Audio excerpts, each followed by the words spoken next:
you're doing?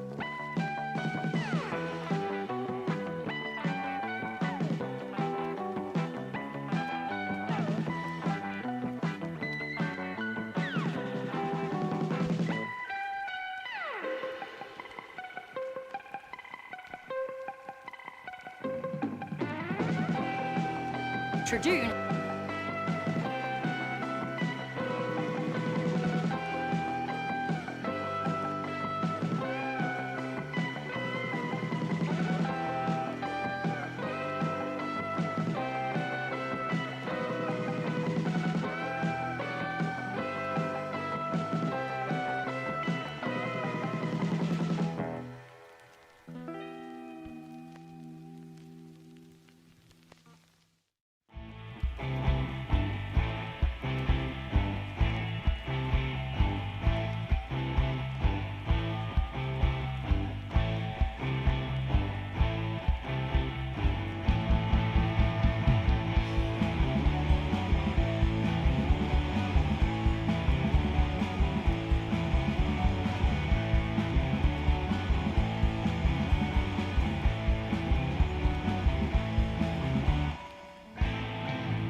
What you're doing?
Surely one of the most remarkable animals that have ever existed, and certainly one of the most famous, is a dinosaur.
Welcome to We Sing Dinosaurs.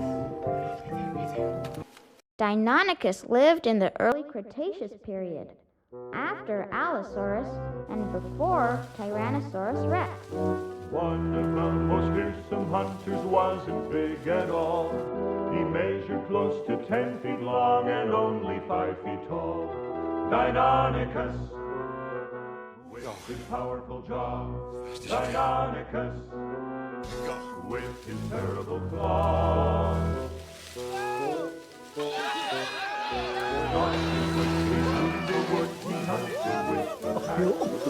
When they spied a likely foe, they'd race to the attack. I actually really like this song.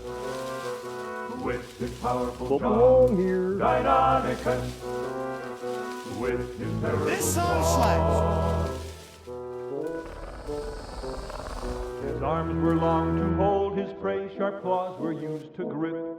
But the deadly claw was on his foot, the one he used to rip. Deinonychus, with his powerful jaw. Deinonychus, with his terrible claw. He wasn't a big dinosaur, but Will was bound to say he must have been the very fierce hunter on the shore. Deinonychus, with his powerful jaw. Deinonychus,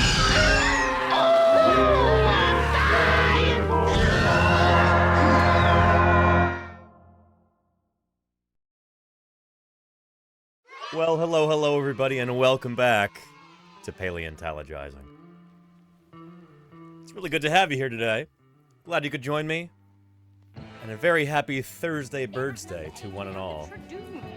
Tradoon. Victorious. Tradoon to you too. Deinonychus, with his terrible claw. Yes! There you go. Victorious, thank you for the 15 months of support. I really appreciate that. Thank you. Thanks for keeping me here on the air. We're gonna have a fun stream today. It's Thursday Birdsday, everyone. So we're gonna be talking all about birds. The only living dinosaurs. We'll be doing some Q&A. We might do some dinosaur deep dives, we'll see. And, yeah. Should be a good time. Who knows what'll happen on a live broadcast. If it's your first time here today, then an extra special welcome to you. Man, this camera... The reason I'm late today is because I spent 25 minutes trying to get this camera to work with OBS. And it's just...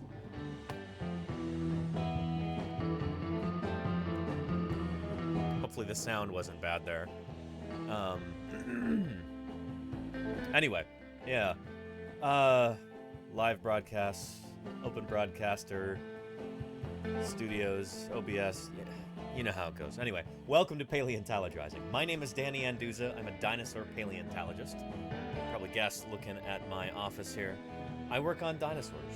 I study dinosaurs, I dig them up, I can see my 50,000 a year has been well spent. Thank you for all you do for science. You are the best science communicator I've ever met. Less than 3. Sayat streams. Holy cow, Balint, that means more than you know. Especially coming from you. Thank you very, very much. You make me blush, Balint. It's great to have you here. Thank you for helping legitimize science outreach here on Twitch by doing your own incredible science outreach. You've got, like, institutional backing that I do not have, and thank you for helping make this a more legitimate enterprise by your presence here on this platform, too. And thank you for the 29 months at Tier 3! That is incredible, Science Streams. You are one of very few viewers who has access to those emotes there. Thank you, Balint. I really appreciate you. Again, you make me blush. What was I saying?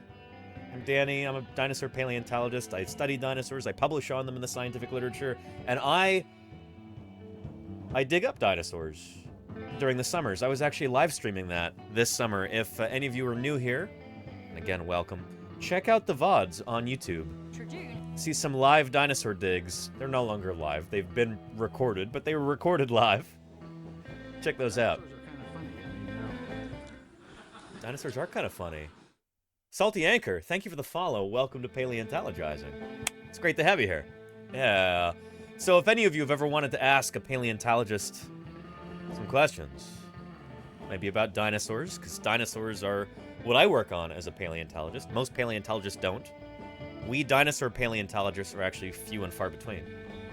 But if you've got a question about dinosaurs, or about other fossil critters, about the history of life on Earth, the fossil record, extinction, evolution, how science works, how we do what we do as scientists, don't be shy with those questions. Those are the bread and butter of what these streams are all about. So don't be afraid to interject with a question. Anyway, it's great to have you here. Happy Thursday Birdsday. We're going to be getting into our Thursday Birdsday birds in a little while.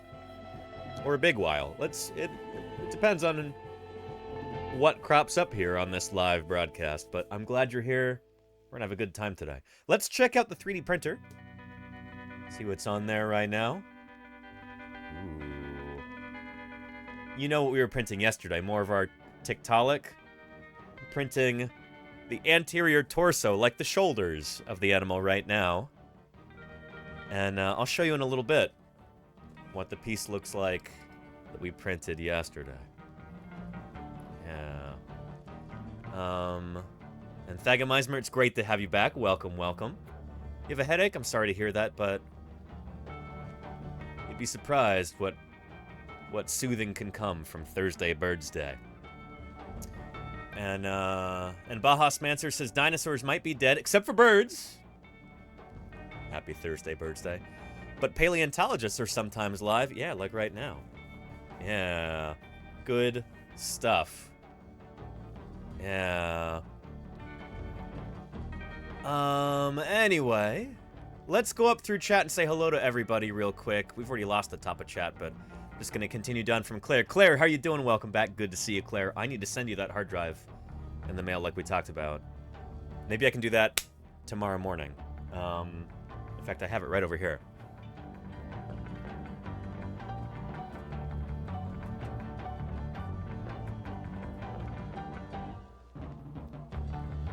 There we go. Yeah. Claire Burr has been kind enough to upload a ton of VODs over the summer while I was in the field, and that just worked out so nicely. I think we're going to keep doing that. So, Claire, thank you. I will get this sent to you, and you can keep it afterward. 2 terabytes. There's a lot of VODs on there from previous summers when I was doing a little bit of field work and doing a bunch of museum visits and fossil site visits. Live streaming those. Those will go up on the YouTube. Claire will see to that. Thank you, Claire. I'm excited about this. Yeah. Who else we got? Ghostly Ghoul. Hello. I hope you're doing well. Matt. Oh, Mecha Matt. Mech Matt. How you doing, Mech Matt? Howdy. Fall Machine. What's shaking with you? Afro Bandit Girl. It's good to have you here. Welcome back. Neilf. Howdy. Mia Coda. Glad you could make it. Thing 1 of 2. Hello. Welcome back. Smorphosaurus, thank you for gracing us with your presence once more, Smorf. Great to have you as always. Lugnudo, how you doing? Welcome back. Scrolling down, Incinerate Gaming, hi to you too. I hope you're doing well. Tommy Ploticus, hello to you also. Hope things are good in your world. The Lenina, how are you doing? Welcome back. Lovely to see you as always, Lenina. And I'm glad, sounds like things are going well at work. I saw that earlier in the chat. Glad to hear it. Holy cow.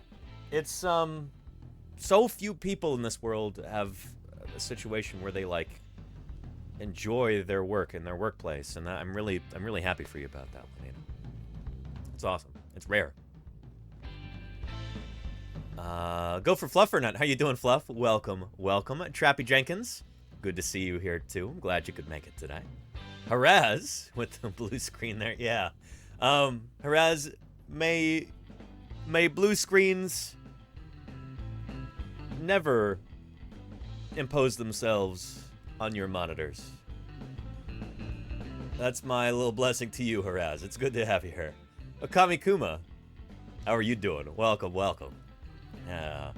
Baha Smancer, did I say hello to you yet? Deinonychus, indeed. It's good to have you here, Baha. Charlie's Dragon, a salute to you also. Thanks for that salute. Glad you could make it.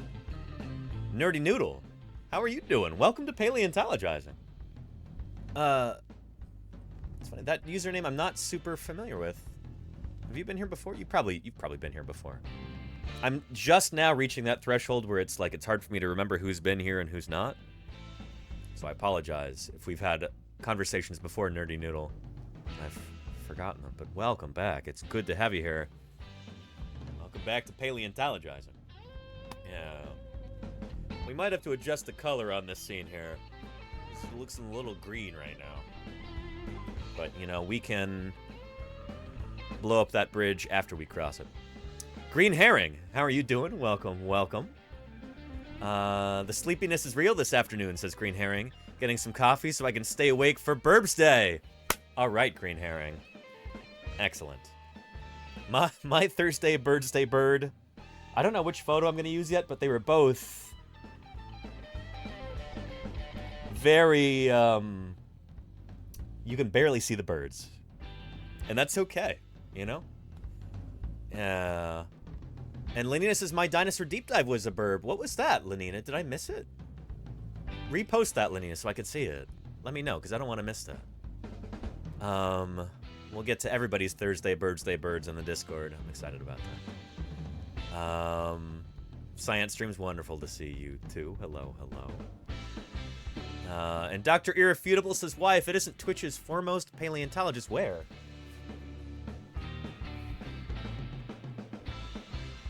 What are you talking about? It's good to have you here, Dr. Irrefutable. Yeah. Do we have any evidence of ceratopsians killing predators with their horns? I don't think we do. Off the top of my head, I don't think we have any evidence of that. Killing predators? It wouldn't be... If we did have evidence of something like that, it wouldn't be killing the predator with its horns, it would be injuring the predator. Because the only way that you can really tell that an animal was injured in life is if it survived the injury and then it began to heal. If we had like a Tyrannosaurus with a big hole in its skull that's not healed, well, that could have happened after the animal had died, you know? So yeah, but we've got puncture marks on Allosaurus bones that seem to have been from a Stegosaurus spike. The Thagomizer, you know, spike. And those are healed, I think. And so that shows that it happened during the animal's lifetime because it had time to heal afterward. I don't think we have that for ceratopsians yet. But I would love to get the opinion of another dinosaur paleontologist on that. Yeah. And Wheelie Man says, don't forget the burbs. Never, Wheelie Man. Yeah. And do all birds have a single ancestor? As far as we know, Oliver, they do. Thanks for your question. That's a good one. Birds are a monophyletic group, meaning that they all came from a single common ancestor, which was a dinosaur. That's why birds are dinosaurs, is because their ancestor was a dinosaur. That makes birds dinosaurs. So yeah. And Claire Burr says the hard drive comes preloaded with your old VODs. You bet, Claire. That's why I'm sending it. And you get to keep it after. Those VODs will be uploaded to the Library of Congress one day, says Okami Kuma. We'll see. Yeah. Lugnudo says, please do not send mechanical hard drives to the mail. What do you mean? I'm not going to send an analog hard drive? What are you talking about? They're all digital. It's a solid state drive. I received it in the mail in the first place. I'm going to send it through the mail again. Look, you know, sometimes... don't worry about it. I know what I'm not as dumb as I look, I promise you. TMK, how are you doing? Welcome, welcome. Good to have you here. Dinus X says, can you talk a little bit about the excavations carried out in Nanping and Fujian Venator? We talked about Fujian Venator just a little while ago. Yeah, last week I think it was. You should check out the VOD for that, Dinus X. It's good to have you here. Welcome, welcome. Yeah. Good stuff. Yeah. And Rizu Dago says, whale sharks, something old or just the biggest boys? I don't know if I understand your question, Rizu Dago. Whale sharks, I don't think we've got a long fossil history for whale sharks. I think they might be fairly new. Yeah. And Psittacosaurus was the name of the dinosaur we learned about yesterday, Okami. Let me grab that skull and show you.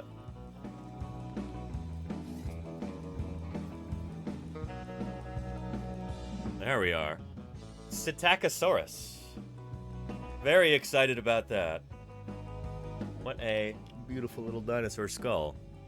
Cool little critter. Psittacosaurus. The parrot lizard is what it's called.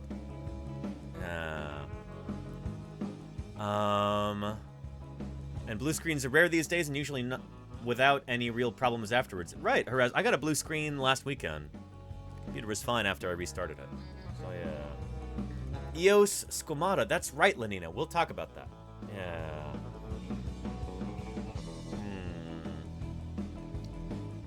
Sells dinosaurs to the kids in the town. And there you go, Trappy Jenkins. Sure. Yeah. Anyway, good stuff. Yeah. Yeah, we talked about Fujian Venator with its long legs. It's got long legs. They'll go all the way to the ground. We talked about that last week. We looked at the original descriptive paper. It was a whole thing. Check that out. You'll find it on the old YouTube. Yeah. And, Cephalon Wolf says, people thought a random hole in my local beach was a meteorite. Even local news got in on it. Turns out it was a bunch of guys with a kid's shovel. If you have a link to that, Cephalon Wolf, I would love to see it. That sounds really funny. Yeah. Yeah. Anyway. Yeah, if a meteorite hit our beach, the whole city would know. I mean, if it were big enough, yeah. Yeah. Anyway. Yeah. Good stuff. Well, and yeah, thank you for sticking with us through the ads. If you're stuck in an ad right now, you won't be able to see it anyway, but to everybody who is subscribed and is no longer seeing any ads, I hope you're enjoying that. You could be watching an ad right now for well guards or something. Guard your well. Well. Anyway. 3D printer. Let me show you what we were working on yesterday that is now printed.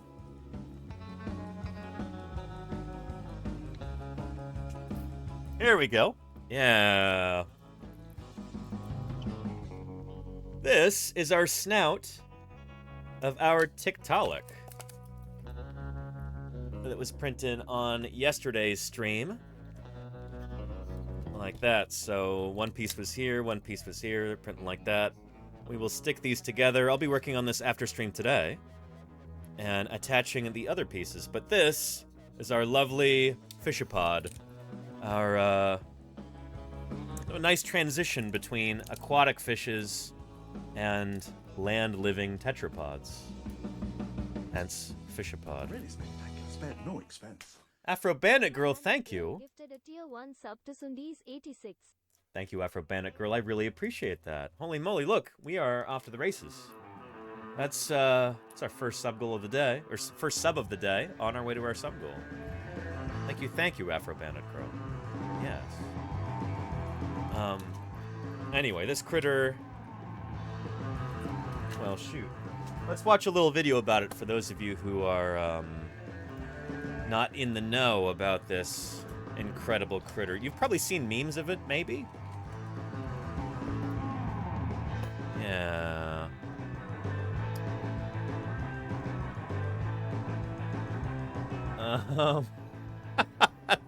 There's a bunch.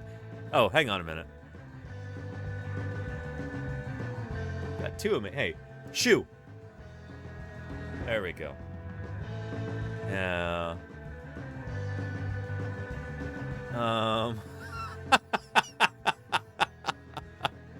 Yeah. If you had a time machine, what would you go back and fix? The joke is like, yeah, this fish one day decided to come out of the water, and today I have to go to work and pay rent? Push that thing back in. That's Tiktaalik. And what's this?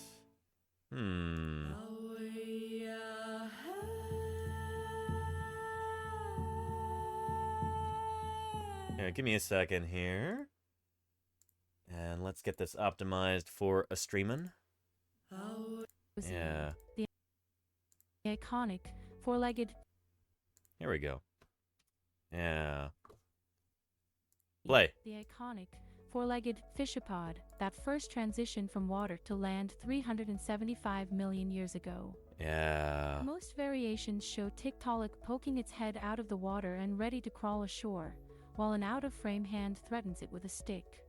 The joke is that those of us exhausted by the modern world wish we could go back in time, shoo it back into the water, and stop evolution in its tracks, sparing ourselves the present day of war. Well, also, then you wouldn't have dinosaurs either. Internet memes.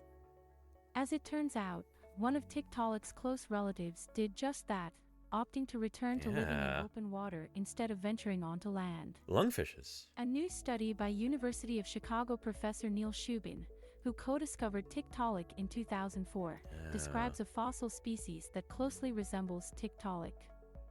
But this species had features that suited it more to life in the water than its adventurous cousin. The new species, Kikkiktaniawakii, was small, just Kikkiktaniawakii. Interesting. 30 inches long. I'm not familiar with this critter. Tiktaalik, which could grow up to 9 feet. Kikkiktania. The new That's probably another fossil Inuit includes word. Partial upper and lower jaws, Very portions cool. of the neck, and scales. Most importantly, it also features a complete pectoral fin with a distinct humerus bone that lacks the ridges that would indicate where muscles and joints would be on a So limb it geared doesn't toward have the walking on kind land. of muscular forelimbs Instead, like Tiktaalik. Kikkiktania's upper arm was smooth and curved, more suited for a life paddling underwater. Interesting. The arm bones of Kikkiktania suggest that it returned to paddling the water after its ancestors began to use their appendages for walking. Interesting. Shubin and his field partner, Ted Deschler, from Drexel University, found the fossils days before And we saw Ted Deschler on last Friday's stream when we were talking about Joseph Leidy. Ted Deschler was talking all about the Philadelphia Academy of Natural Sciences and the history of dinosaur discoveries in New Jersey, just across the river from Philadelphia, etc. Tiktaalik was discovered at a site in northern Arctic. These were up in They on the Canadian collected the Arctic. specimens from a quarry Canada, after yep. spotting a few rocks with distinctive white scales on the surface. Yeah. But these specimens sat in And Wheelie Man says, how do they know it returned and not just evolved in the water without ever leaving? Well, we don't know that. Yeah. That may have been a little bit overstated if that's the impression that you got from the narrator. The thing is, that's a great question, and I'm really glad you asked it. It kind of gets into a misperception that a lot of people have about evolution.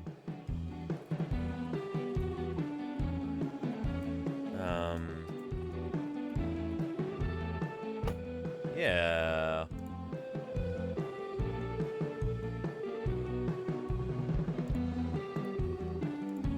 Or I think a lot of people have a tendency to look at evolution as being like a march of progress.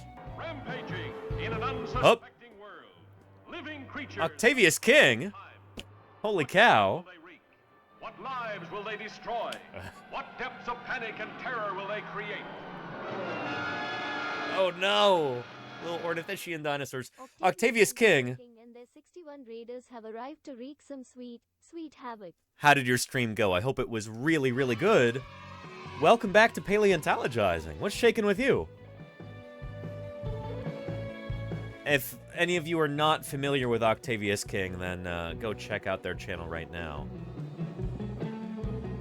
If you're the sort of person who likes mammals, whom among us does not like mammals, especially rats and rabbits, to see them get up to all kinds of mischievous nonsense, check out Octavius King's channel. Give him a follow. Give him a follow. Welcome, welcome. If it's your first time here, anybody, Let me introduce myself real quick. My name is Danny Anduza. I'm a dinosaur paleontologist. I'm doing some science outreach here on Twitch. Trying to answer questions about fossil science, about the history of life on Earth, about how we came to be here as human beings, what the ancient past was like, how do we figure this stuff out? All of this is in the realm of paleontology. This is what people like me work on. Although I work on dinosaurs most specifically. That's what I dig up, that's what I study, that's what I publish on. But any questions are fair game, and I hope you've got questions. Raiders, welcome. Welcome. Yeah. And no crimes, though, only ever innocence. Good, Paradox, good. Are you talking about yourself, or are you talking about the rats? Either way. Yeah. Voltmog wants to know, were there omnivorous dinosaurs? There were, and there still are, Voltmog. Oh, shoot, I will not show that video yet. Because it shows a mouse being eaten by a bird. But yeah, there's omnivorous birds today, like chickens, for instance. Birds are descended from dinosaurs. And we're going to be talking about that a lot today, because it's Thursday Birdsday. Yeah, were there mammals at the same time as the dinosaurs? There were. Mammals and dinosaurs existed at the same time. Mammals and dinosaurs first evolved around the same time.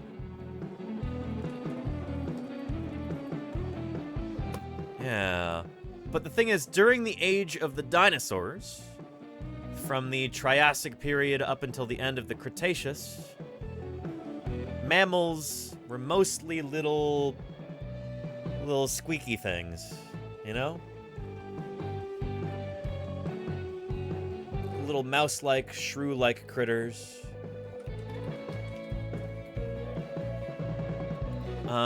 Like this. Basically, almost all of the mammals during the age of dinosaurs were small, like significantly smaller than a house cat. The very, very biggest mammals during the age of dinosaurs were about the size of a house cat or like a medium-sized badger, maybe. You know, they basically all looked something like this. Those are different Mesozoic mammal genera there. Actually, Purgatorius is earliest Cenozoic, but it probably first evolved in the Mesozoic. So yeah. I need to re-3D print a little mammal. The thing is, I 3D printed a Mesozoic mammal a while ago. Let me see if I can find that print here on my hard drive. Morgan Eucadon. There we go. Yeah. There we go. Here is that little mammal. Morgan Eucadon, whatever you want to say it. Basically looked like a little rat-type critter. During the time of the dinosaurs, all mammals basically looked something like this. There were no horses, there were no bears, there were no bats, there were no whales. All of those evolved later. Mammals during the age of dinosaurs all basically looked like this little guy. Although I've since been told this little guy maybe should not have ear flaps like that. Morgan Eucadon may not have had advanced ears like modern mammals. But anyway, I had 3D printed this. It's about this big. And I printed it. It was so small that it kept falling apart. Pieces would just fall off of it because these little bits right here where the hind limbs attach and the forelimbs attach, they were just so small, they were super brittle, and it kept breaking. And so I'm going to have to figure out how to fix that and then print myself a new one. Maybe I'll print it on a little base or something so that you can get an idea of, how big this critter would have been, how small it would have been. And no deer or gorillas? Certainly not, Danvid. No.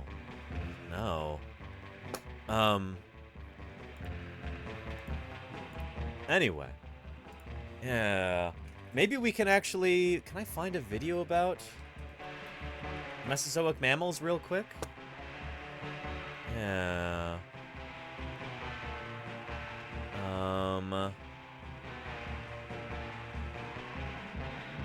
No, we've watched some of these before. There's not that many. Honestly, mammals don't do much of anything until the end of the Mesozoic. until that asteroid impact. But you know what? I do have a fun little jokey video about that. Did any of you ever see that, maybe see ads for that film 65 with Adam Driver? This? Did any of you see this? Are you aware of this? You seen this? You heard about this? The funny thing is, the plot is he's like a spaceman, and he lands on Earth 65 million years ago. It's supposed to be in the Age of Dinosaurs, but the Age of Dinosaurs actually started... It actually ended 66 million years ago. And so here, as a little trailer that I recut for this, take a look.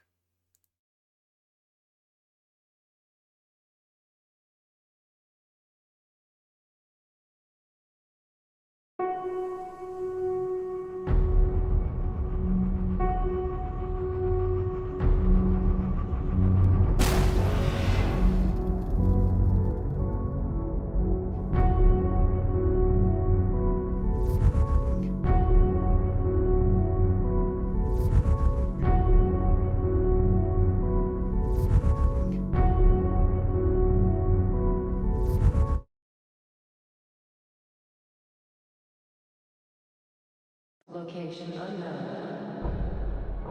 Charter 373. This is Commander Mills. My ship was hit by an undocumented asteroid.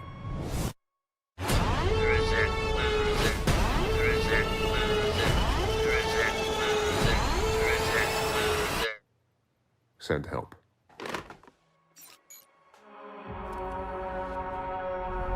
We've crash landed on an uncharted celestial body. Location unknown. The atmosphere is breathable. There's something alien out there.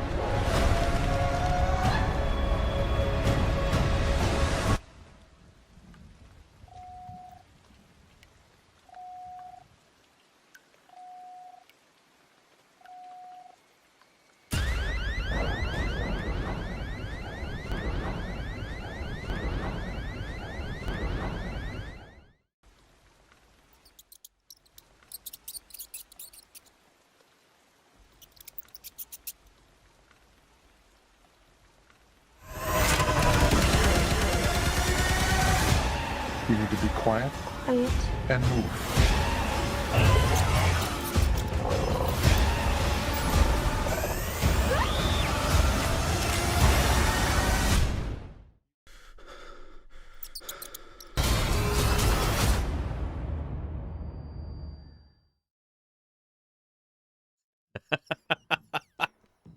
So there's that. Yeah. Anyway, during the Age of Dinosaurs, all the mammals were really small, and it actually took them a while to get big even after the asteroid hit. So after that asteroid hit, 65 million years ago, you just had a few mammal species that were still around, and they took a while to get big afterward. They took several million years. So yeah. Nerdy Noodle says, do you think Adam Driver's future diseases would have wiped out the dinosaurs? No. Like, how badly would the flu have devastated the population? I mean, the thing is, the flu evolved to be spread among humans, you know? It's not too often that you've got to worry about creatures like your dog or cat catching the flu when you catch the flu, right? It does happen every once in a blue moon. Rarely. But your dogs and cats are mammals. We're both placental mammals. Humans and carnivorans like dogs and cats, we're placental mammals. Pretty close to one another. You know, non-avian dinosaurs catching a flu from a human.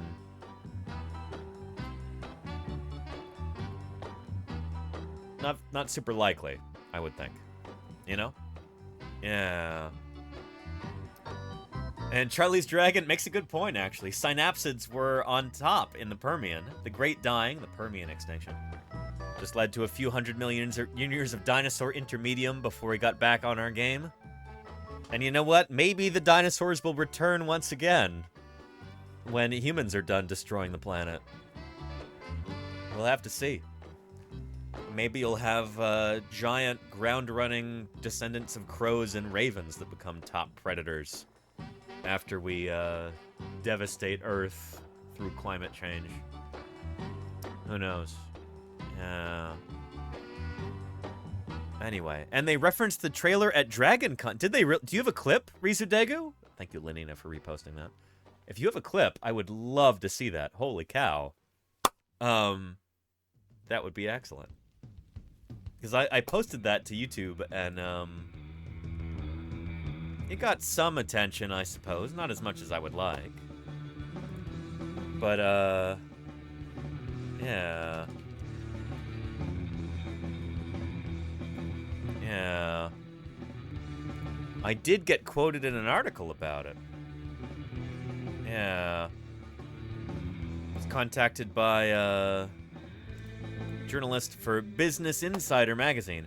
Paleontologists explain the most glaring errors in Adam Driver's new dinosaur film, 65. Yeah. Anyway. Yeah, Danny Anduza, dinosaur paleontologist who spoke about 65 on his Twitch channel, devoted to paleontology. Well, well, well. Here's a link to that if you'd like to see. Yeah, I heard number one, the title. There you go, Oliver. Yeah. Yeah. So anyway. Good stuff. Yeah. Woman inherits the earth. There you go, Akami Kuma. Yeah. And Dinah Shore. Ken PDX. She might be long gone, but dinosaurs are still around today. Birds are living dinosaurs, as we will be discussing for Thursday Birdsday in a little bit. Happy Thursday Birdsday, everyone. Yeah. And Wheelie Man says, bro, I can get some film errors, but why didn't they just call it 70 or something? I don't know. I guess the number 65 is kind of tied into people's heads. It's ingrained in the popular consciousness. So, like, let's look at the poster for the film Jurassic Park.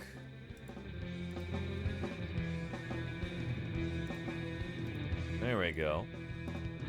What's the subtitle? An adventure 65 million years in the making.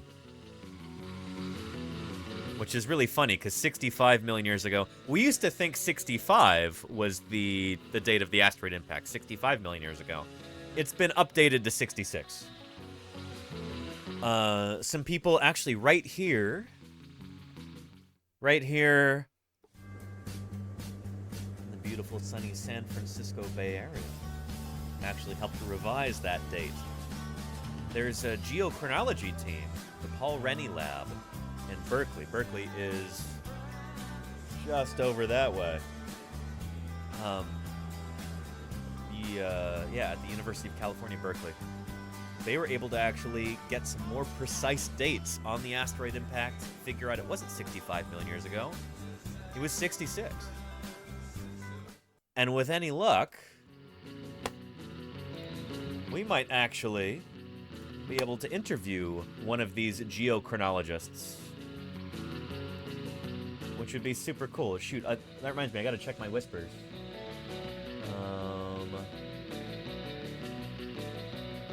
Because I was talking to somebody 2 days ago. I gotta find him, and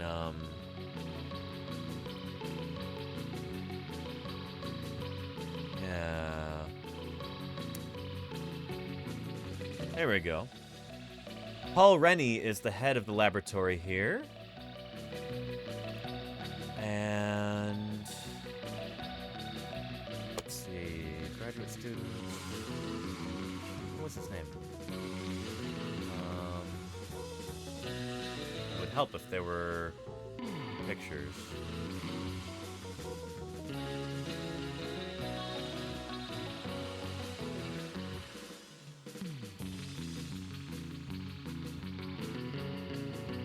I'm ashamed I don't remember his name off the top of my head.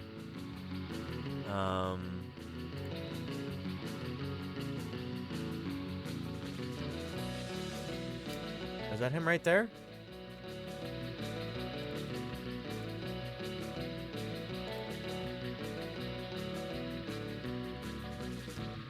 Anyway, I've worked with him before in the field, and I needed to talk to some of the people I know there and track down his name and send him an email. But he's like, yeah, I'd love to appear on the broadcast. Apparently he's watched before. And it'd be really cool to be able to talk to him about how this was redated, how geochronology works. How do we figure out how long ago these events happened? You know? So yeah. Yeah. Anyway, good stuff. Let's see. Not a clip, but I have the panel cast. Oh, is that right?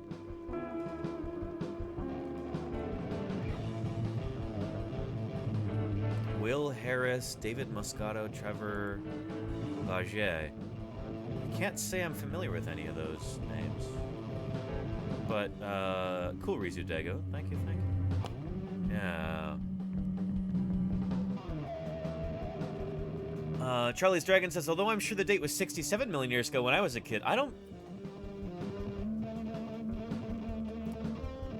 That's interesting, because it's only really been going up, Charlie's Dragon. It's never really gone down. With all due respect, memory can play tricks on us sometimes. I wonder if that's what's going on there. Because back in the 80s, here we go, like here, from the National Film Board of Canada, yeah, we had this.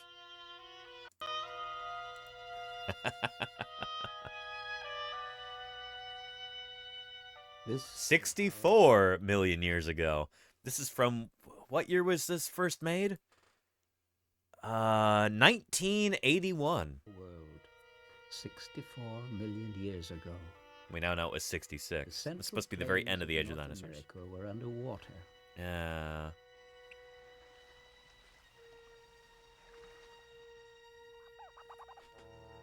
Here, near the edge of the sea, it's a subtropical swamp. Swamp. This is the late Cretaceous period. The latest Cretaceous at the time. Before man. Well, nowadays, 64 million years ago would be the earliest Cenozoic, the beginning of the Paleogene period, the Paleocene epoch of. Here, let me show you what I'm talking about here. There we go, linear time. This is the Age of Dinosaurs here in this color blue, the Mesozoic era. And within the Mesozoic era, you've got three different periods: the Triassic, the Jurassic, and the Cretaceous. For those of you who are fairly new around here, you'd probably be interested to know that the dinosaurs that you see in the film Jurassic Park, almost all of them are actually from the Cretaceous period. There's 7 dinosaurs that you see in Jurassic Park. Well, 8, if you include the pelican. Only 2 of those dinosaurs are actually from the Jurassic. That's Brachiosaurus and Dilophosaurus are both from the Jurassic. But your Velociraptor, Tyrannosaurus, Triceratops, Gallimimus, and Parasaurolophus are all from the Cretaceous. So yeah.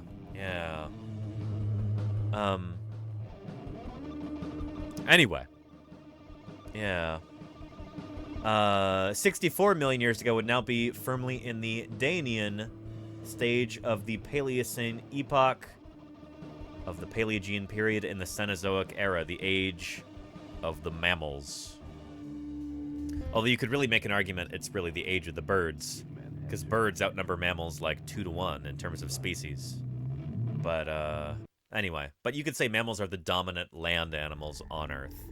They're the biggest land animals, just like dinosaurs were the biggest land animals during the Mesozoic. So, yeah. Anyway. Mammals managed to eke out an existence. Early mammals. Like this dragonfly? Nope. Like this guy. That was a good catch there. They survive by eating insects, living furtively, and staying out of the way. Didn't even eat that. So this is the age of the dinosaur. Yeah. Some like of this these ornithomimus. reptiles, like Ornithomimus, are only 7 feet tall. Ornithomimus. But their domination of the environment effectively blocks the mammal's chance for widespread development. There you go. Yeah.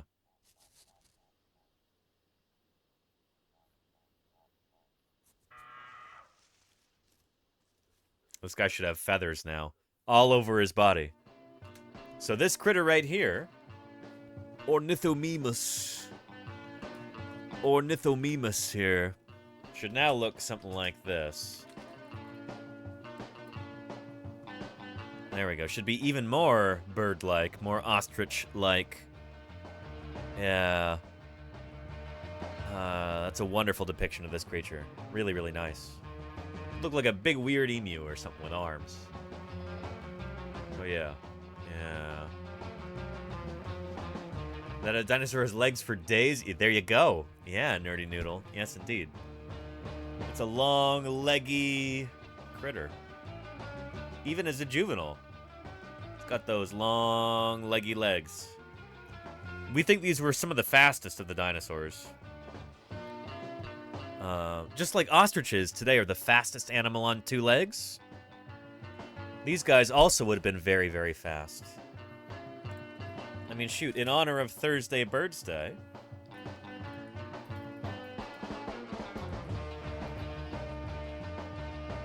Yeah. Here, take a look at this. An ostrich running at full speed, keeping pace with a car at highway speeds. 50 kilometers an hour. That's pretty incredible. Ornithomimids were probably somewhere in the same range there. Yeah. And here, let's take a look at this right here. In the endless battle of survival, it's not enough to just keep moving. Knowing when, how, or where to move is what makes the difference between life and death. Yeah. At nearly 9 feet tall and weighing up to 320 pounds. A lot like most ornithomimosaurs. No surprise that an ostrich can't fly. Yeah. Its wings are just too small to lift its huge bulk off the ground. Of course, they're not flyers like these other birds. But the ostrich has 2 other anti-predator tactics. Run or hide. It all or fight. On who's doing the hunting. Or fight. They fight too. They could practically kick a lion in half with those toe claws they've got. Not really. They wouldn't be a clean cut, but you know, they could open up a lion with those toe claws. This male ostrich is being stalked by a cameraman? One of the most common predators of the ostrich. A leopard. Is the cheetah. Wait, that looks like that's a leopard. Hang on. That does not look like a cheetah. Those look like leopard paws there. Am I crazy? Am I crazy? That looks like a leopard to me. Charlie's Dragon, yeah. This is supposed to be National Geographic right here. What the heck, dude?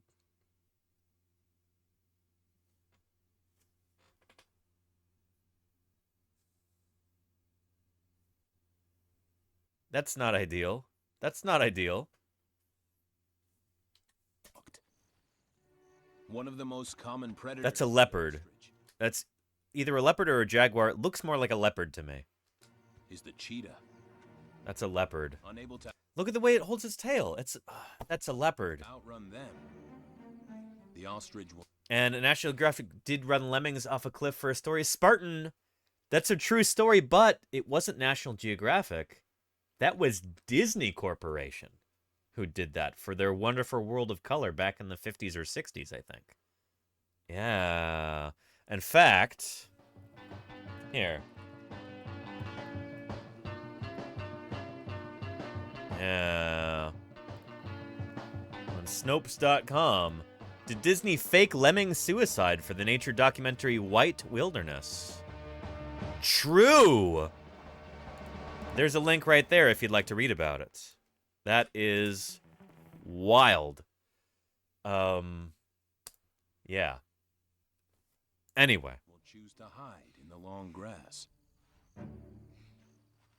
But this is a leopard, an ambush predator. Okay.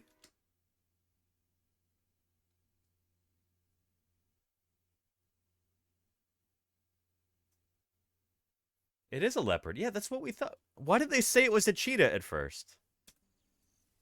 It all depends on who's doing the hunting. Okay. This male ostrich is being stalked. Okay. One of the most common predators of the ostrich is the cheetah. Oh, okay, I take it back. They're doing a bit of clever misdirection right here. They're doing some misdirection. I take it back. Yeah. Yeah. Unable to outrun them. I love that we did not get fooled by this. We're like, no, dude, that's a leopard right there. That's not a cheetah. And we were right. Holy cow. Yes. The ostrich will choose to hide in the long grass. That's the test, HD, yeah. But this is a leopard. You can spot a cheetah a mile away. Cheetahs are often spotted, Ken PDX, yes. An ambush predator.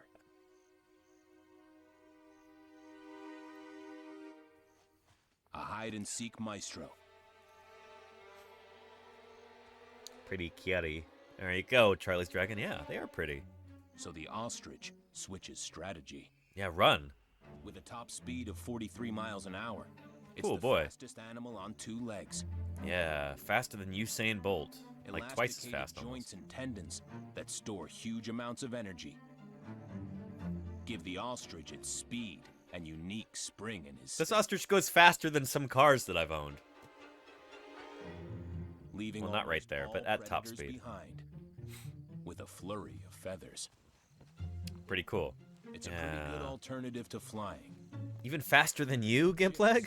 Can run at 35 That's fast. miles an hour by 1 Whew. month old. Holy cow. Pretty neat. Pretty neat. Yeah. Yeah. Here, take a look at this, too. Speaking of ostriches. Go, go, go, go, go! This is great. Oh, I love this.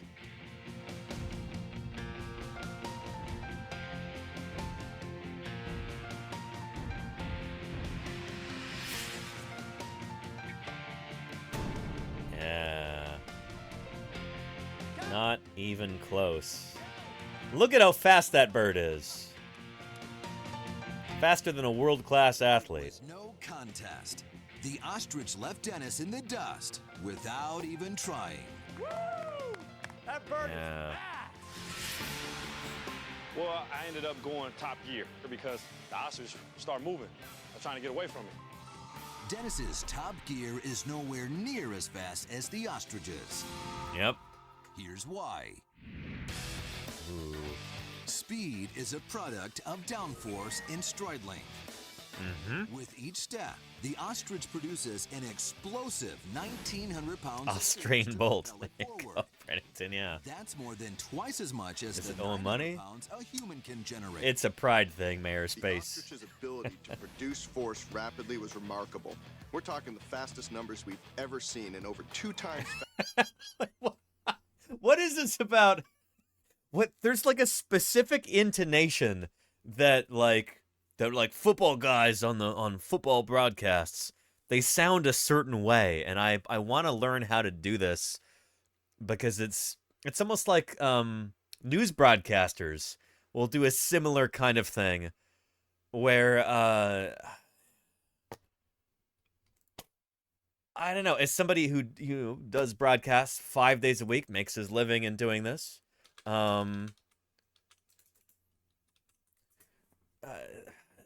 there's a specific kind of intonation that goes along with certain kinds of broadcasting, whether you're like a football guy or a weather person. Exactly. That's what I was getting into, Oliver. Yeah, here. I'm fascinated by this kind of thing, in the same way that I'm fascinated by different like regional accents and stuff. The way that certain methods of speaking, certain intonations, certain, I don't know how to describe it. It's weird how like things, they almost speciate, you know, in different niches. If you're like a football guy, you know, you're talking about what was this? A human can generate. Yeah. The ostrich's ability to produce force rapidly was remarkable. We're talking the fastest numbers we've ever seen, and over 2 times faster than the best athletes we've seen. The power. Again, an athletics context, and then a TV meteorology. Anyway, wild, yeah.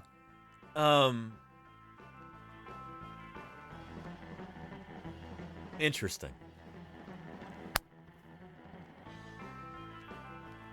This is something that I think about, like, we're getting kind of far afield here, but this is something that I think about sometimes when I think about doing science communication and what that means and kind of what the expectations are. You know, you never want to be too close to a Bill Nye or a Neil deGrasse Tyson or a Carl Sagan, you know? I want to be me, you know? But it's interesting how different ways of saying things, different intonations, different cadences, different rhythms, they kind of work their way into different, you know, different broadcasting niches, and it becomes like the standard. Like, this is the received pronunciation if you're a news broadcaster, if you're a TV meteorologist, if you're a sports broadcaster, etc. Yes, billions and billions and billions. Mayor of Space, yeah. So yeah.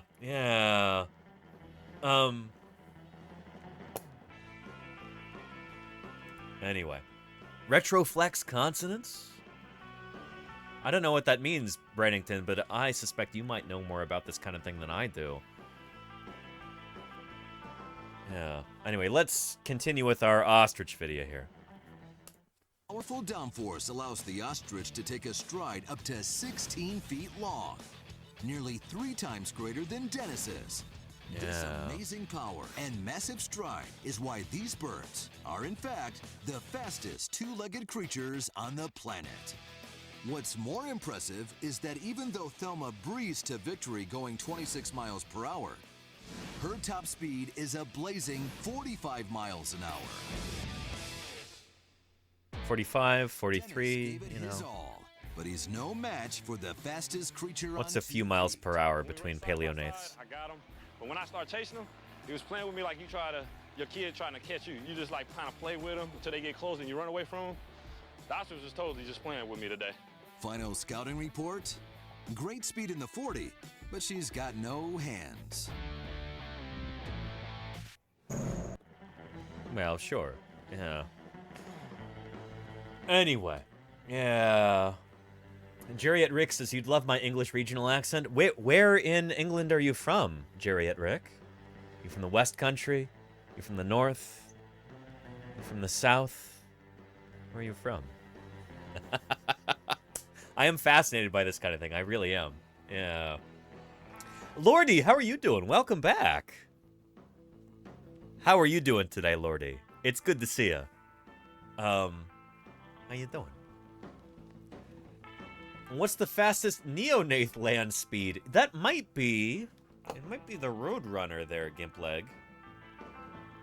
Yeah, so... Here. When we're talking about birds here... Boyds. Let's go to our tree of life. Let's go to aves. The Boyds. Yeah. There we go. Birds. 10,002 species. This is a very specific number. Yeah. And so we've got two different major clades of birds. We've got the paleonaths right here, which includes ratites like our ostrich right here. Also, rheas, tinamous, emus, moas, and my beloved cassowaries. We've got ratites and... Or, excuse me, we've got paleonaths and we've got neonaths, which are literally all the other birds. Sparrows and parrots and buntings and gulls and geese and ducks and hummingbirds and hawks and woodpeckers and roadrunners. They're all neonaths. I suspect the fastest neonath running on the ground is probably...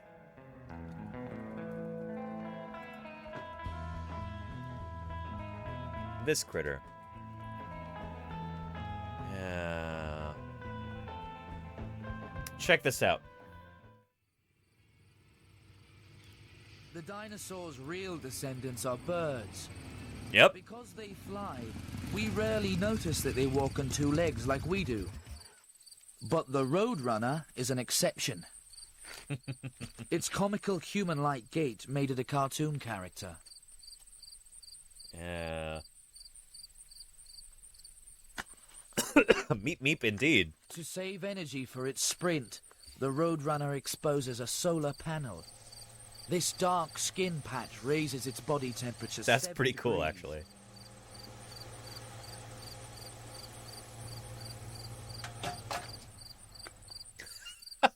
The filmmaking here. Superheated performance. Yeah, fueling up.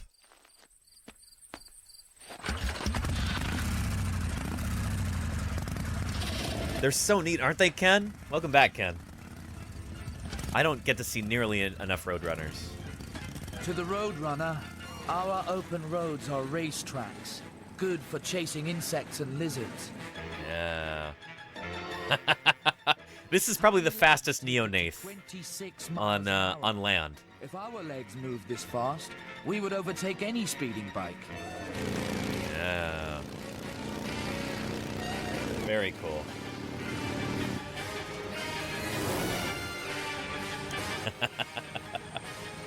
Because two-legged running limits our own speed, we use artificial means of travel, such as flying.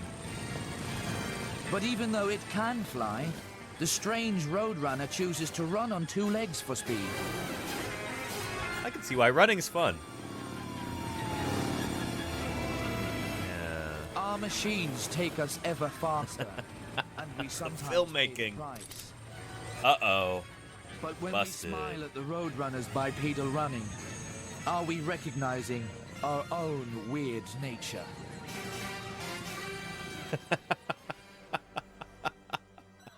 Beep beep. Like a miniature... Yeah, good stuff. Good stuff. Yeah. And I'm gonna politely disagree hard, Charlie's Dragon. Yeah, to each their own, you know? I really enjoy running, and I'm looking forward to getting back into it. So yeah. Why didn't they give a ticket to the bird? You know, birds are famously above the law, you know? You need...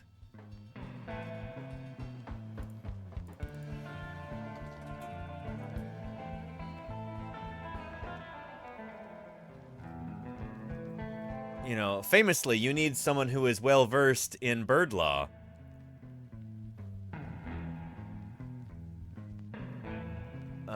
let's hope there's no swearing in this clip. All right, Charlie, we are going to be gentlemen. We have the law on our side. We just show them the deed, and then they vacate the premises, and that's it. No reason to be animals about it. And they changed the locks, didn't they? You were right, Frank. They changed the locks, I'm telling you, these people, they're uncivilized deadbeats. Let's smash the All door. right, ready? Let's go. Here we go. And a one, and a two, and a three. That was a bummer. Man, I gotta admit, that's, I've not seen this before. Yeah, I didn't like that. you guys, what is it? Yeah, try to smash it inside. Let's just give it another shot. And... Kick another one.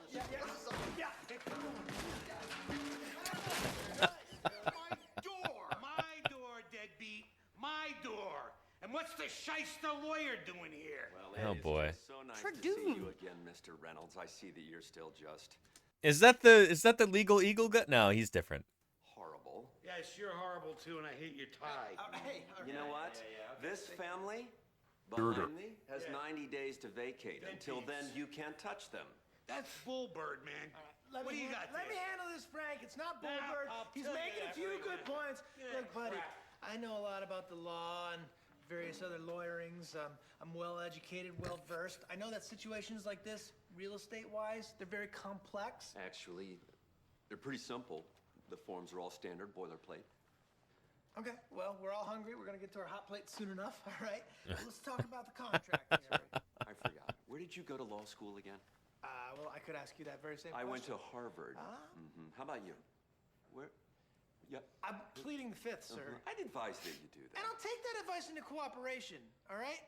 Now, let's say you and I go toe-to-toe in bird law and see who comes out the victor. You know, I don't think I'm going to do anything close to that, and I can see clearly you know nothing about the law. It seems like you have a tenuous grasp on the English language in general. Okay, well, filibuster. Do you know what that word means? Yep. Yeah, what's that mean?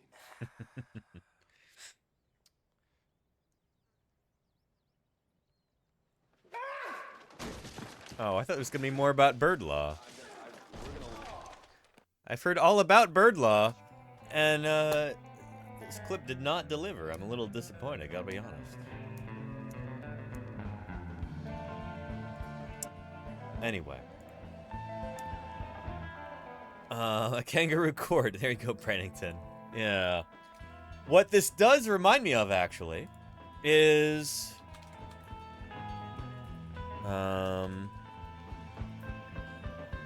Yeah. Is this right here? Finished. Now, this is all about making myself credible in your eyes again, and I'm going to do that by admitting that evolution is a lie! Oh, no. Yes, please do, Mac. Now, as you can see, this is the evolution meter, and I've put...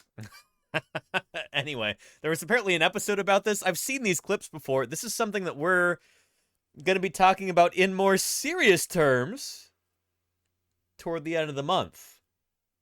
So, little sneak preview here.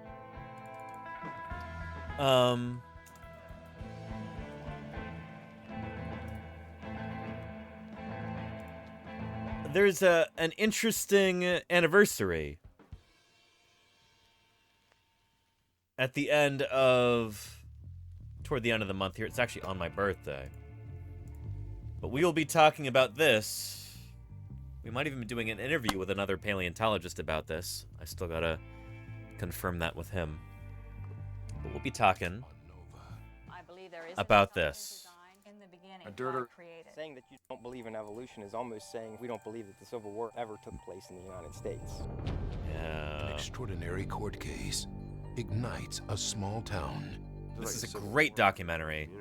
We'll watch it. And put science itself on And trial. we'll talk about this. Very important. There are ramifications that extend to the present about this. Education in this country. Nova reveals the And story behind insert the headlines. Anywhere you turn. A random name here. Welcome, welcome. Started dropping Cause like problems? flies. Well, welcome. And probes Good to the have you here. question, Is intelligent design a scientific Behave yourself. alternative to evolution? Properly the subject of a science class. Or religion in disguise? It's a violation of everything we mean and everything we understand by science. Judgment Day, Intelligent design on trial on Nova. I think that this documentary won some kind of a prestigious award. It might have been the Pulitzer Prize. It's really excellent. You're going to love it. And with any luck, we'll be interviewing live, one of the key star witnesses in this. So we'll see. Yeah. But, really, really important court case. One of the most decisive legal victories, honestly, that's ever happened in the U.S. court system, and most especially for the teaching of science in public schools.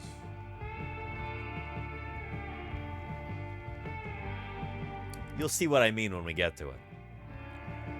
But, yeah.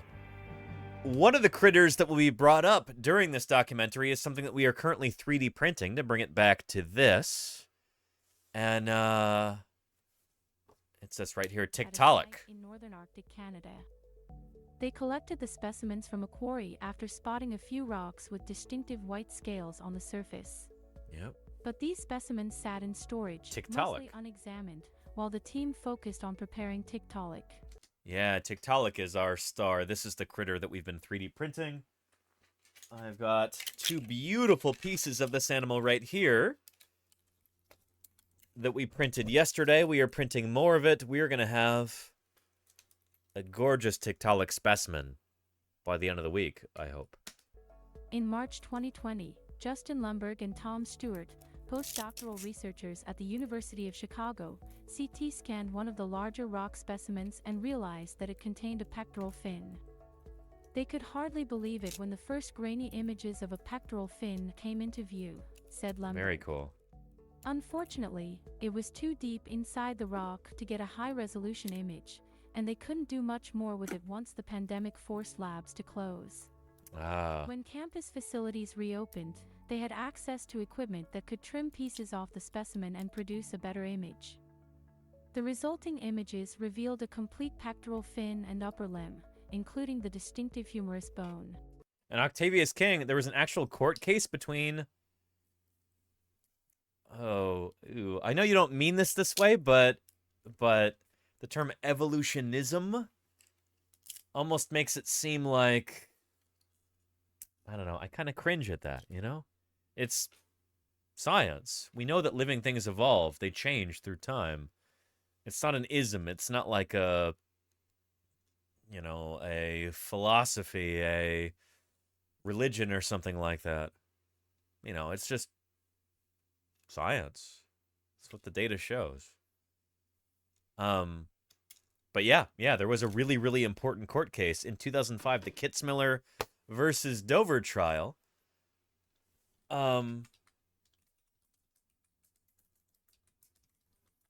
Yeah. And it's lovely, and that the Nova documentary are the first hits you get for this on YouTube. But, and oh boy, there's a lot of propaganda on YouTube as well from Discovery Science. They're a creationist organization. It's propaganda out the wazoo. But yeah, let's see. Can we find...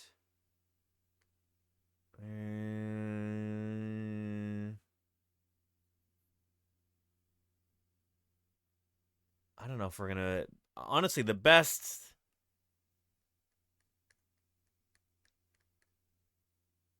source is gonna be this documentary here, which we will be watching. So, yeah. Anyway. Yeah. In America, by any chance? Yes. Dover, Pennsylvania is where this started. In fact... Dover, Pennsylvania. Like much of the United States, Dover has become a town divided. I personally don't believe in Darwin's theory of evolution. Oh boy. Saying that you don't believe in evolution is almost saying for us, well, we don't believe that the Civil War ever took place in the United States. Dover is equally well documented. Between those who accept Charles Darwin's theory of evolution and those who reject it. And that rift between science and scripture nearly destroyed the community. Oh boy. Signs of trouble first. Welcome to the U.S. After a Dover high school student painted a mural showing the evolution of humans from ape-like. And Samurai Pie says, I feel like one can either really believe in science or religion. I completely disagree. Sorry. Not to jump down your throat about this, but it's something like half of U.S. scientists are religious. The majority of scientists around the world are religious. The thing is, religion and science do not have to be in conflict at all. Science is just the study of the natural world. And as long as your religion doesn't say anything super crazy like, you know, that a core tenet of faith is like, oh, the moon is made of cheese, or living things don't change through time, or something like that, there's no reason why religion and science have to be in conflict necessarily. You know?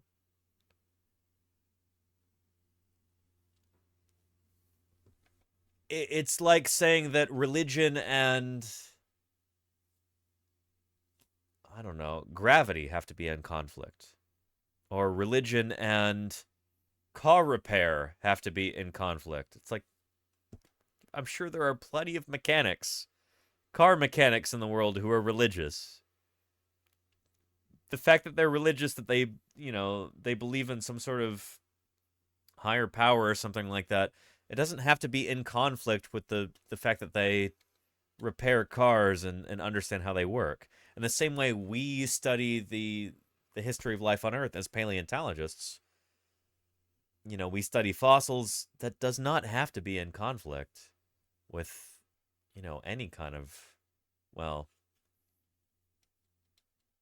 with most kinds of religion, I suppose. If your particular religious beliefs paint you into a corner where you have to believe that the moon is made of cheese, or that leprechauns invented the automobile or something like that, then it's like, well, shoot, then we might have a problem, you know? But most reasonable people don't have beliefs like that, you know? And there are a lot of religious scientists around the world. Octavius King, thank you for those 5 gift subs. I appreciate that very much. Thank you, Octavius. Octavius_King is getting serious with those 5 gift subs. I really appreciate that, Octavius. I really, really do. Thank you. Yeah. So, yeah. Anyway. Yeah.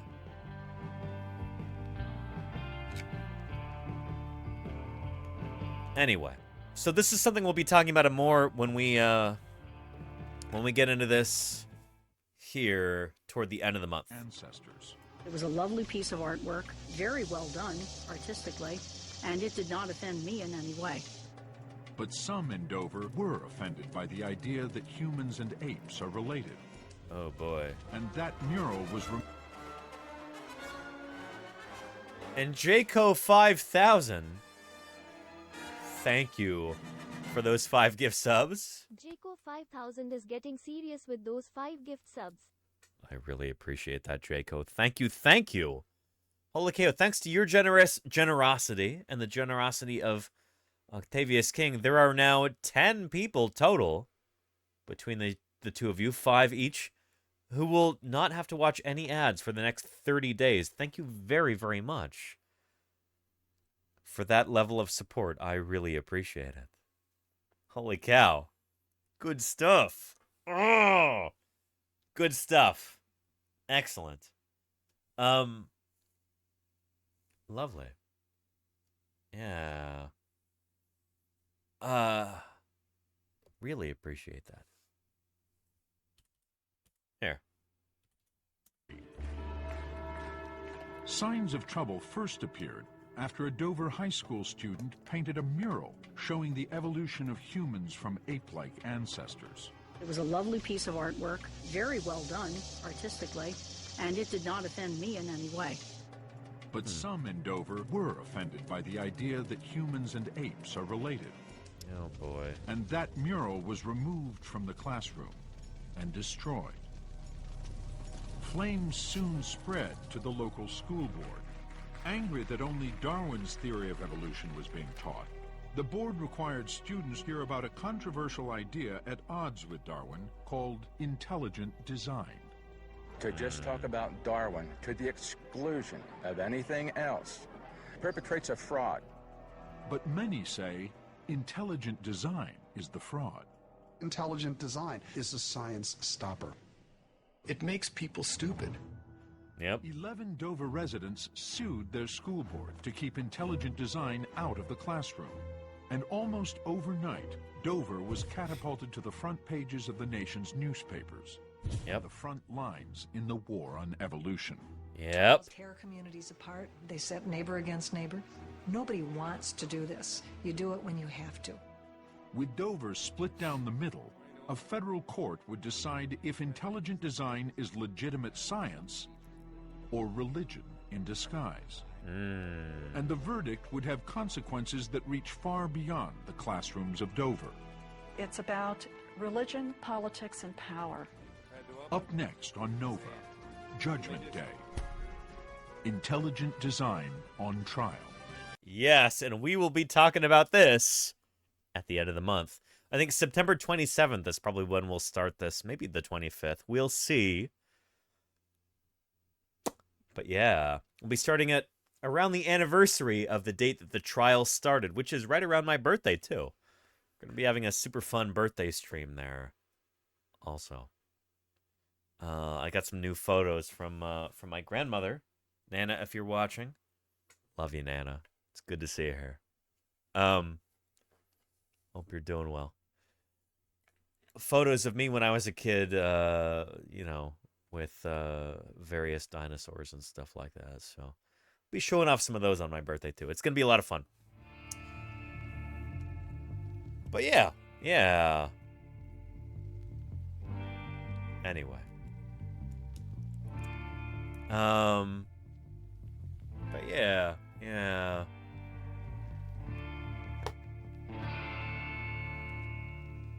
With that being said, let's go ahead and get rid of these tabs. And, oh shoot, no, hang on.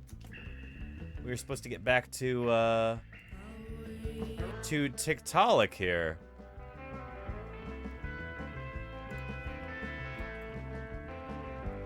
Which will appear in that documentary. Let's take a look at this.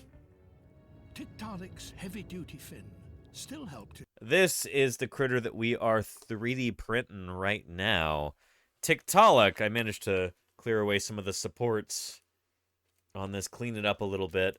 This is the snout of this animal that we have just 3D printed. You see it right here. There is the snout. Yeah. To swim. But if it hit the shallows, the bones and joints would help to push itself up and punt around. Yeah. But this new limb didn't just help mobility in the water.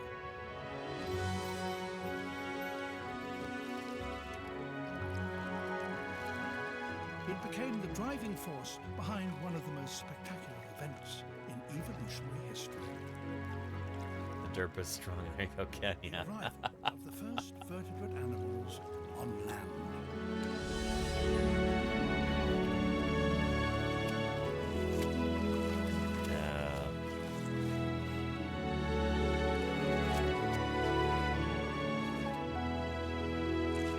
Lovely. This is the critter that I'm printing right now.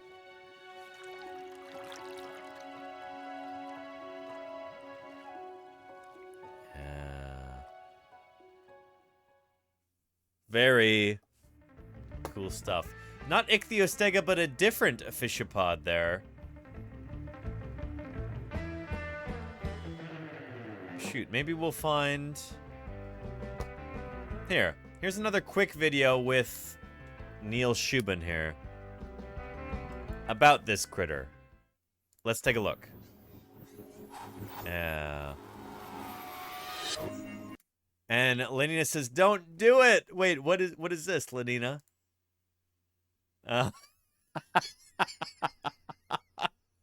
No, don't kick poor Tiktaalik. Oh boy. My name's Neil Shubin. I'm from the University of Chicago, where I'm a professor in the faculty of the anatomy department there. I also hold an appointment at the Field Museum of Natural History, also in Chicago.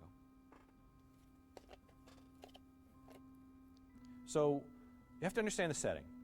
The setting of the day we found it was, this was our last expedition to the Canadian Arctic. We were running out of money, and I'm not saying this for drama. It's really expensive to work there. We'd worked there for a number of years already with very little success. We had not much to show for ourselves. We decided to sort of spend the lot and have one last season working at that layer. So Steve's cracking rocks, and Steve is up, about 7 feet from me. He says, "Hey Neil, what's this?" And I remember looking at the thing and saying, "Okay, we have a flat-headed fish." I looked at Ted and Farish, who were the co-leaders of the expedition. We were like, "Oh my God!" I mean, it was there was two feelings. One was just incredible joy, but the other was incredible relief, which is really this is our last chance at this. And as soon as I saw what this object was, I knew we had found what we had spent 6 years, and I had spent about 20 years before looking for. Yeah, beautiful. Since I was a graduate student, I was interested in one of the great evolutionary events in Earth history, which is the transition from life in water to life on land. And you think about that, it's a remarkable transition because so much in the animals have to change. So I got interested early on in this transition, and my goal was to find new evidence that tells us about how it happened. So what I did, starting in the early 90s, was to try to find rocks in the world that had the right properties to hold the fossils that would tell us about this transition. From a fish that has like a conical head and fins, to a land-living animal of the time, in the Devonian, which has a flat head with limbs. So we looked around the world, and it eventually became clear through a moment of serendipity that one of the best places and most unexplored places to look for such a fossil was in the Canadian Arctic. We discovered it from a geological textbook, not the scientific literature. It was completely accidental. But it turns out these were the... And actually, that's a really, really cool moment. We'll probably go back to that at some point. In fact, actually, shoot. This part, we discovered it in a geological textbook. This is such a cool moment. I want to find it right now and share it with you.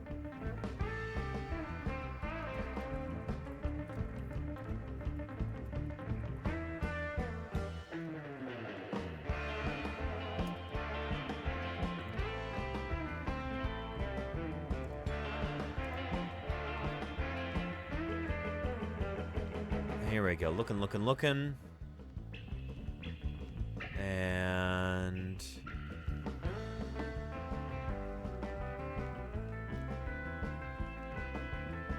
there it is. Yeah.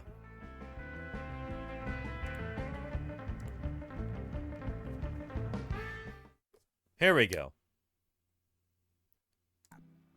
We'd be filling in a crucial piece of evolutionary history. So now there was a new challenge. Where on earth should we look next? I remember sitting in the office, and we were doing this sort of usual banter one day about something geological. We had a college textbook, thumbing through the diagrams in the book. I love this. Boom, there was this figure that changed our lives. I love this so much because I relate to this on so many different levels.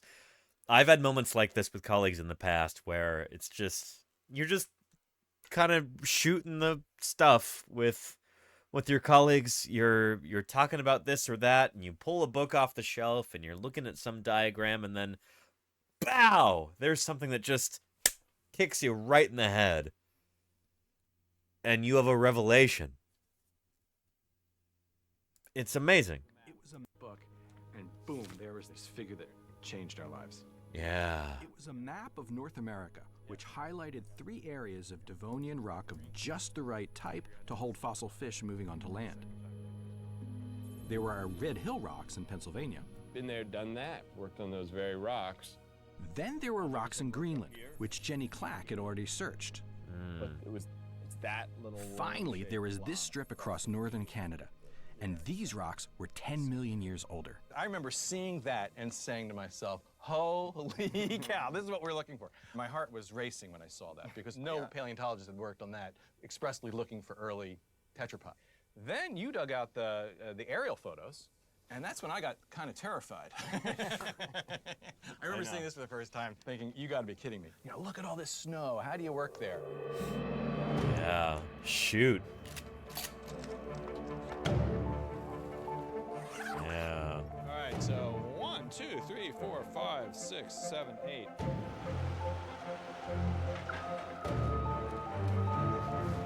It takes a lot to work in a place like the Canadian Arctic. There we go. Biological textbook, not the scientific literature. It was completely accidental.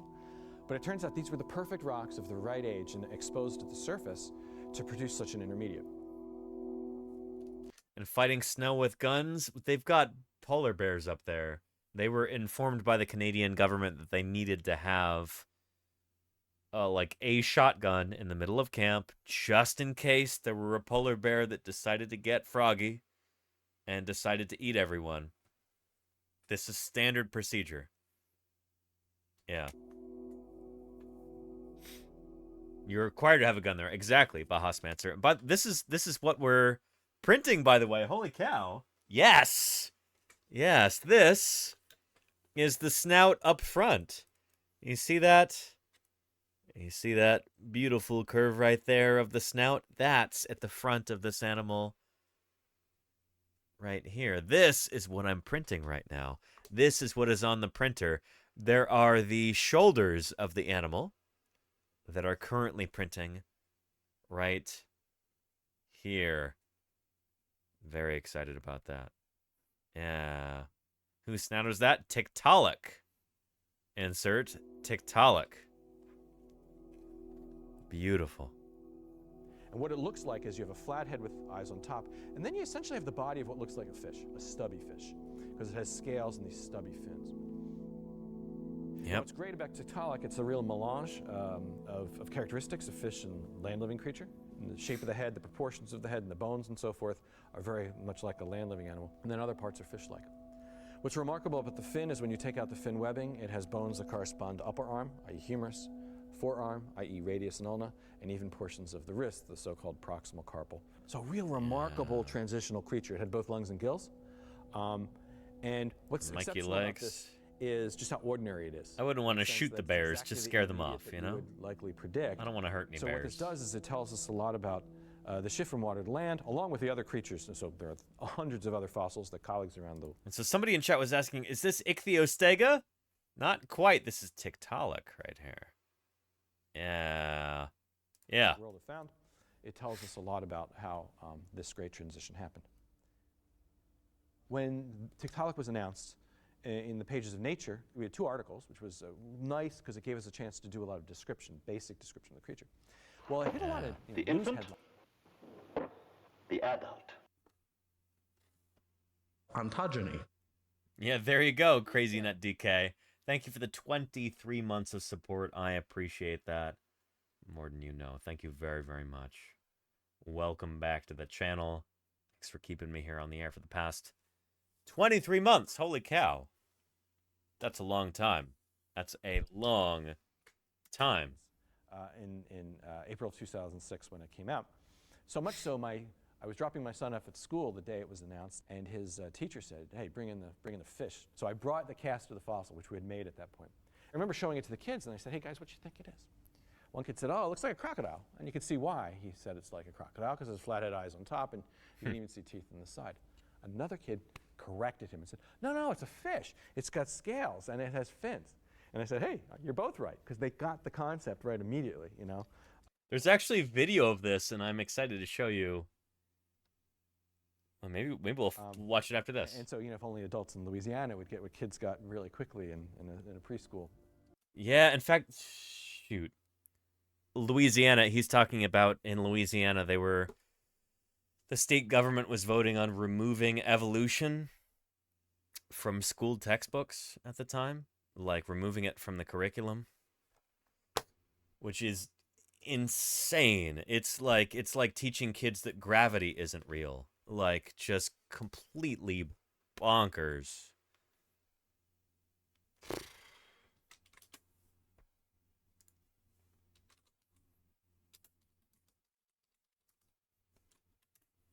Here. Here's the video. Yeah. Tiktaalik was headline news the day it was described in 2006. And I remember going in to drop one of my kids off at school. And the teacher asked me, he said, you know, I read about your discovery in the newspaper. Can you bring it in to show the children? So, you know, my office was just down the block. So I grabbed a cast of the fossil and came in to show the fossil to them. And brought a camera crew. And it was amazing what I saw. Like Hey you do. How are you? Hi, guys. Hi, Han. How you doing, baby? Anna, would you like to introduce our guest? Oh, did I conk your head? That's his daughter there. Hi, Maurice. I'm such a head conker. What can I say? Hi, guys. How you doing? Hi. Hello. Did you want to introduce today's special guest? Would you introduce our guest, please? This is my daddy. And that's my daughter. Hi, guys. My name's Neil Shubin, and I'm a scientist. I'm a paleontologist. Does The anybody kids know listened quietly as I told them about what paleontologists do and how we search for fossils. Nick, how are you doing? Welcome, welcome. No liver. What's shaking with you? It's been a while. How are you doing? Welcome back to Paleontologizing. How are things? It's good to see you alive and well. Welcome, Nick. Welcome, welcome. Yeah. How are things? Tell me about it. I hope you didn't get stuck out there in Nevada like I was reading about. Oh boy. That sounded rough. Anyway, we're talking about the critter that we're 3D printing right now, Tiktaalik.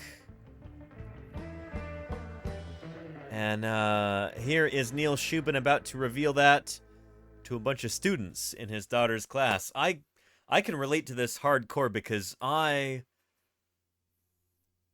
for a while, was a preschool teacher like this. And so this is an environment that I myself would be very comfortable in. I'm a scientist. I'm a paleontologist. Does The anybody kids know listened quietly as I told them about what paleontologists do and how we search Yeah. for fossils. Yep. Let me show you the puzzle. I'm going to show you something that shows you what I was looking for, and then you're going to try to identify what it is. Let's see what we got. This is taken from a college textbook, so it's really hard. This is taken from. I want to show you something. You see this cartoon? Does everybody see it? Okay, I'll bring it around. All right. What is on top? What do you guys see? Fish. That's a fish on top. Now, why is it a fish? Why do you say, you guys were all pretty sure that was a fish. How do you know? What did you say? Yes.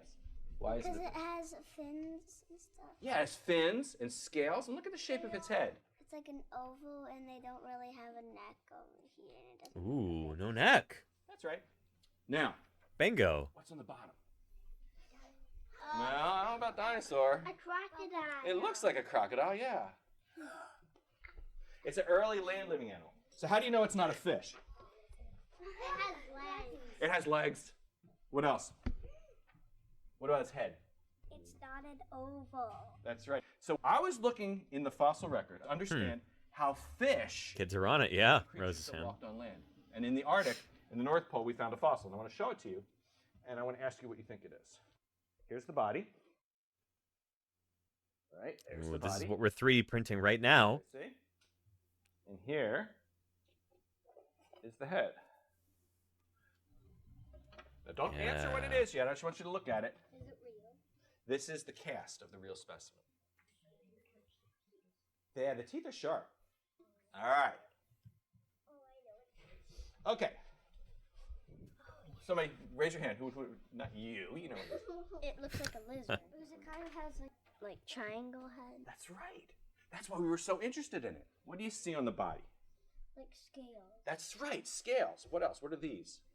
Like hands, maybe. Or Well. fins. That's right. Oh, I know what it is. Oh, I know what it is. I totally know what it is. You totally know what it is. What is it?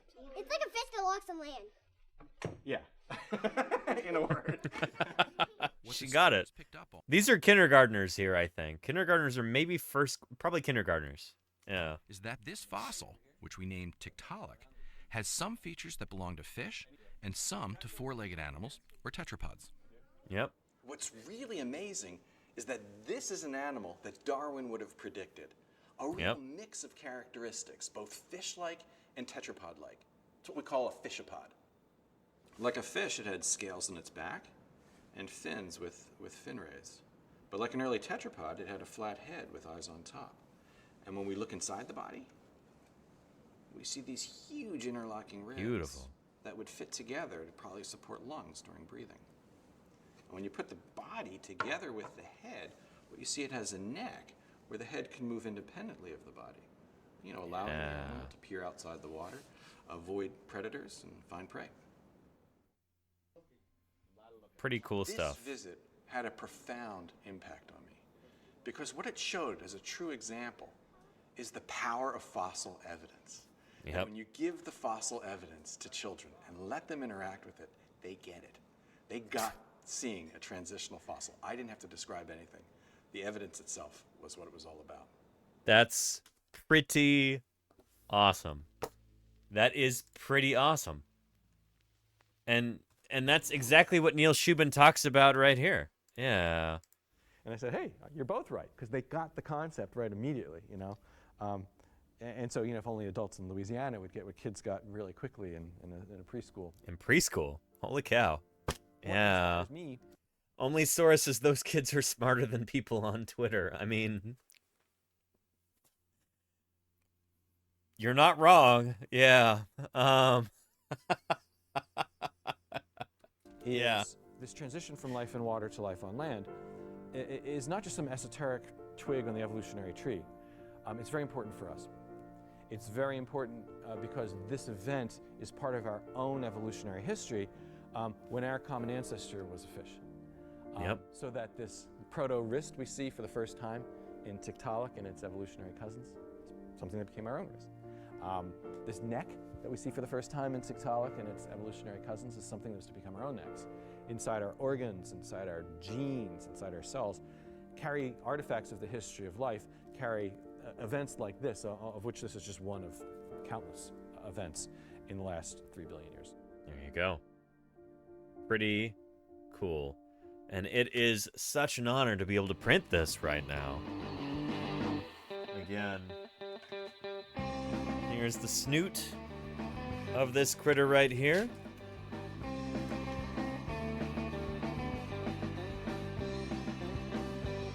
There we go. And there's the snout printed more or less life-size. I tried to figure out the scale and print this pretty much life-size. There's that right there.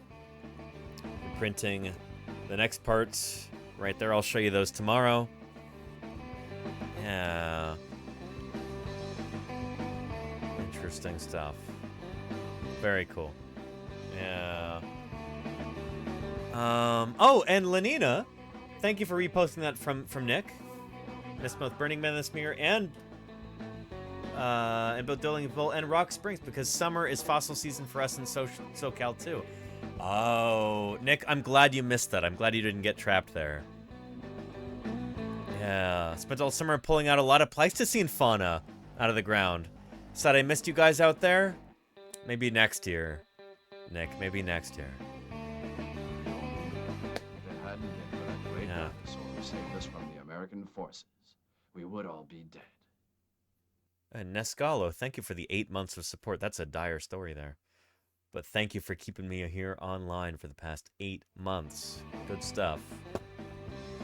Nick, hopefully next year you'll be able to join us in Wyoming and in Utah. We'll see. We'll see. But we missed you, Nick. Yeah. It's great to have you back. Yeah. Anyway, good stuff. Yeah. And says, man, to see the glampers at Burning Man actually have to face a survival situation. Oh boy, Ken, yeah. Anyway. We're not gonna get into that. But yeah. Anyway, good stuff. Tiktaalik.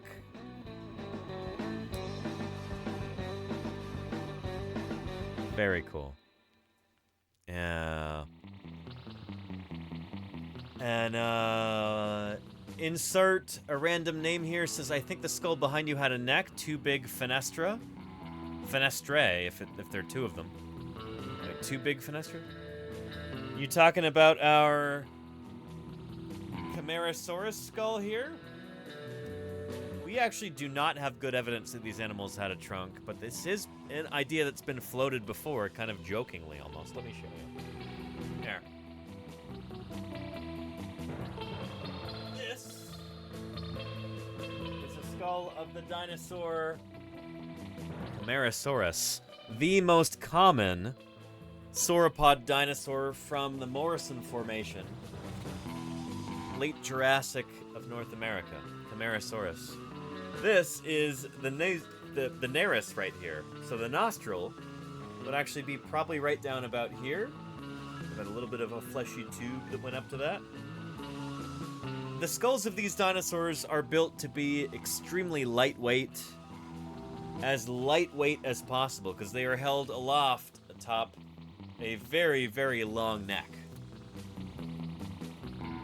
And these dinosaurs probably held their necks upright, unlike most sauropod dinosaurs.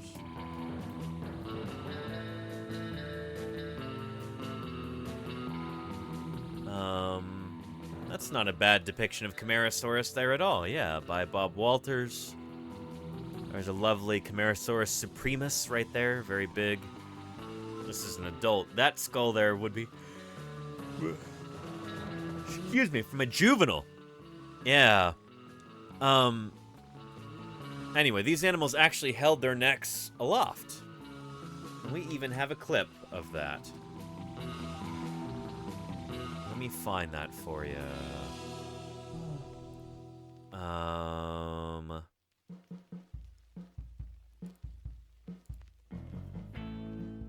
Here we go. Take a look.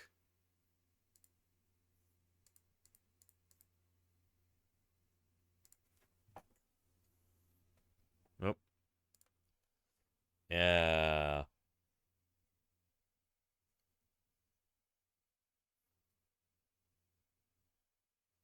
So Camarasaurs seem to have actually had upright necks, unlike most sauropod dinosaurs who had their necks out straight in front of them. These guys would hold their necks up high. Yeah.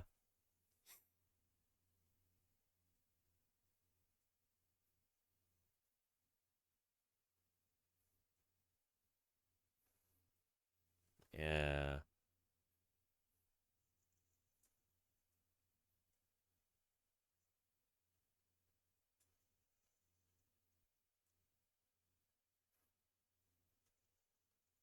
We just watched this the other day, didn't we? Yeah. And insert says, why did it pick them with some really flashy flesh atop that skull? Just check the blood vessels on the skull? That's the thing, is the blood vessels don't seem to show that kind of thing. These are animals that have already got their head at the end of an extremely long, stupid neck. And anything super extraneous on top of that head would be extra expensive in terms of blood flow. So I don't think it's super likely that these guys would have had any kinds of crazy, flashy, soft tissue structures on the head, because it's already so difficult to pump blood to the very end of that really long neck. You know? Yeah. And Nick says, I gotta go, Danny. Just stop by to say hello. Well, thank you. Appreciate that, Nick. I wish you well also. Be sure to make it out next summer. Awesome. Keep up the good work, and I've always got your back against the flatheads on X. Thank you, Nick. I appreciate you. Yeah, let me know if you ever want to pull some mammoths out of the ground down south. Could we live stream it, Nick? Holy cow. That would be cool. Yeah. Till soon, my friend. I appreciate you, my friend, Nick. Thank you, thank you. Yeah. Feel free to send me a text anytime. I promise I'll respond, Nick. I know I'm not always the best about that. But for you, I'll make sure I do. Yeah. Yeah. And Gamers Tavern Show says, what about giraffe horns, whatever they are? Those are ossicones on the skulls of giraffes. Yeah, that's an interesting point, but it doesn't really require a lot of blood flow. to a giraffe ossicone. Because it's, you know, it's bone. Like they've got a bony structure there. Bone and keratin. But yeah. Yeah. Strong teeth and powerful jaws literally rip the branches off. Little dryosaurs there. To reach them, Camarasaurus can do something most other sauropods can't.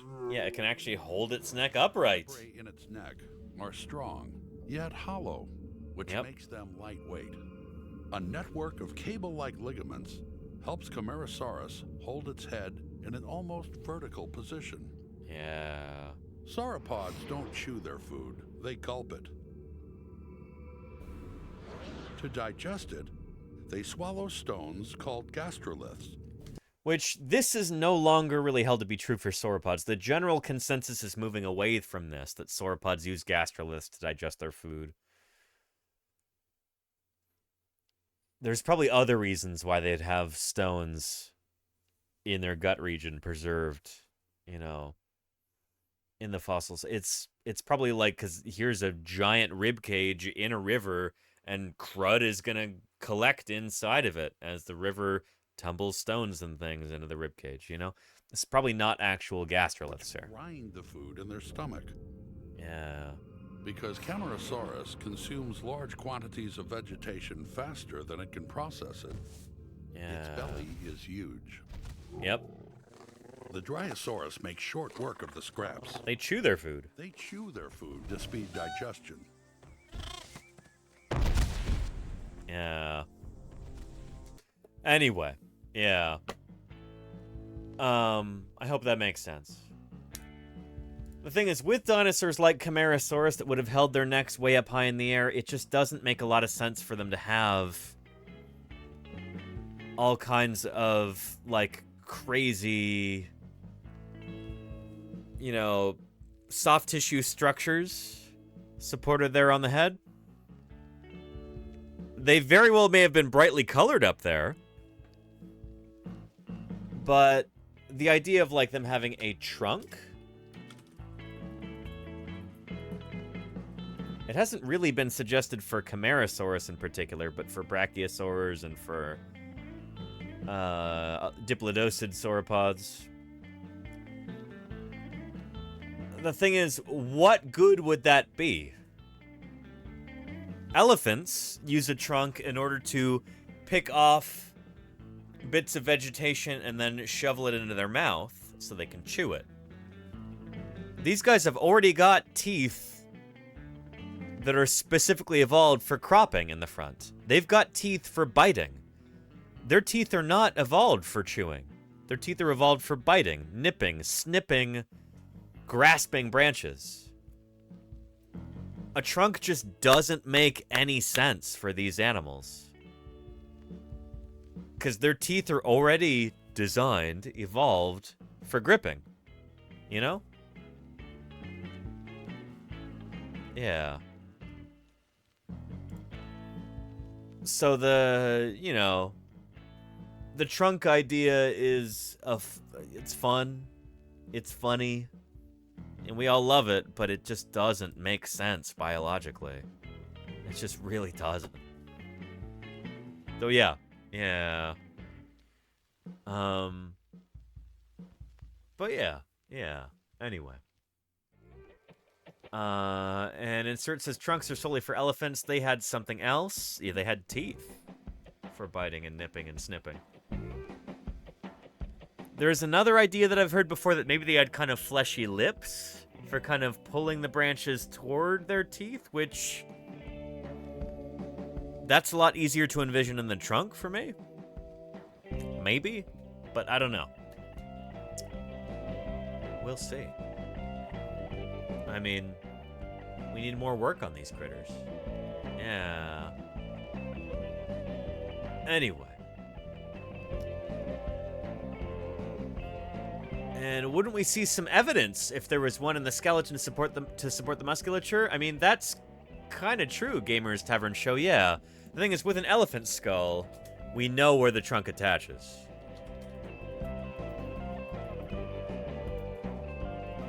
So let's look at an elephant skull real quick. They have got this huge hole at the front of the head. Right there. There you go. To support those blood vessels and those nerves and everything coming out of that really long trunk. That's what that is in the front. Those are the holes for the elephant trunk there.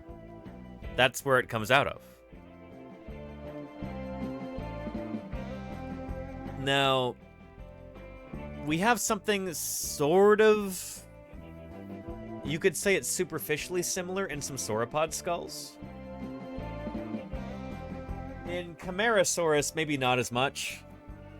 Clearly this is, you know, that's just a Naris right there. And Nuri McVie, thank you for the follow. Welcome to Paleontologizing. Good to have you here. But in diplodocid dinosaurs, like Diplodocus,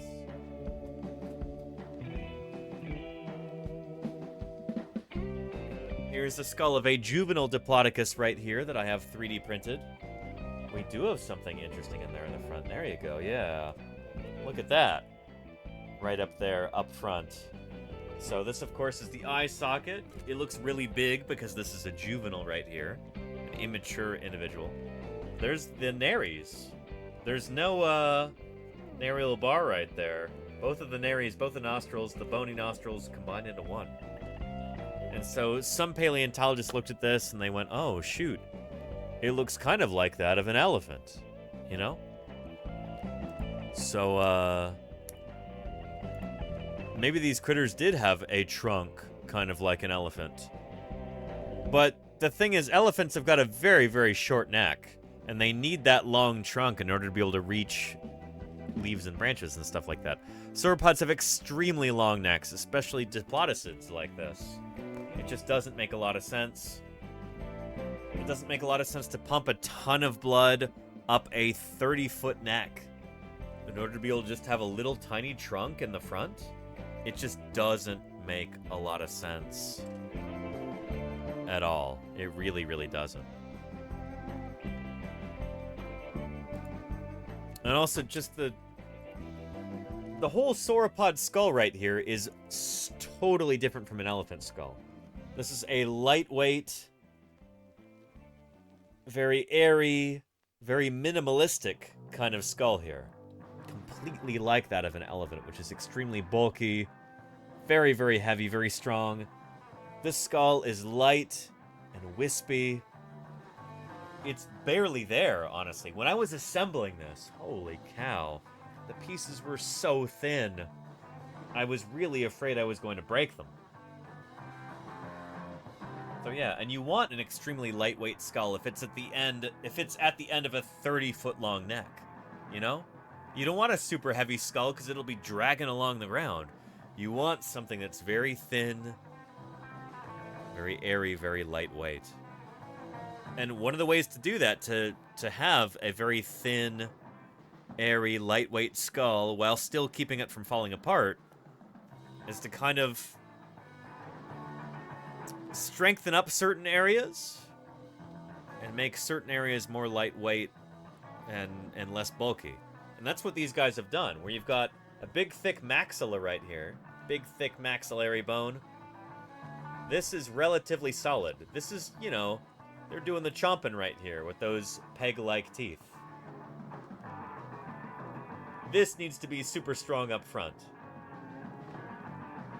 But in order to, like, make up for that, you got to make the back of the skull really lightweight. So all of this stuff back here, super light, super airy. Yeah. Does that make sense? It's just not a skull that makes sense to have a trunk on it, you know? So yeah. Yeah. Anyway. And I use PLA, polylactic acid, for printing there. Malicia Total. Yeah, just like what's going on here. Polylactic acid, PLA filament. Yeah. Would it be better to compare a sauropod to a Maraukinia? If looking for trunk signs. That's an interesting idea there, Moosey Fate. Yeah, let's look at that. Here. Put this on my desk right here.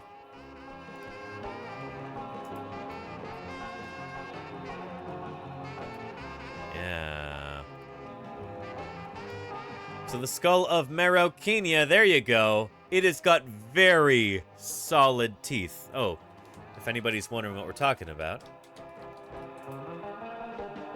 Yeah. Macrauchenia, sorry. This is an animal that had a, probably a little kind of trunky thing at the front. We're still not sure how big. Yeah. Some people draw it without that. Some people draw it with it. But at any rate, this actually seems to be the inspiration for a Star Wars critter. Some of you are probably jumping up and down thinking about this right now. Yeah.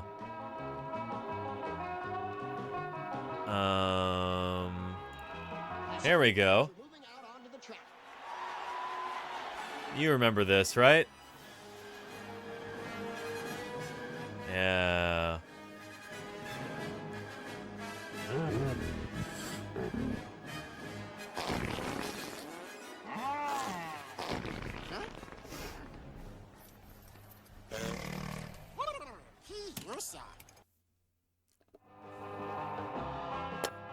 That is, it seems to be, from a paleontologist's perspective, seems to be inspired by a real animal, Macrauchenia, that lived in South America up until fairly recently. I think it was it's from the Pleistocene, right? A nodo ungulate. Yeah. Anyway, this critter may or may not have had kind of a trunky thing on the front of its snout, but it's got a very different looking skull. Holy cow. And it's got proper chewing teeth there, too.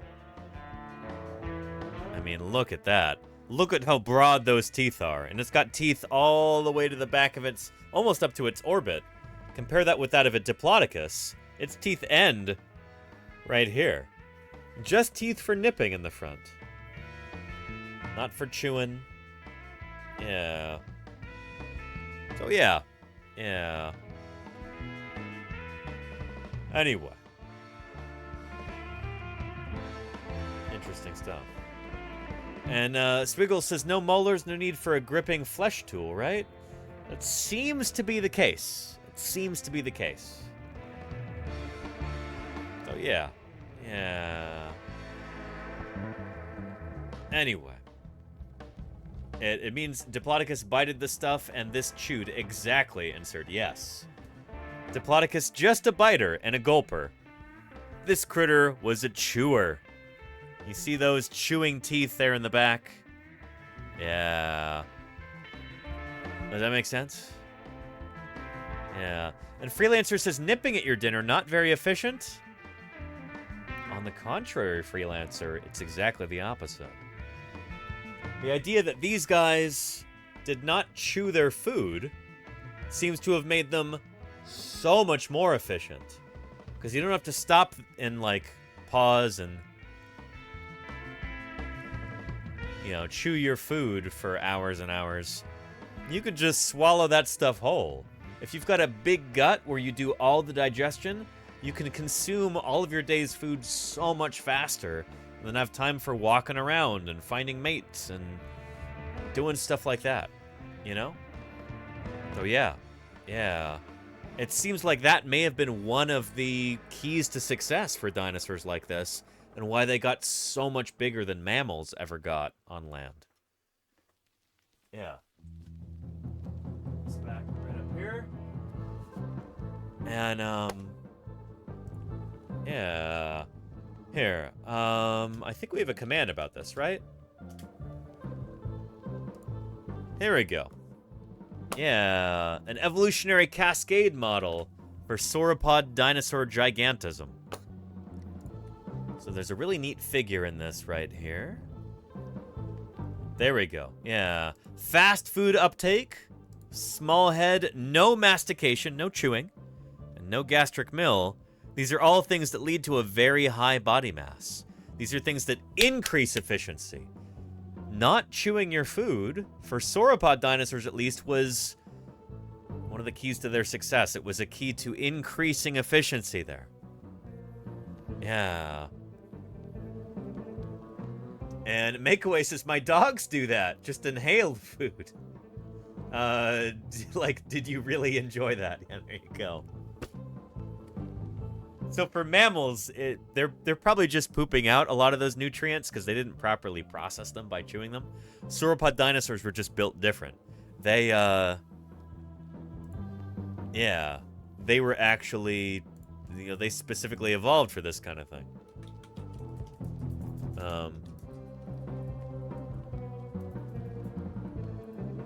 Yeah, and I wonder if we can find a video about this. Yeah, how did these dinosaurs get so big? We watched this a little while ago on PBS Eons, I feel, but... Yarn and pushpins, and there you go, Mayor Space. Mayor Space, you're,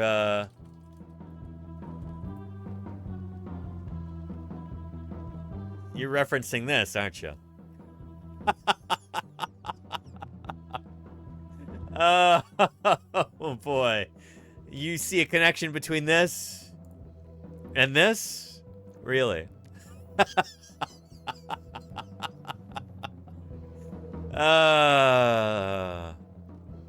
Anyway, the paper is there. Somebody type in !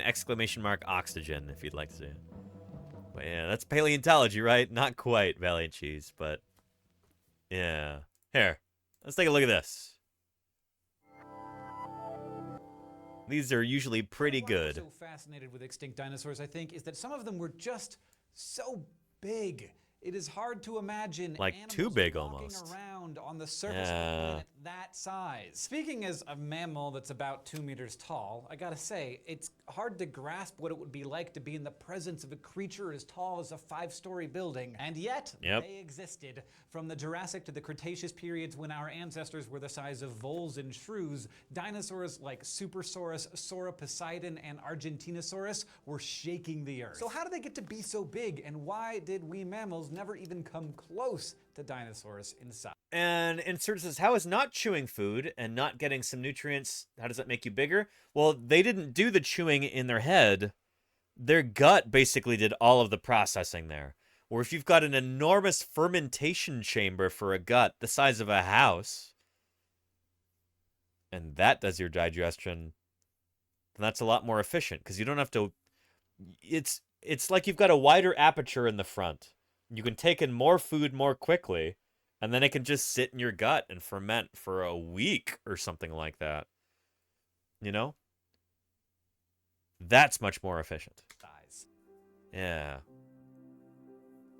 Generate a lot of farts. Valiant Cheese, I mean... Yeah, there is an idea about that. Shoot. Let me see if I can find that.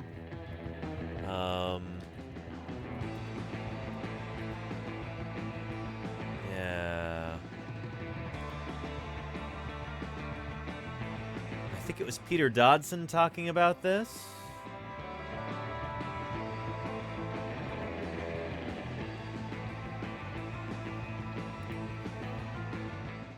There we go. To aid digestion and break down their food into a form they could easily convert to energy. Yep. A 70-ton sauropod dinosaur is an enormous animal, and the size of its fermentation vat would have been staggering. We reckon it was somewhere around 10 tons. 10 tons. Equivalent to 30 barrels of wine. 30 barrels. But like anyone who overindulges, a 10-ton fermentation vat for a stomach would have produced side effects. Fermentation is a chemical process which produces large quantities of gas. We do have Dodson here, HD and HB. Yes, Peter Dodson, paleontologist from the University of Pennsylvania, I think. And our giant sauropod was fermenting 10 tons of plant material. It must have produced prodigious quantities of gas. In a word, it produced wind. Yeah. Anyway. What someone eats can tell us a lot about them. Yep, this is true. I'm glad I was able to find that so quickly. A little proud of myself there, yeah. The most animal ever is, of course, a mammal, the blue whale. It can get up to 30 meters long and weigh as much as 145 metric. Yeah, blue whales, they're big. They're essentially weightless because they live in the ocean, you know?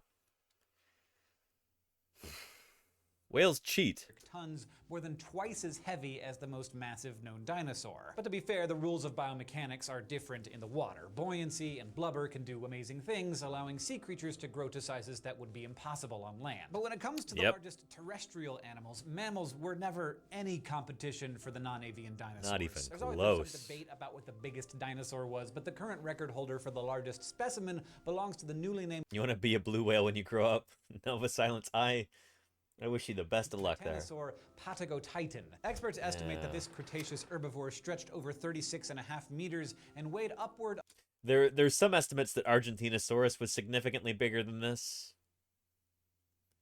Greg Paul seems to think so. The jury's still out on what really was the biggest sauropod dinosaur. We really don't know yet. There are some people who think that Alamosaurus from here in North America, remember the Alamosaurus, that may have actually been larger.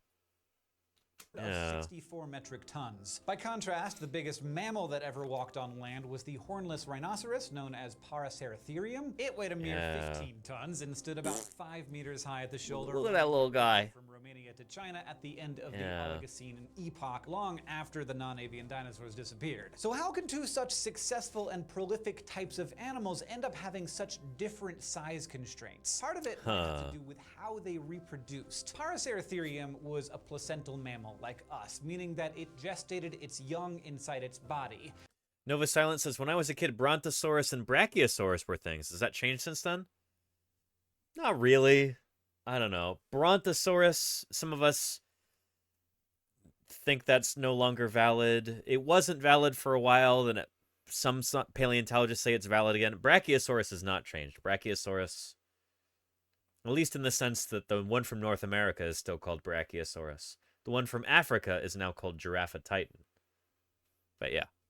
And if this ancient rhino was anything like large mammals we have alive today, that would have taken a very long time. Big mammals like giraffes, rhinos, and elephants usually only have one offspring at a time, and gestation can last longer than some other kinds of animals live. Elephants, for example, carry their babies for more than 2 years. Now consider the dinosaurs. They didn't really have to carry their babies at all because all the dinosaurs laid eggs. Even the biggest of the giant dinos hatched from an egg no bigger than a soccer ball. What does this have to do with size? Well, or for those of you from saner parts of the world, of football. Yeah. Giant dinos hatched from an egg no bigger than a soccer ball. Yeah. Anyway, the point remains, smaller than this. The very biggest animals that ever walked the earth started off no bigger than this, which is kind of astonishing. A baby blue whale, when it's born, is like the size of a minivan or bigger. Maybe the size of a, you know, Chevy Suburban or something like that. Like, crazy big. Like, things shouldn't be on the road, a baby blue whale. You know? Don't put them on the road. Not a good place for them. You get my point. What does this have to do with size? Well, bigger mammal species give birth to bigger young, which requires a huge amount of time and energy to gestate. Dinosaurs totally bypassed that problem. Instead of having bigger babies, the largest dinosaurs laid comparatively small eggs, which held equally small hatchlings. Reproducing this way, with babies hatching and growing outside of the mother's body, removed the size limits that gestation places on mammals. Dinosaurs also had another evolutionary advantage. Their skeletons had a special feature that mammals lacked, a sophisticated system of air sacs. These sacs were basically pockets of soft tissue that were connected to the lungs. Think of them as biological balloons. Some of these sacs sat in the body cavity next to bones, usually in the neck, back, and hips, but others ran inside the bones themselves. These air sacs helped shape the dinosaur's skeleton and allowed the bones of the biggest dinosaurs to remain light without sacrificing strength. How do we know that extinct dinosaurs had these sacs? Partly because the non-extinct dinosaurs have them too. Birds have a similar system of sacs that help draw air into their tiny lungs while also making their skeletons remarkably light. And if you compare the respiratory system of birds to those of the giant dinos, you'll see the resemblance is pretty striking. Where do you think birds got it from? They got it from their dinosaurian ancestors right here. That's where they got this from. Dinos, you'll see the resemblance is pretty striking. In sauropods, for example, the vertebrae of the back and neck have the same pockets and divots we find in birds today, where these air sacs were attached. And when paleontologists scan fossils of some dinosaur bones, like vertebra, they often find hollow spaces inside the bones where the air sacs used to sit. Now keep in mind that bones with spaces created by air sacs are different from the hollow bones that you see in the legs of birds and other theropod dinosaurs. And not all of the extinct dinosaurs had these handy airbags. Only the type of dinos known as saurischians had them in the traditional dinosaur family tree. The ornithischians didn't necessarily have them. That is the two-legged dinosaurs that include today's birds, as well as the sauropods, the quadrupeds that include the giant titanosaurs. All of the rest of the dinosaurs, like the horned, armored, and duck-billed dinosaurs, are known as ornithischians, and they didn't have these features, so they weren't as light on their feet. And of course, we mammals don't have anything like them either. We retained a skeletal system of dense, heavy bones that puts a limit on how big we can get before our bones crack under our own weight. But the thing is, these adaptations are just what allowed dinosaurs to get so big. They don't tell us why these giants got so enormous in the first place. And that's a totally different evolutionary question with lots of possible answers. Maybe living large was a way to stay safe from predators. Or maybe their size allowed dinosaurs to cover more ground or reach higher leafy branches in search of food. Might or be maybe all of the above. Something paleontologists haven't thought of yet. And then there's another question to consider. Was the ability to grow so large really an advantage? After all, the sauropods are gone. Well, sure, as are all the other non-avian dinosaurs. Only small dinosaurs survived at the end of the Cretaceous period with that asteroid impact. Only the smallest of the dinosaurs, the birds, survived. But sauropods like this existed for the entire age of the dinosaurs. Stegosaurs, for instance, die out in like the middle Cretaceous, gone. Other groups of dinosaurs die out, like megalosauroids die out. Sauropods managed to survive for the entire age of the dinosaurs, and they were going strong right up until the end. So, was this a disadvantage? I wouldn't say so. They were doing really, really well until the rules completely changed when that asteroid hit. When, like, maybe 70-80% of life on Earth died out. You know? Yeah. So are most of their relatives. Of the entire... What's the spiky stuff on their backs? So they've got little spiky guys. After all the... Yeah, so some of these, we call them sagittal spines sometimes. Almost like an iguana. Where on dinosaurs like Diplodocus, we have evidence that they had little spikes there embedded in the skin. Just over the center line of their back along the sagittal plane. The sauropods are gone, so are most of their relatives. Of the Mayor Space says, is anything really an advantage? Everything keeps going extinct. Stop dying, you cowards. There you go, Mayor Space, yeah. entire dinosaur family, only a single group of saurischian theropods survives, and they range in size from the hummingbird to the ostrich. So today, even if it's hard for us to picture a dinosaur as huge as Patagotitan, we can at least understand how animals like it were physically possible. Perhaps we're lucky that we never reached such great heights. Evolutionarily speaking, it seems that bigger is not always better. I mean, sort of. For sauropods, bigger was better. That's the thing. That was kind of the key to their success. But then when an asteroid hits the Earth and wipes out 90% of ecosystems or whatever, then yeah, that could be a disadvantage, I suppose. But, you know,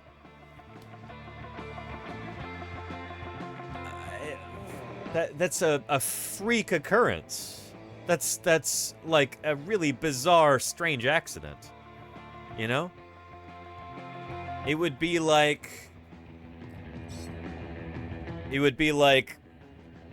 say you're gonna drive a friend to the airport,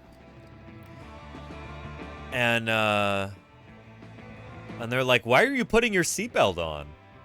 And you're like, "Well, because that's the safe thing to do." And they're like, "Why are you using your turn signals?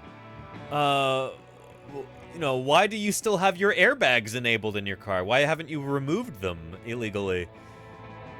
And you're like, "Well, because that's the safe thing to do." They're like, "Well, but are you really thinking about leopard attacks? What if a leopard were to sneak into the back of the vehicle? Where's your leopard gun?" It's like, well, what are you talking about? that it's an extremely rare freak accident kind of event that you're talking about. I'm thinking about the stuff that works, you know, in the long term. Statistically speaking, all these other ways of getting injured in a car accident, they're much more prevalent. Wear your seatbelt. Have airbags. You know? Check your tire pressure. Use your turn signals, everything else.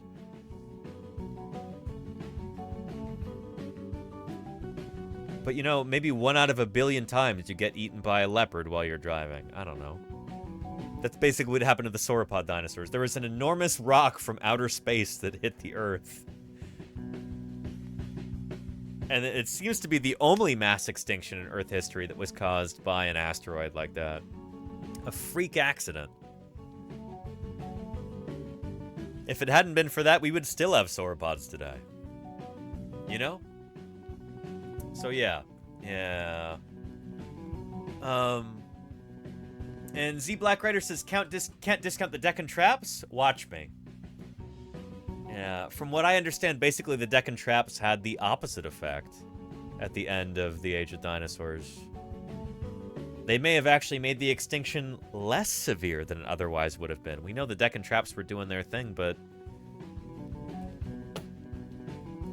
yeah.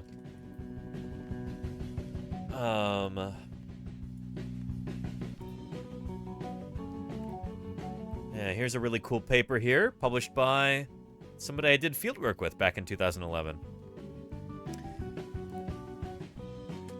The idea here is that those massive volcanic eruptions were actually raising Earth's temperature during the late Cretaceous, like the end Maastrichtian, and then when the asteroid hit, it dropped Earth's temperatures, and so the volcanism that may have been going on, that was going on at the time, may have actually helped mitigate the extinction. It's an interesting idea. So yeah. I don't know. Time will tell whether the asteroid hypothesis wins out or the Cretaceous volcanism hypothesis wins out. But right now, the general consensus that is growing among paleontologists, geologists, geochronologists, everyone else, is that it was really the asteroid that did it. It lines up perfectly. Whereas this volcanism had been going on for hundreds of thousands, if not millions of years beforehand with no real effect. So yeah. Anyway. Yeah. And Fish says, haven't they found sites that are exactly post-Chicxulub? Yeah, and they've got no dinosaurs, Fish. Except for birds. Well, they have got no birds either. Bird fossils are extremely rare. But yeah.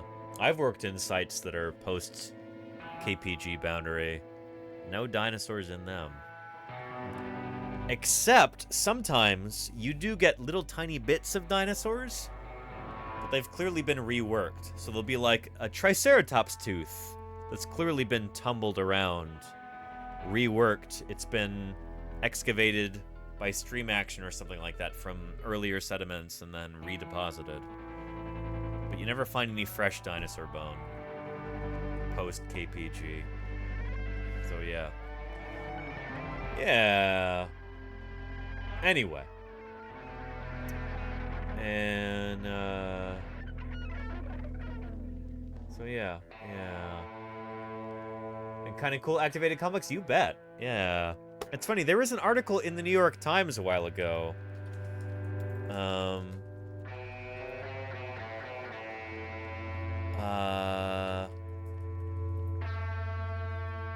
Yeah. Was this it from 2020?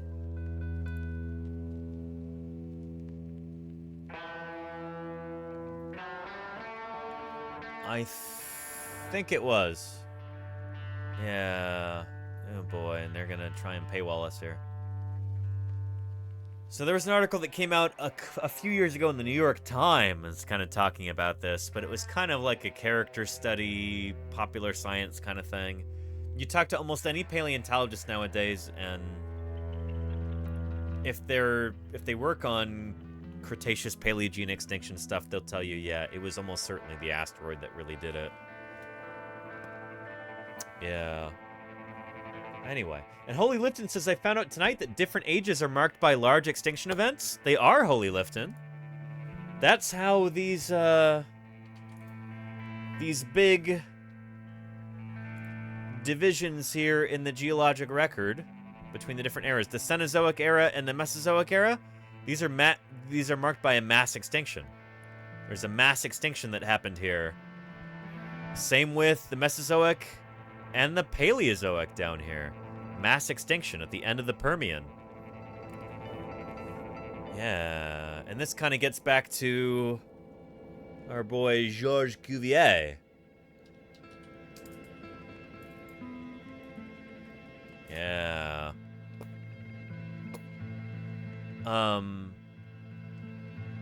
Here, let's take a look at this right here. The rocks. Cuvier. Merp. So there was a time, honestly, not too long ago, like shockingly recently in time, around 1800, where almost nobody accepted the idea of extinction. That living things could go extinct, that they could cease to exist. This was considered like heresy, you know?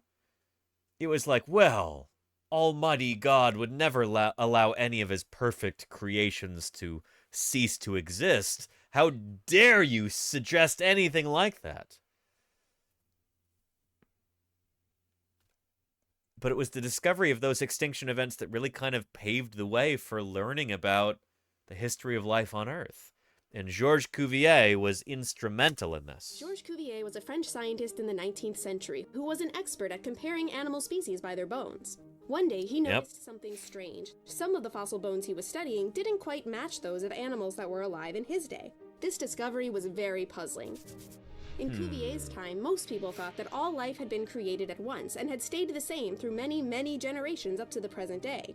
Animals didn't change from one to another, and they certainly didn't disappear altogether. So where did these strange bones come from? To solve this puzzle, Cuvier got out of the museum and visited mines around Paris to study rocks and their fossils. Yep. He noticed that strange bones seemed to be buried deep in older rocks, and as you moved up through younger and younger rocks, they disappeared entirely. That gave him an idea. Some animals are not found today because they completely died out thousands, even millions of years ago, and the history of their appearance and disappearance is preserved in the rocks. Cuvier identified more than 24 of these extinct species, leading him to think about revolutions. Dramatic periods when many animals went extinct as an essential part of the history of life on Earth. Today, 5 mass extinctions are known to have occurred, and while we think of evolution as the main force that drives... And so these are really, really important. The end Permian marks the end of the Paleozoic, the beginning of the Mesozoic. The end Cretaceous marks the end of the Mesozoic, the end of the age of the dinosaurs. And then the end Triassic, late Devonian, and Ordovician. These are a little bit smaller. Honestly, the end Cretaceous should be larger than this. It may be as close to like 90% of species died out at this time. But yeah. When early geologists were first studying the rock record, they noticed that like certain organisms would be really, really common until a certain point, and then poof, they're totally gone after that.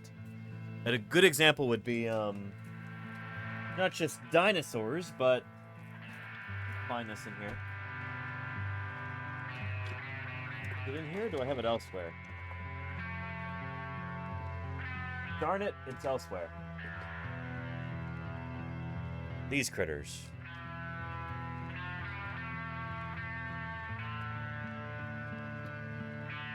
Ammonites are very common throughout the Mesozoic, and then they completely disappear. They go extinct at the same time as the dinosaurs, and these are what we call index fossils. They're very, very common in marine sediments, and then poof, they're gone. So don't fear the Reaper. Yeah. There you go. Insert. Here, I believe we might have a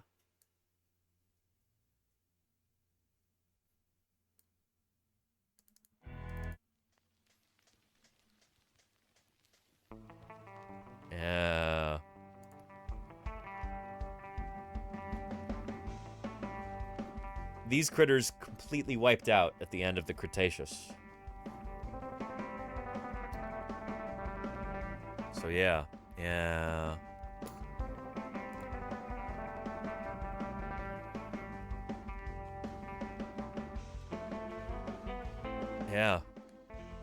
So important stuff, you know?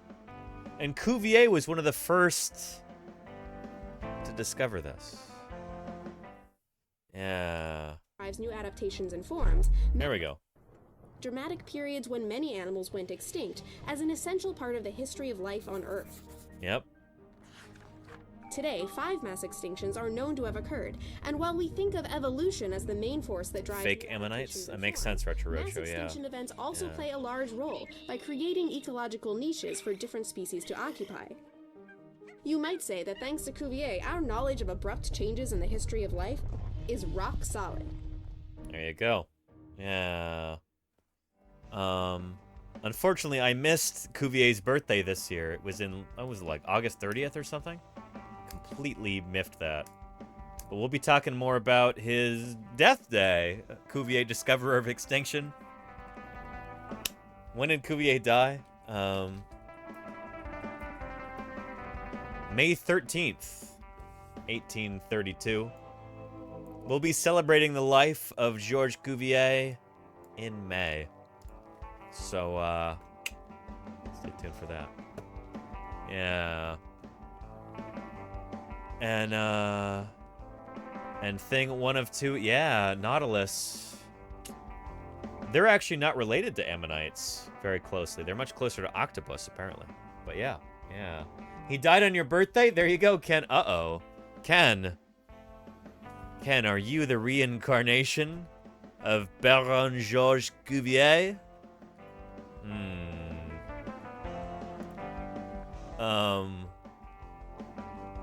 I'm not about to accuse you of that, Ken, but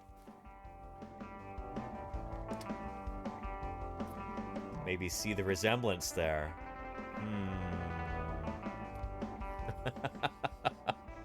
Elena says, no, he didn't die on your birthday. You were born on his death day. There you go. He was first, really. Yeah. So, yeah. Anyway. Good stuff. And you're, you got a Scoot Okami Kuma. Thank you for being here. Yeah. And Eodromius. I did not do Eodromius yet, Murph. No, shoot. Let's do that right now, actually, Murph. Let's do Eodromius right now. A dinosaur deep dive on this critter. I kind of forget who is Eodromius. There we go. Almost seems like a Paul Sereno taxon. It seems like a Paul Sereno kind of name. And you know what? That looks like the work of an artist who has worked with Paul Sereno. Who is this critter, Eodromius? Let's do a deep dive on this animal. And figure it out. Let's see if we can find a video on this animal real quick. This Twitch is a visual medium.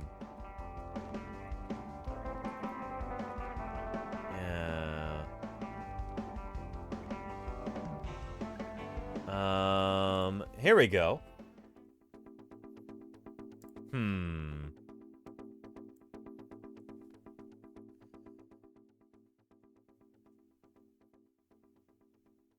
Once again, Paul Sereno, yep. Discovered a new dinosaur, the dawn runner, Eodromius.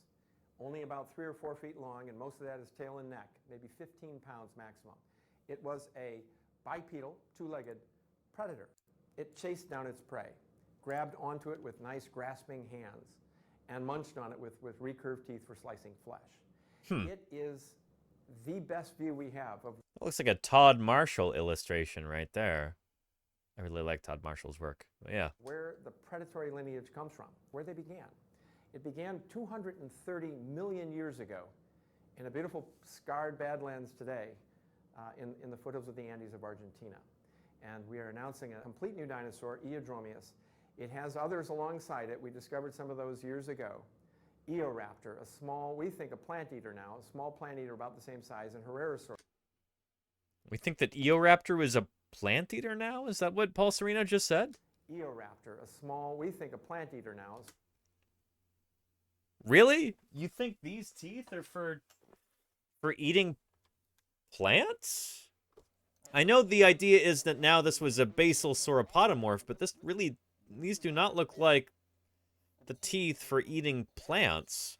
You can be a basal sauropodomorph and not be a plant eater. We think that all dinosaurs ancestrally were meat eaters when you go way back to the beginning of the age of dinosaurs. But a plant eater, really? Eoraptor? You're gonna have to show me some better evidence. I don't necessarily buy that idea. What? We discovered some of those years ago. Eoraptor, a small, we think a plant eater now, a small plant eater about the same size, and Herrerasaurus, a distant cousin as well. Was Herrerasaurus also a plant eater? What? These are the earliest dinosaurs and our best view of what happened at the dawn of the dinosaur era. I mean, I've heard some paleontologists, colleagues of mine, say that they don't think Herrerasaurus is even a true dinosaur anymore. It might be just outside of the dinosaur family tree. But yeah. A lot of the story that we're bringing to press today about Eodromius is told in the rocks around Eodromius. It's really a lot of hard work. We didn't just bag the dinosaur and run. No, we looked at the surrounds of the dinosaur, and then much beyond that. We went and crawled across this valley from top to bottom, logging every strata. Same for all Herrerasaurs. Yeah, Murph, yeah. Every animal we encountered so that we could ultimately say, here's a pie chart of the animals that were around in Eodromius' day. A couple million years later, because we actually radiometrically or radioisotopically dated these beds, we can say how much time was involved. What happened at dinosaur origins? That was our bigger question. Yes, we wanted to find new dinosaurs like Eodromius, Eoraptor, but ultimately the question is, what happened? What gave them the edge? Was it a simple competitive scenario where they were better, or was it more complicated? It was not a simple competitive advantage with dinosaurs becoming much more common. No, it was more complicated. So there was spins and turns at the early part of dinosaurs, and in the end of the day, at about 200 million years ago, after about 30 million years of occupying habitats with other animals, dinosaurs were on top. It was largely a lucky break, we think. Yeah, there was a mass extinction event, the Triassic-Jurassic boundary. But a lot of dinosaur evolution went into those first 30 million years. There's the skull of Eodromius right there. All the major groups, the major clades were formed during that time period. And that's really the story that emerges from our work. And it takes years to put that together, but it's great fun. Interesting stuff there. Eodromius. So there is one of the guys who described this critter. Yeah, and there's a little time lapse right here of, there we go, reconstructing the animal from a skeleton. There we go. To fully fleshed out. Interesting. Yeah. Let's look this up on Wikipedia.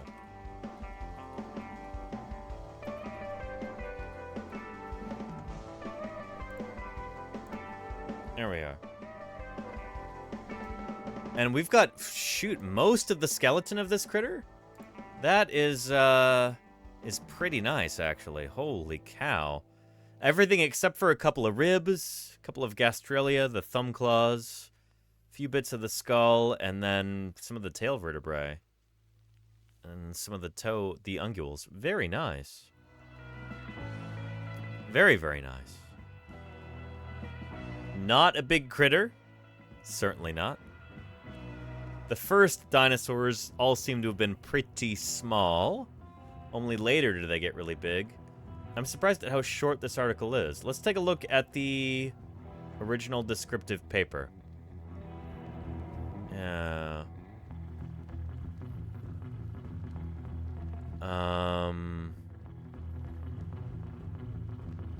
Is this it here? Bergman and Suze. No, what year was this published? 2011. Martinez et al. Let's find that original descriptive paper here. 2013, 2018, 2012. 2011.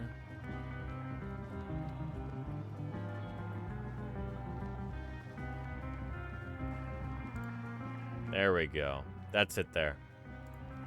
Here is the PDF, which thankfully is open access.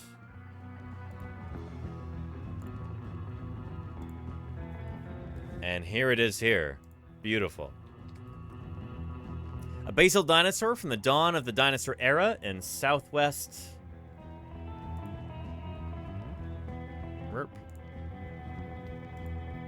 southwestern Pangaea.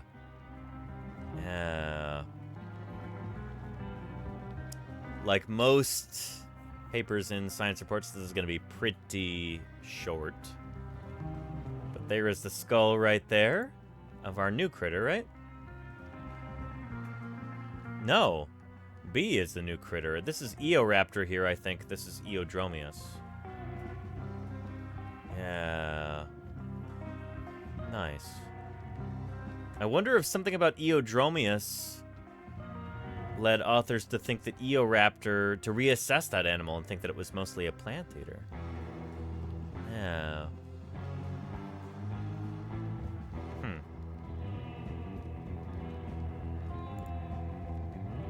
Phylogenetic analyses of basal dinosaurs positions the contemporaneous and similar-sized Eodromius and Eoraptor at the base of Theropoda and Sauropodomorpha, respectively. So basically, the idea is that this dinosaur, Eodromius, the dawn runner, would have been one of the first of the theropods, the two-legged, meat-eating dinosaurs. And that Eoraptor, despite its name, would be the earliest of the sauropods, the long-necked plant-eating dinosaurs. The thing is, when you first start off with dinosaurs, about 230 million years ago, give or take a few, probably give a few,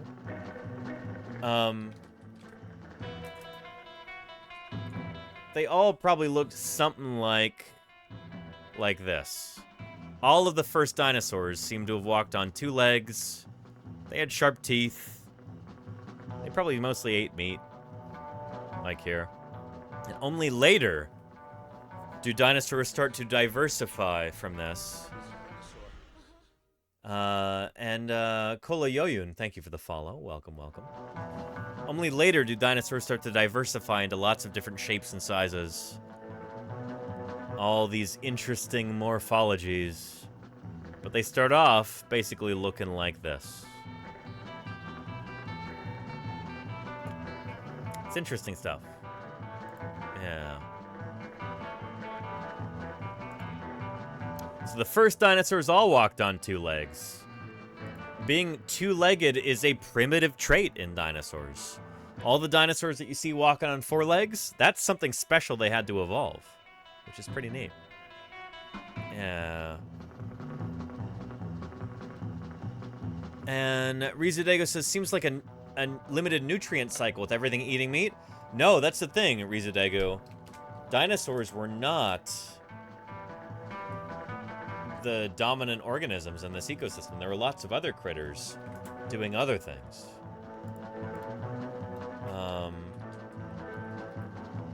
Yeah. Here, take a look at this. This is Herrerasaurus here. There's a little cynodont or something? Little mammal-like critter. Just got wrecked by this meat-eating Herrerasaurus. Early, probably dinosaur? But there is a plant-eating Rhynchosaur right there. Uh-oh. Best skedaddle on there. Try and get away. Yeah. So there were lots of other plant-eating animals at the time. Oh, and shoot, here is a big non-dinosaur. This is like Saurosuchus, I think? Yeah.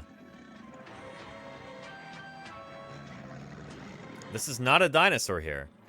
This is Saurosuchus, a big crocodilian relative. That was the top predator in this ecosystem.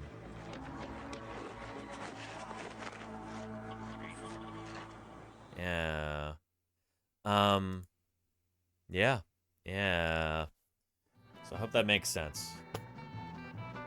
So at the time...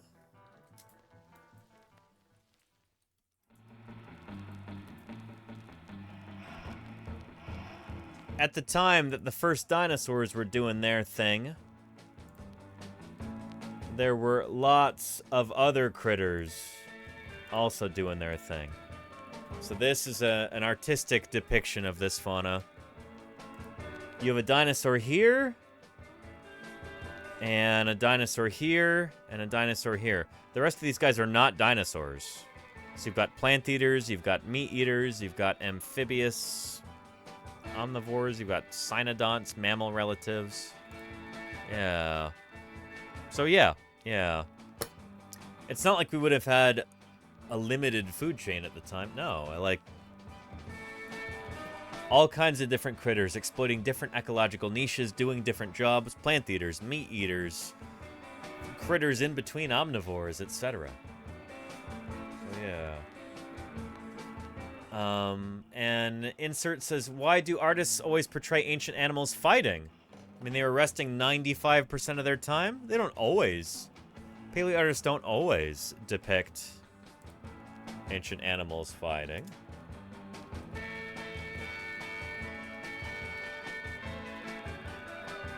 Yeah, there's lots of different depictions of dinosaurs snoozing, you know? Relaxing, resting, doing their thing. Yeah. But if there is a bias toward showing animals fighting, which I think there is, it's because that's more dramatic. You're more likely to see that. Those are the illustrations that are more likely to get published in books, in news articles. That's the stuff that's more likely to make its way into a movie or something like that, you know? Yeah. And also because, honestly, resting is not that interesting from, like, a morphological perspective. If you're going to show an animal doing what it evolved to do, Special magnetism for children. then you're going to show them, you know, eating like this, using those teeth. See what I mean? Yeah, Rabid Weenus, thank you for the 18 months of support. I really appreciate that. You know? Yeah. Does that make sense? Yeah. Fighting gets people's attention. That's true, Charlie's Dragon, yeah. Yeah. If it bleeds, it leads, right? It's true in paleo art too sometimes. Yeah. Anyway. Yeah. So Eodromius, a cool animal, and there we go. So dinosaurs are just about 10% of the population at the time in this assemblage here. Yeah. It would only be after the Triassic-Jurassic extinction event that dinosaurs really, really take over. They started off small, like little Eodromius here. Cool stuff. Thank you, Murph, again, for redeeming that dinosaur deep dive. That's good stuff. Yeah. Anyway. Yeah, and Moo Hoodles, how are you doing? Welcome back, Moo. It's good to see you. Hope you're doing well. Yeah. And Tony is my baby says, do you think any dinosaurs were as flexible as a cat? Some dinosaurs are far more flexible than a cat. Yeah. Shoot, let me show you one.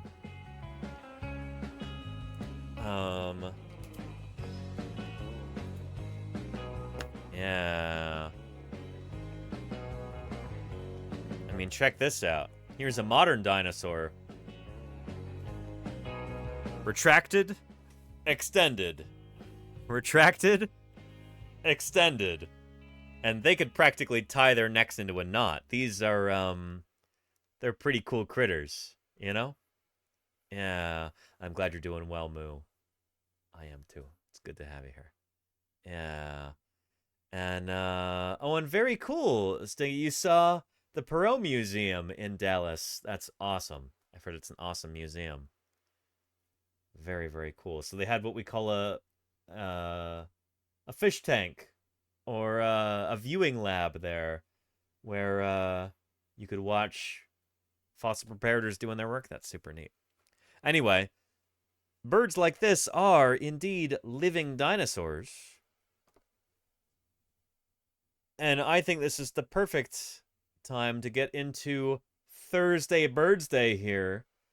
Why don't we go ahead and do that? I started working today on a proper theme song for Thursday Birdsday. It's not done yet.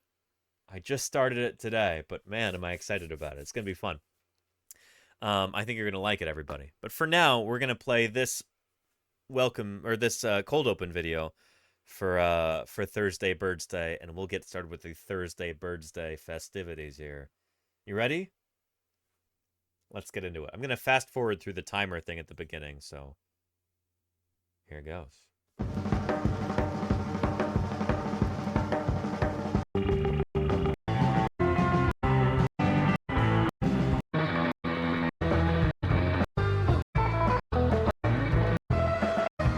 Why, if that happened,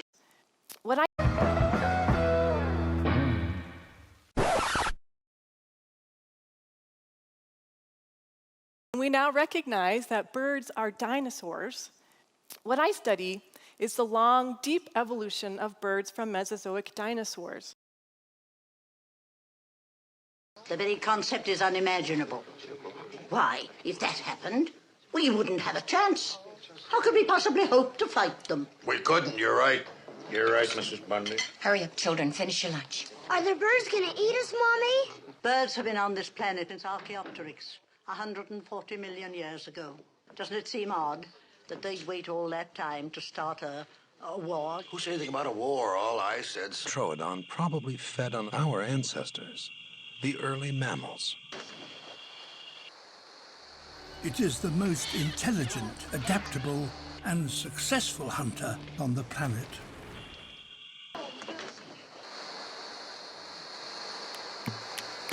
Look at the gap.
That's not bad for a quadruped.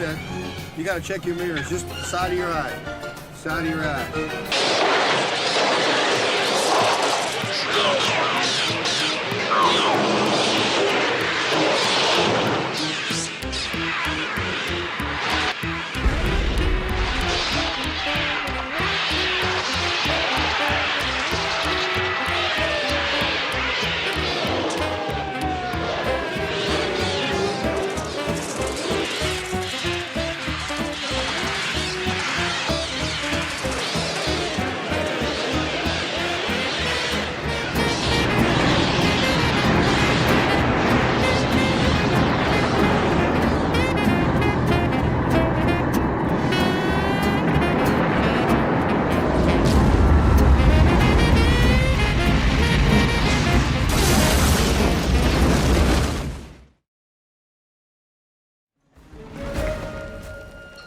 Success.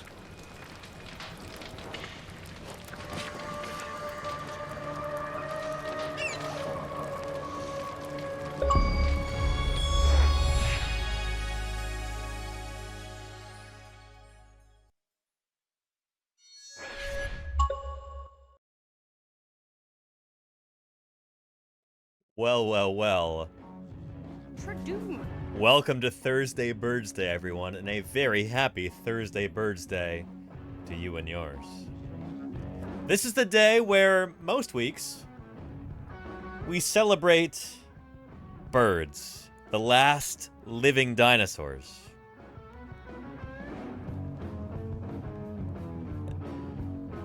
And it's pretty simple how this works.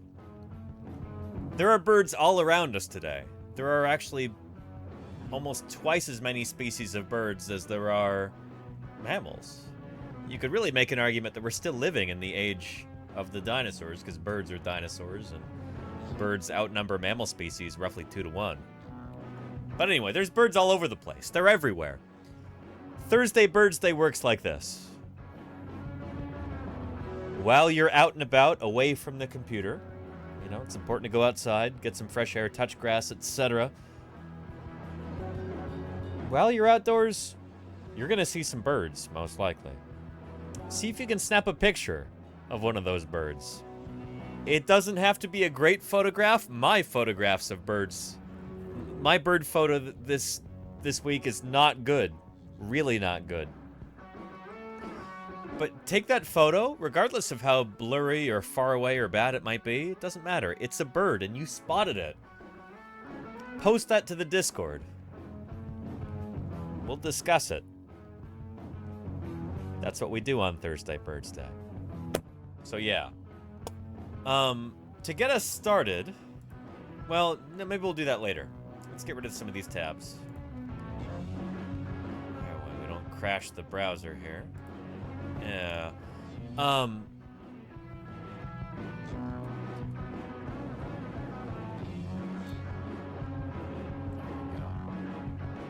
Let's open up the old Discord and let's see what people are a-posting for Thursday Birdsday. Yeah.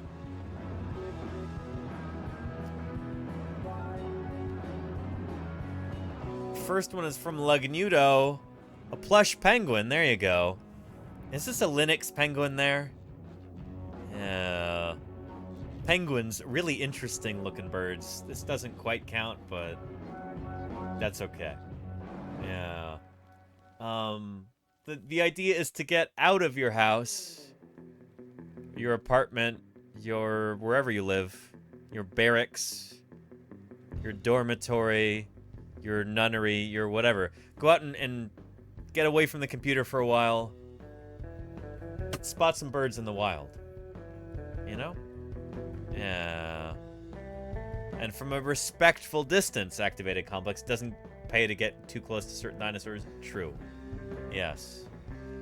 Yeah. Yeah. Cheeseness says a cold days late? A couple days late? But I came across a pair of my magpie friends holding hands, feet on Thursday. That is really lovely. Magpies are incredibly intelligent little birds. Holy moly. They are,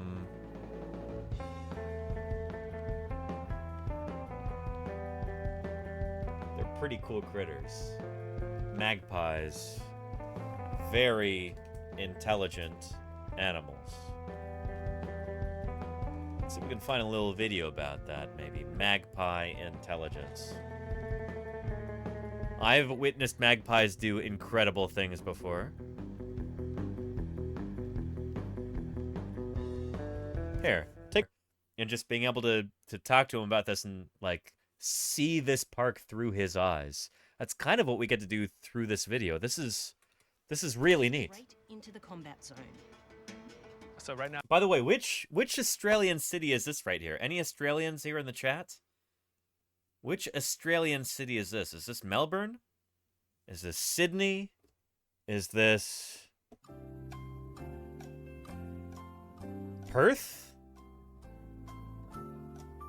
Melbourne? Seattle? I don't see the Space Needle there. Insert. I don't think there are as many Australians in Seattle as there are in, say, Australia. Yeah, Eureka Tower with the gold cap on the right. Rosand. There we go. Nice. It's Melbourne. Rosand, I appreciate you. Your hometown. Well.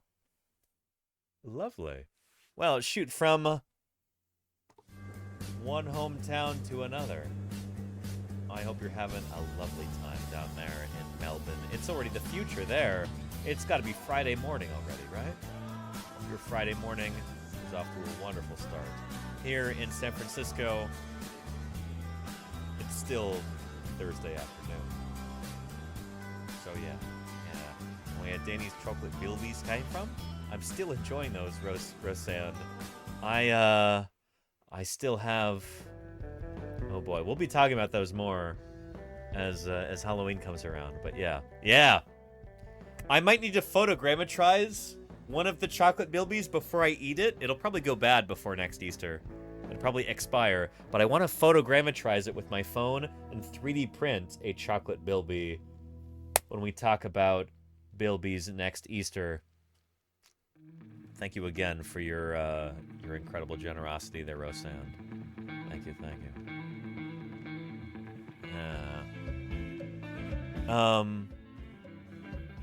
Let's continue. Well, let's look them up on the old Tree of Life, shall we?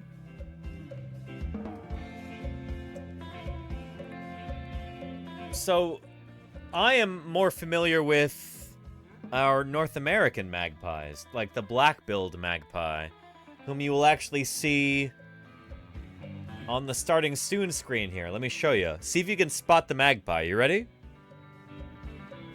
Here.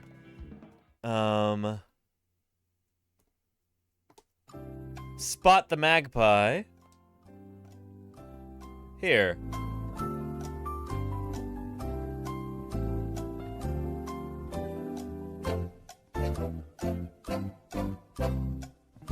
All right, you got it. You got it.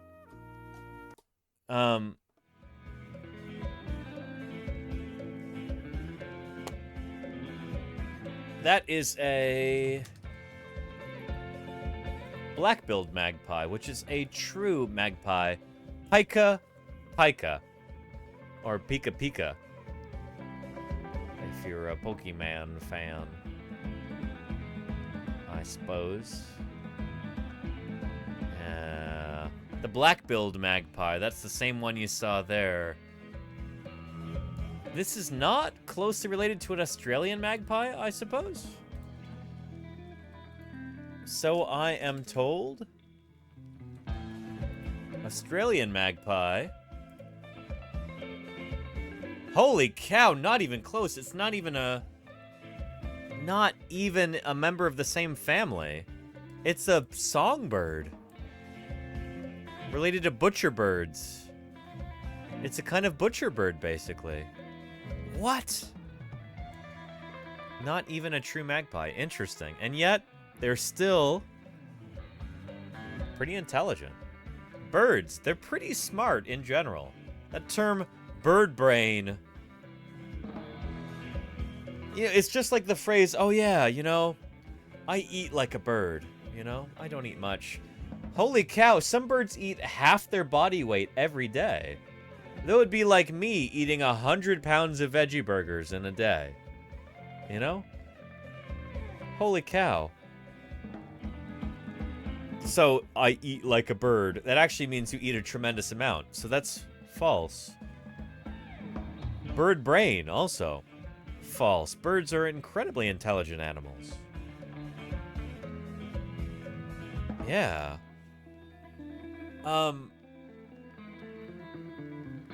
Yeah. Anyway, Australian magpies. Cool critters, Cheese Nest. Thank you for posting that. And holy cow, Thagomismer, you went to a zoo and saw some remarkable birds, including one of my favorite birds anywhere of all time, the cassowary. Marabou storks? Lovely. Marabou Stacy. Is that a golden pheasant there? Beautiful. Roseate spoonbills or ibises or something? Some kind of storky herony thing? Almost too many birds, Thagomismer. Very nice. Thank you for posting. And Scarlet Ibis. Yeah, like the short story, right? A Scarlet Ibis. Very nice. Yeah. Very nice. And yeah, flamingo, what I think was a native buzzard above the zoo. Oh, very nice. This is honestly like the best of these because that's a true Thursday Birdsday bird. You spotted this, not in captivity, wild bird, out of the house. Very nice. Yeah. Thank you, Thagomismer. Calamity says, I live in Texas near the Gulf Coast, so seagulls and pelicans are plentiful. If it wasn't 587 degrees Fahrenheit outside every day, I'd spend more time staking out more elusive birdies. Doesn't matter. These, I mean, all birds are good birds. Abagab. All birds are good birds. A-bag. All birds are good. The first two here are recent and show some gulls in Galveston and some pelicans further inland along the Galveston Bay coast. Beautiful birds there. Yeah. Yeah. All corvids are brilliant. Radioactivated complex. Beautiful brown pelicans here. Lovely. These are gorgeous birds. I love brown pelicans. They're really neat. Ah. Beautiful critters. Some pelicans in the same coastal area. Very nice. That's a beautiful photo.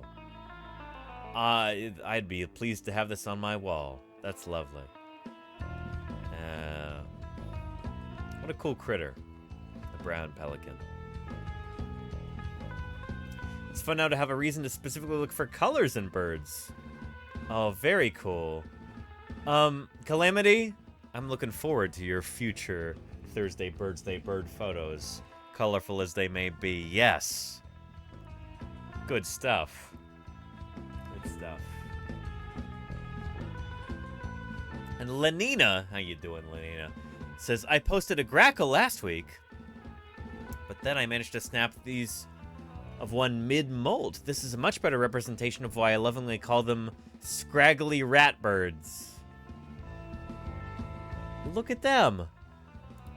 Yes, indeed. Here. They do look scraggly. Look at these unkempt birds here. Look at that. Scraggly, and I can see what you mean, Lenina. I can see what you mean. Yeah. They look so sad.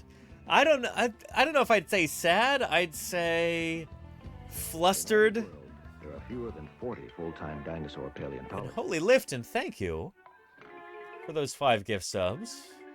3 of them are leading this expedition. I appreciate that very much, Holy Lifton. Thank you, thank you. Holy Lifton just gifted 5 subs. There's now 5 people in chat. Tomast, Runelore, Kamuri, and others who will not have to watch any ads for the next 30 days, thanks to your generosity there, Holy Lifton. I appreciate you. Thank you very much. Good stuff. Thank you for your support. Yeah. Yeah, this bird looks desperate, looks... If this bird, you know, walks into a bank, I'd say, oh, shoot. Lock up the safe. Close the windows. That's a desperate-looking bird. Who knows what this bird might try? Oh, boy. This bird's got nothing to lose. You hide your seed, Galrox. Yes. Nothing's more dangerous than a bird with nothing to lose. And this has got to be a juvenile, right, Lenina? Yeah. Developing its adult plumage. Look at this sparse strand, those caudal feathers coming off the pygostyle there. Yeah. And Spartan, for that poor grackle. I appreciate that, Spartan. You know, we should get some Sarah McLachlan music going right now, you know? Yeah.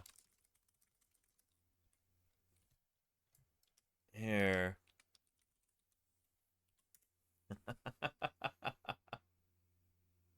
Uh-oh.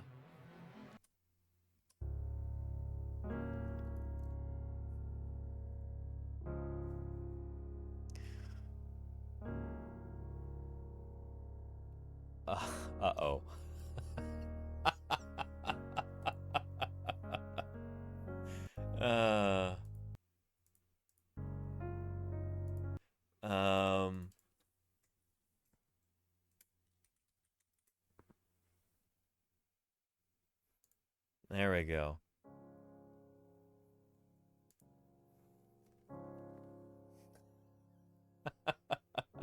Spend all your time to feel distraction or a beautiful release.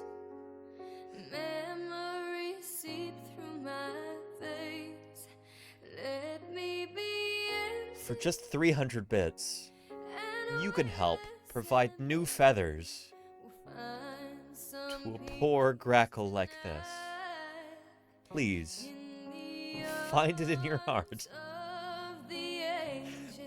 to gift some subs or cheer some bits right now. These dinosaurs need your help. Despite being extremely successful in an urban environment, sometimes they look scraggly. Meow House, thank you for those 300 bits. For just 300 bits, you can be like Meow House and provide support to a science communication broadcaster. You can feed a scientist, because this bird looks so scraggly. Yeah. Rizudegu. I better see some feathers printed soon.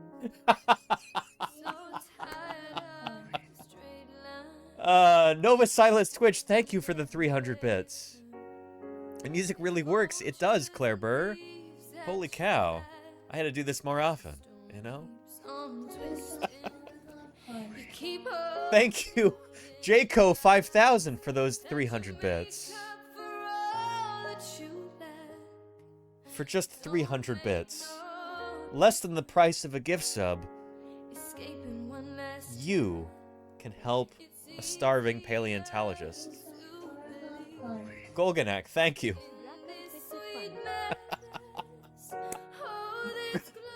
Golganak, thank you.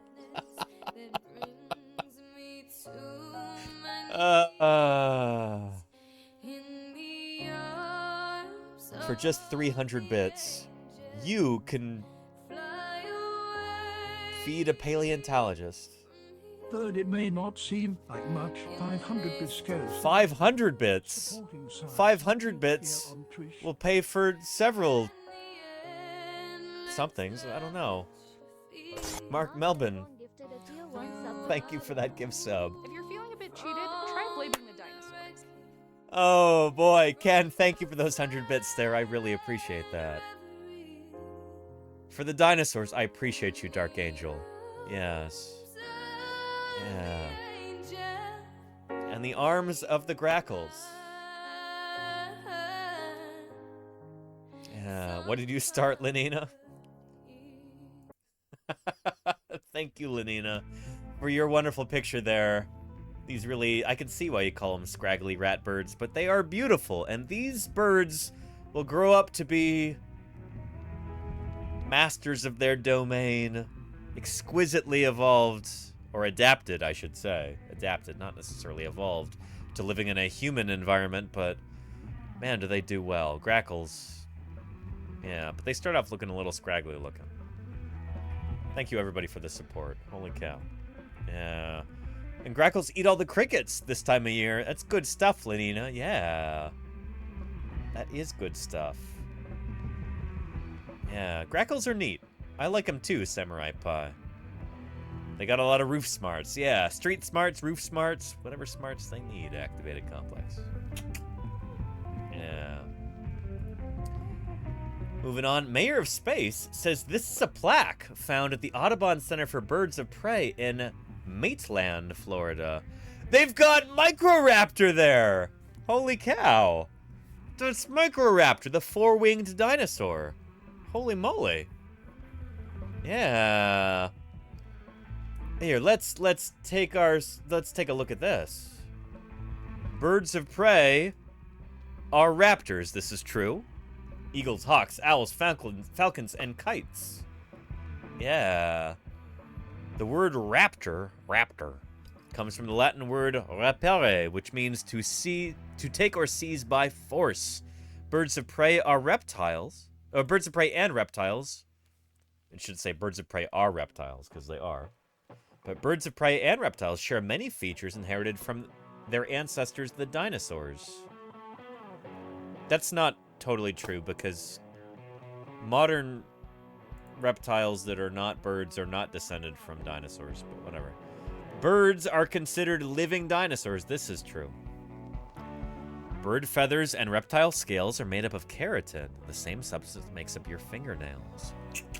Yeah. They also serve similar functions, including protection and water conservation. Yes, indeed. This is a Microraptor. That should really be capitalized and italicized, but whatever. One of the various species of feathered dinosaurs that paved the way for modern birds. Look at those talons. Yeah. Microraptor.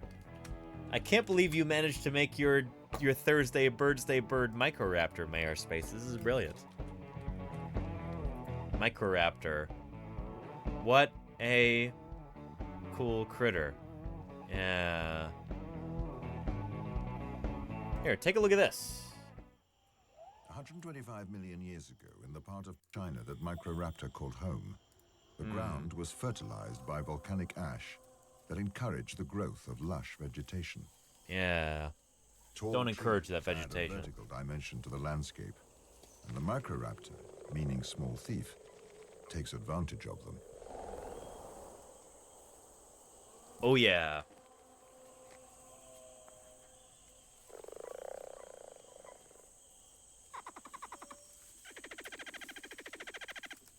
So we think this was a gliding dinosaur.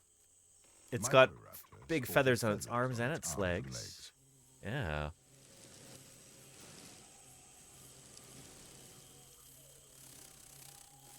With its 4 wings, it was probably the world's first base jumper. I mean, in order to be a base jumper, isn't base an acronym? It stands for, like, building, aerial, span, earth, or something like that? These animals are mostly gliding off of trees, I'd imagine. Maybe earth every once in a while. Very few buildings that these animals would be gliding off of, or spans, like bridges. So, yeah. Yeah.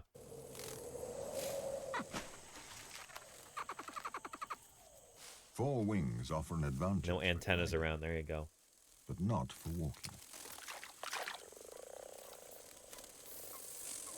A Microraptor on the ground is a Microraptor in danger. Uh-oh. Watch out. You hear that music swelling? What's going on? You Tyrannus? Uh-oh.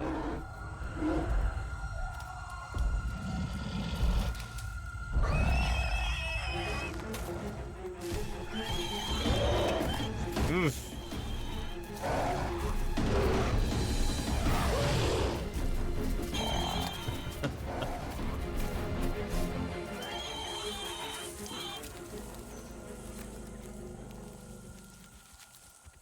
According to Xuxing, tree-dwelling feathered dinosaurs like these would evolve to become birds.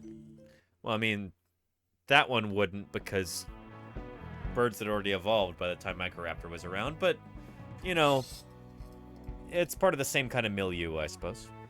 Yeah. Anyway. Yeah. And Afro-Bennett Girl says, okay, they would be scarier with feathers. Yeah, you're talking about Tyrannus there. These animals stalking you through the forest. They do look scarier with feathers, don't they? Holy cow. You would not want to encounter this animal in a dark alley, in a forest, on a sunny beach, in a shopping mall, at Best Buy. You wouldn't want to encounter this animal anywhere.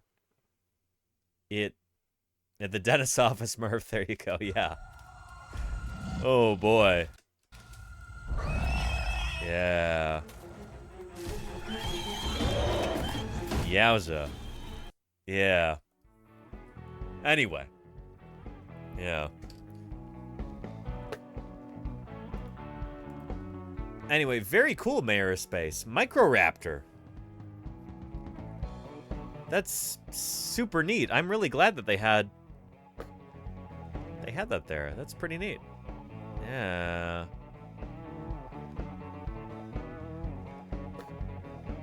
I like the black vulture. Hey, what about me?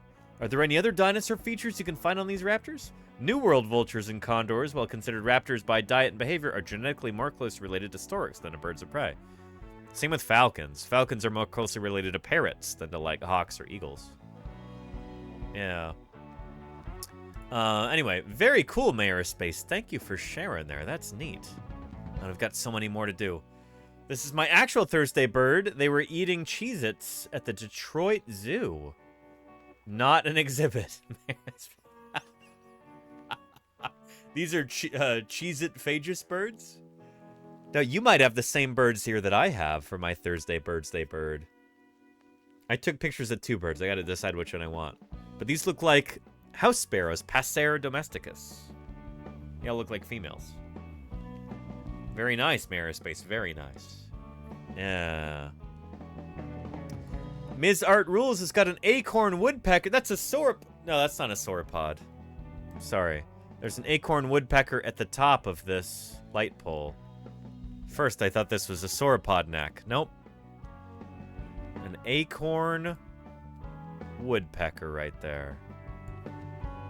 See, this is a beautiful Thursday Birdsday bird photo. It's a little bit blurry. Clearly taken while out and about. I can respect this. It's good stuff. An acorn woodpecker. I'm impressed you were able to identify it down to the species level there. That is really nice, Ms. Art Rules.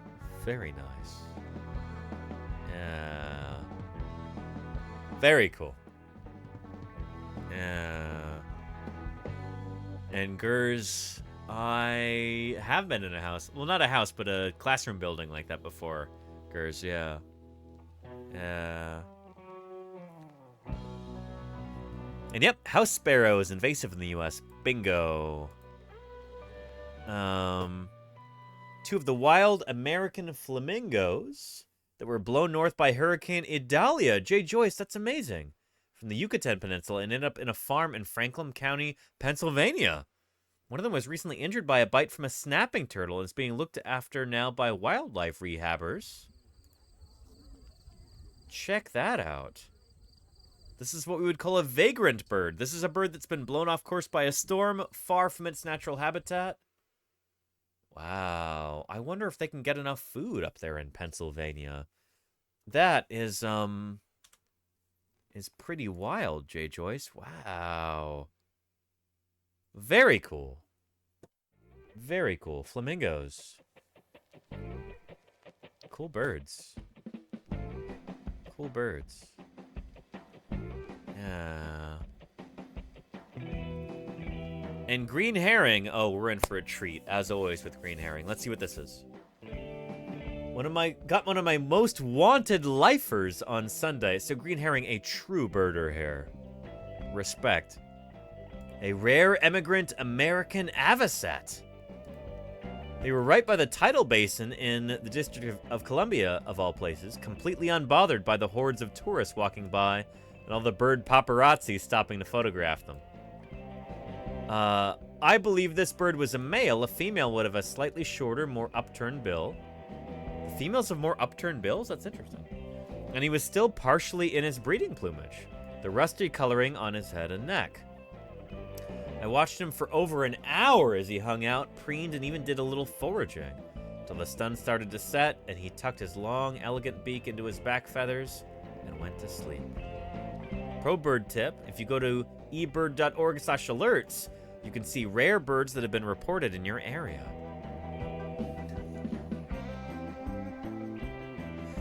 Find rare birds in your area.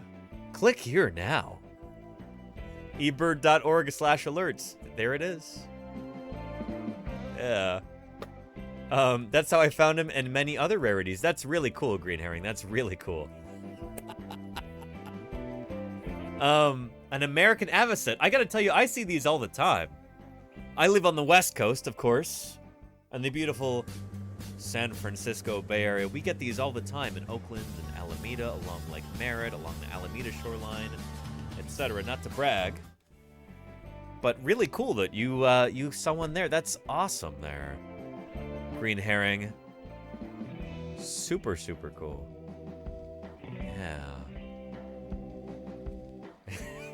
Mayor's face says, local rare bird discovers one weird trick. Doctors hate him. There you go. Yeah. Good stuff, Green Herring. And here, let's click that. Ooh, rare bird alerts. Enter a region. San Francisco. California. Subscribe, view. No, view. No, shoot. Darn it. Hooded merganser, Wilson snipe, herring gull, glaucoswin gull, white-faced ibis, bald eagle. I've photographed a bald eagle. They're not that rare. I've photographed them before. Back in what, January? Let me show you a picture. I think it was January or February.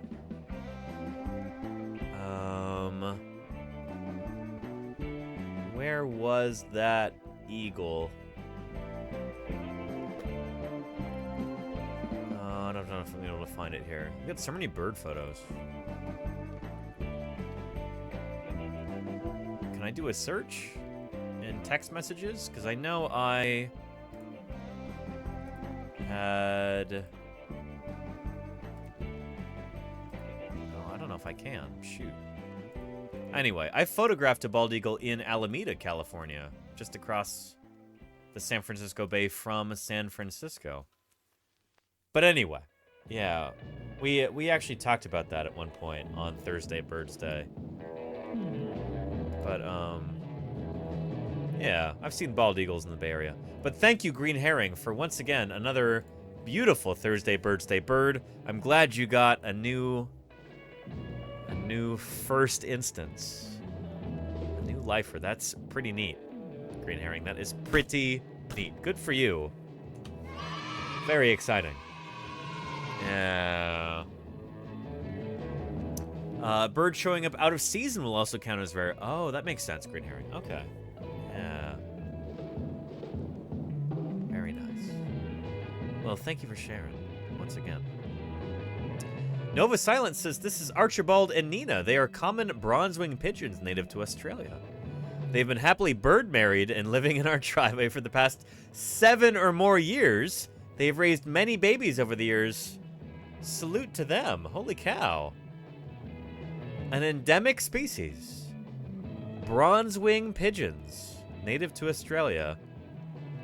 Happy couple there. Good for them. Very cool. Very, very cool. Thank you for sharing, Nova Silence. That's lovely. What a cool story. Yeah. Oh, but this is Archibald's nemesis, Reginald. He is determined to win Nina's heart despite her total lack of interest. He's been trying for 3 years now, but Archibald isn't having it. Reginald is a crested pigeon. Oh, good luck, bud. You're a different species. You go find some other crested pigeons. Have some viable offspring with them. Oh boy. I love this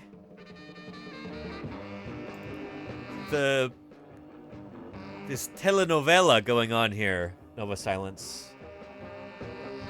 Los amantes clandestinos de los pájaros. It's good stuff. It's good stuff, Nova Silence. Thank you for sharing. Yeah.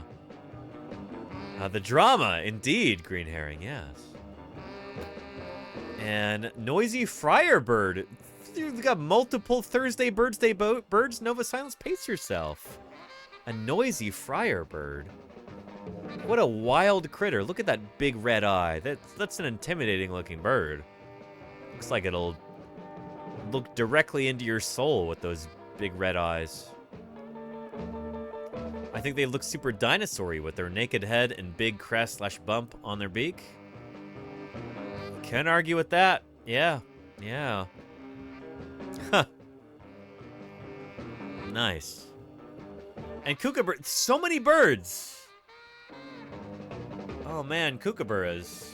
The world's largest kingfisher. Pretty cool. Pretty cool. We don't have these around here. We've got belted kingfishers where I live. That's pretty neat. That's pretty... And bushstone curl... Nova Silence, too many. Save some for next week.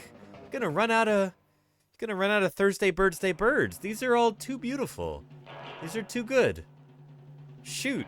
Pace yourself. That's why I say usually one photo or one bird per Thursday Birdsday bird. But Spartan, again, has got a few new visitors to our yard since the feeders went up. Nice. A Stellar's Jay right here. Lovely. We get these here in the San Francisco Bay Area also. Usually in more conifer-dominated hillsides and stuff like that. Lots of conifer trees, you get those Stellar's Jays. And of course, a house sparrow, Passer domesticus, also known as the English sparrow. This might be my same Thursday Birdsday bird today. Yeah. Yeah. The noisy buggers. And there you go, Spartan. Yes, indeed. They are noisy. They really are. They're lovely, but they're noisy. And where I live, they're invasive. Yeah. Oscar Jr. says, this starling, I think, seems so proud of what he just did. I have to confess that I didn't have to go outside to take this picture. It was right outside my window. Did he poop on the... He just left some bird droppings there on that Acura's window. I don't know if that's an Acura, but I'm going to say it is. Good for him, you know? The artist and the art. Yeah. You can see the little pride in his little starling face. Yeah. Next car will be yours. Yeah, there you go, Green Herring. Lovely Oscar Juniors. I love some humor in there. That's good stuff. Starlings are really neat. Dr. Tara's got a sandhill crane and a turkey. Combo from the Fort Worth Zoo. It's an odd couple, but I guess they get along. Very cool. I remember the first time I saw some sandhill cranes in the wild. I was in Bozeman, Montana. I was out on a long walk, and there was this big field that had just recently been clear-cut to build some houses or something.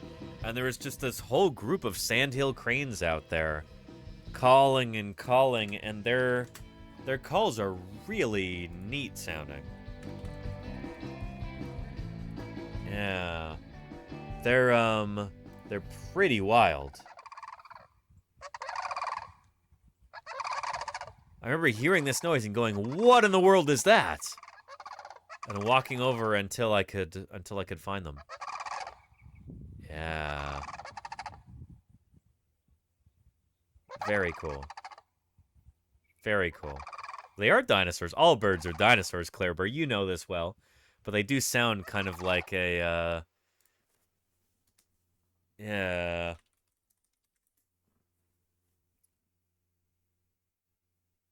Yeah. Calling in unison.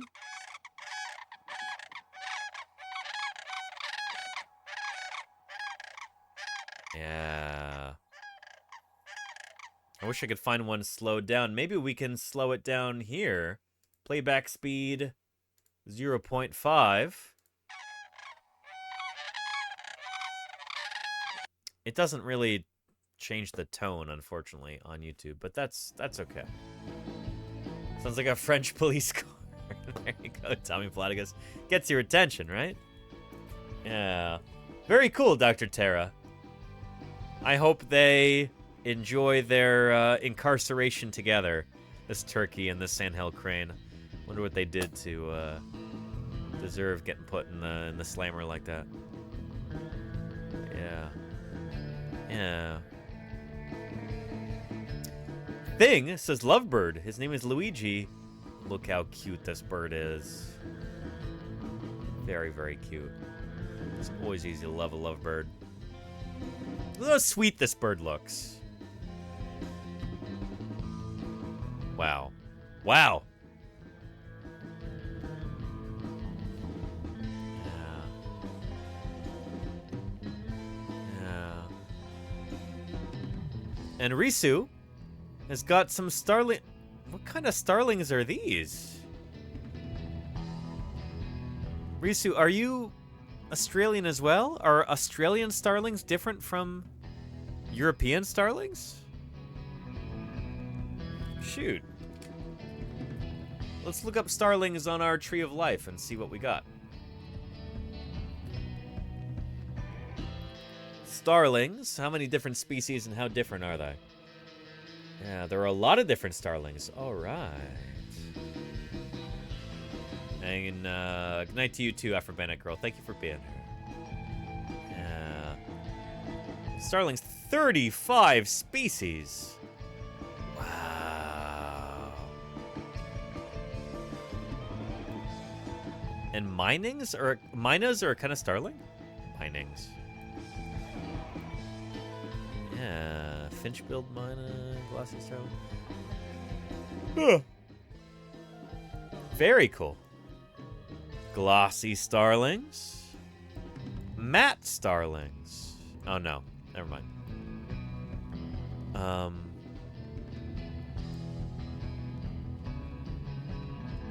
Very cool. Got a bunch of different starlings, and there's a beautiful one right there. Lovely. Yeah. Good stuff. Good stuff.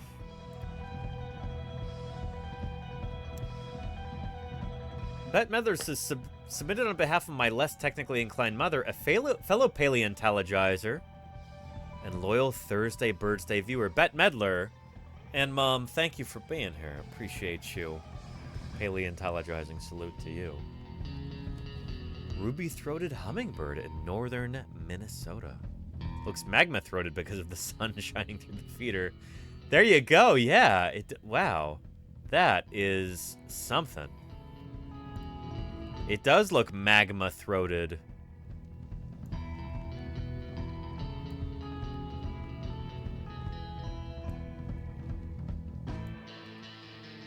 There we go. Look at this bird.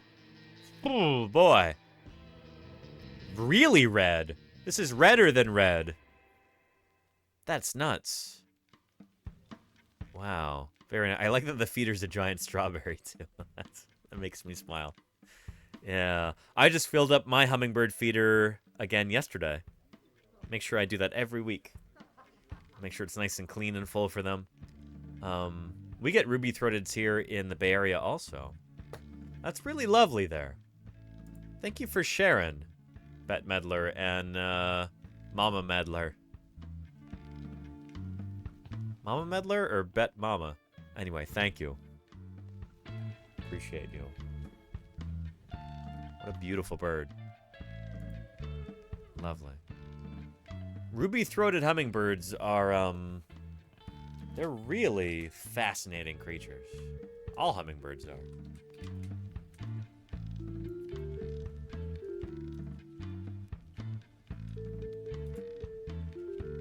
Yeah.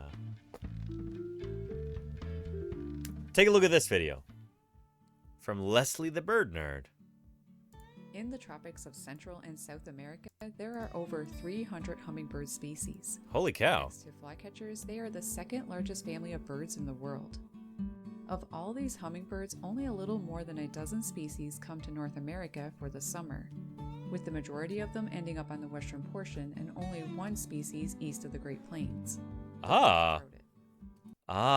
Minnesota, famously east of the Great Plains. And there you go. The most widespread among all hummingbirds, this species has the largest breeding range of any North American hummer, and is considered the only breeding hummingbird in the eastern half. They are regularly found in the gardens of Canada and the eastern and central United States. The name ruby-throated comes from the brilliant throat patch or gorget of males.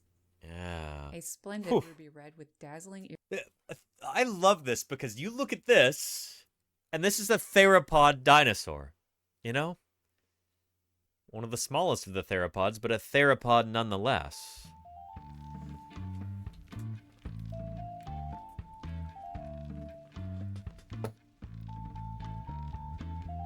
This, also a theropod dinosaur right here. Giganotosaurus. Yeah.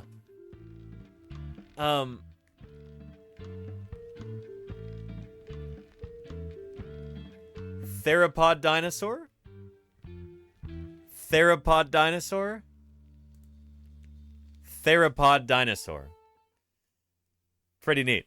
Iridescence when seen in bright light. Females lack this beautiful feature, however, it is possible to see a tiny bit of red feathers on the throat of some. In certain lighting or angles, this red can appear a little orange or black. This eye-catching throat patch is used to attract females and has earned it some nicknames from birders, such as ruby-throated or ruby, to name a couple. As early as late February, most ruby-throated hummingbirds cross the Gulf of Mexico, flying north. A trip that can be as long as 500 miles, flying nonstop over open water, with it taking up to 22 hours to cross. Holy cow. Imagine being on a 22-hour flight and you can't eat the whole time. And you have to do the flying yourself. You've got to beat your wings like 40 times a second or whatever crazy. Imagine that.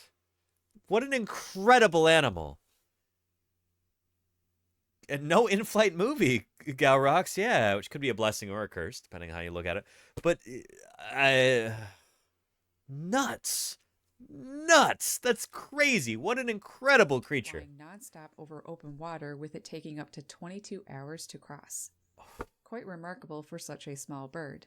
But some ruby throats aren't strong enough to make it in one trip, with exhausted individuals taking temporary refuge on offshore oil rigs and boats. Wow. Once rested, they dust themselves off and bravely continue making the rest of the trip. The other portion of the population will go around the Gulf, concentrating along the Texas coast and stopping along the way to feed. Interesting. Male ruby-throated hummingbirds usually leave... And you're the size of a bug. There you go, right? An important point there. Thank you for bringing that up. You're not the size of a jetliner on a 22-hour flight. You're the size of a big bug. Females arriving on their territories as soon as possible, often before there are enough nectar flowers to sustain their sugar demands, especially in more northern locations. This is where an unexpected partnership is formed with yellow-bellied sapsuckers. Woodpeckers that drill holes in trees with their strong bills to release the sugar-rich sap. Again, this sounds like... This bird's name sounds like the name that something a grizzled old prospector would yell at you as an insult. You know? Yeah. This is where an unexpected partnership is formed with yellow-bellied sapsuckers. Gosh darn it, you yeller-bellied sapsucker! Woodpeckers that drill holes in trees with their strong bills to release the sugar-rich sap. Ruby throats buzz along with sapsuckers in the hopes of getting some of this much-needed nourishment. In return, the little hummingbird will chase away any other birds and animals interested in the sapsucker's bounty. For this, the woodpecker appears to tolerate the ruby throats, allowing them to have some of the sap. Pretty sweet trade-off. Yeah, literally. Pretty An sweet. interesting thing about ruby throats, or any hummingbird, is that they have very good color vision and can even see in the Ooh. ultraviolet spectrum. Yeah, most Some birds are like colors they are this. quite drawn to, such as red and orange. The Mhm. reason is that the flowers with the highest sugar content are typically those colors. Ah. Another thing is that plants of this color stand out very well, making it easy to locate them even when in shady places. Huh. This means that you can get a close-up view of these marvels just by planting bright flowers, such as trumpet creeper, honeysuckle, or red morning glory, to name a Ooh. So if you want more hummingbirds in your yard, set up some hummingbird feeders, but plant these plants too. And maybe the hummingbirds will feed directly off of them when they're in bloom. Really neat. few. Yeah. A great thing about the ruby-throated hummingbird is that HD. they are often spotted moving Go around from HD. different flowering gardens. And Yeah. they like suburban areas, towns, orchards, city parks, and yards, readily Yeah. visiting them. In backyards, they are actually known to be quite bold, feeding at hanging Yep. plants and feeders on the porch and even next to a window. As to be expected for such a small bird with high energy demands and one that travels remarkably far during migration, many ruby throats only live 1 year. However, if Wow. they can make it past Shoot. their first year, it is possible for them to live longer. The average lifespan is around 3 to 5 years. And Wow. incredibly, one female lived 9 years and 1 month. The Oh, oldest boy. recorded ruby-throated hummingbird. She was recaptured and re-released. She lived 9 years in 1 month? I know that they flap their wings super fast. I didn't realize they were doing like Superman stuff where they're flapping their wings so fast that they're actually traveling faster through time than the rest of us. She lived 9 years in 1 month? Holy cow. Yeah, see the closed captioning never lies, you know? 9 years in 1 month. Nuts. I know, Sculpin. I'm kidding. 9 years and 1 month. Around 3 to 5 years. And incredibly, one female lived 9 years and 1 month. That's The oldest crazy. recorded That's a long time. ruby-throated hummingbird. She was recaptured and re-released during banding operations in West Virginia. I Huh. wonder how much older she went on to be. Mountain Mama. If you live in their range and you want to attract them to your garden, it shouldn't be too hard. Hanging nectar feeders filled with fresh sugar water are highly sought after in early spring, since Yep. there aren't many flowers yet. Ah. It's really easy to make sugar water. It's just 1 part sugar to 4 parts water. Yep, you boil it on the stove, make sure it's really well boiled so it kills all the bacteria and everything, and then let it cool off before you put it in the feeder. It is suggested to change it at least once a week so that it doesn't spoil. And Yep. don't forget to clean the feeder. Mm-hmm. The ruby-throated hummingbird is quite the remarkable little bird, with the determination and know-how needed to survive, which has helped it to be as successful and widespread as they are. Pretty What's cool your stuff. And thoughts yeah, on no red experiences dye. you had Red with dye a is bad for ruby-throated birds. Don't put that in there. Comment They don't below. need it. I hope that you enjoyed this video and maybe learned something new about our little hummingbird friend. Thank you for watching. Happy spring birding. Pretty cool stuff. Here's a link to that video right here. Yeah. Orlina says, consult your local plant nursery for native plants you can plant in your yard for them to feed on. Yeah. That's kind of the way that I look at it.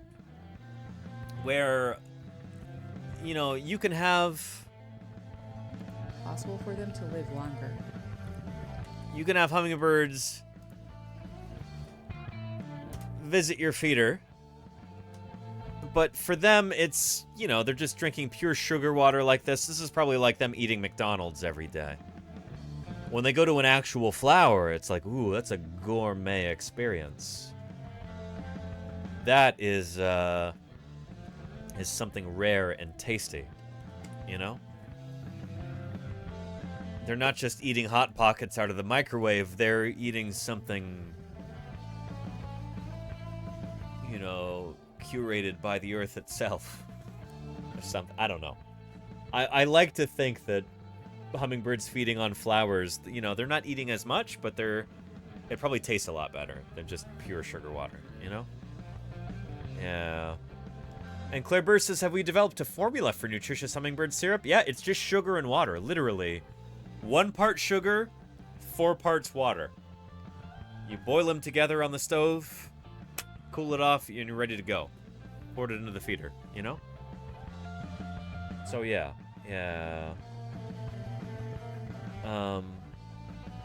And nothing with more vitamins or anything? They don't really need that, Claire. If they need vitamins, they'll go to flowers to get it, or they'll eat little buggos for that. Insects or spiders. Hummingbirds love to eat spiders. That's where they get their protein from, apparently. So yeah. And can they have corn syrup? I don't think so, Lugnudo. I think what you want is pure cane sugar boiled in water. That's ideal. In fact, let me find a hummingbird food recipe for you. From the Smithsonian's National Zoo here. Well, shoot, here's a little video here. Yeah. Hi, I'm Dr. Brian Evans, and I'm a migratory bird ecologist at Smithsonian's National Zoo and Conservation Biology Institute. Yeah. I'm Erin Kendrick, clinical nutritionist here at the zoo. Today, we're going to show you guys how to make hummingbird nectar for your backyard. Fantastic. And we've got really awesome hummingbirds throughout North America. In eastern North America, we have the ruby-throated hummingbird, but western North America has a ton of different species. Yep. And these cool little guys migrate back and forth from Central America. We even have some hummingbirds here at the zoo, and we feed them a slightly different diet than we're going to show you guys today. That's mostly because this is not a complete diet. This is only going to augment what they're feeding in the wild, which is on nectar and some insects, and potentially in some other regions, pollen.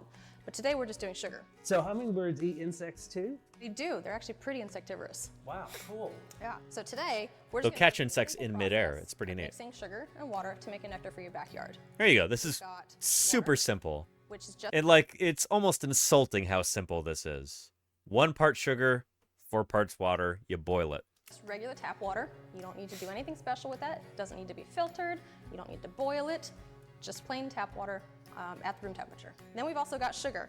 Right here is just plain table sugar. You don't need to use anything special. You know, some of the raw sugars or brown sugars or even the powdered sugars, they might have some additives into them that aren't necessary and could potentially gunk up your nectar a little bit and not be good for the bird. Just cane sugar. But the hummingbird nectar at the store is usually red. Right. And hummingbirds really are attracted to red. But if you look at the feeder we've got, it's red. And that's what they're attracted to. If they can't see the nectar inside the flower, they're attracted to what's on the outside. So I shouldn't add like dye or food coloring or something like that? No, it's really not necessary. So go ahead and add our water in. It's not good for them either to add food coloring, I think. They're not boiling it here, really? I'm a very slow water pourer. That's okay. And to that, we're going to add sugar so that we're having a ratio of 1 part sugar to 4 parts water. It doesn't matter what parts you're using as long as it's that 1 to 4. So 1 to 4. And so why is that ratio really important? For a couple reasons. The nectar that they would be eating in the wild is going to be pretty similar in sugar concentration to what we're making. If it has too much sugar in it, you could actually cause some problems in the body. It could actually cause some dehydration. If it doesn't have enough sugar in there, they're not going to be attracted to it. They can get more sugar by going to the flowers in your yard. So you wouldn't see the birds coming to your feeder. So you're going to stir this until you don't feel any of that grittiness anymore. It's definitely reduced. So we've got this sugar water. How long can Really, they don't boil it. I've always been told you boil the water to make sure that you kill any bacteria in it, and that'll make sure that you don't have to clean the feeder as often. Like, you don't have to do a deep clean every single week because you're putting, you know, sterile mixture into there in the first place. But yeah. The hummingbird. And that's really going to depend on how hot it is outside.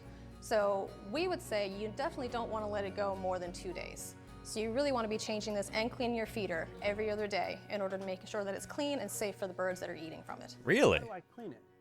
Well, if you bought one that is dishwasher safe, it can just go right into the dishwasher with your other dishes.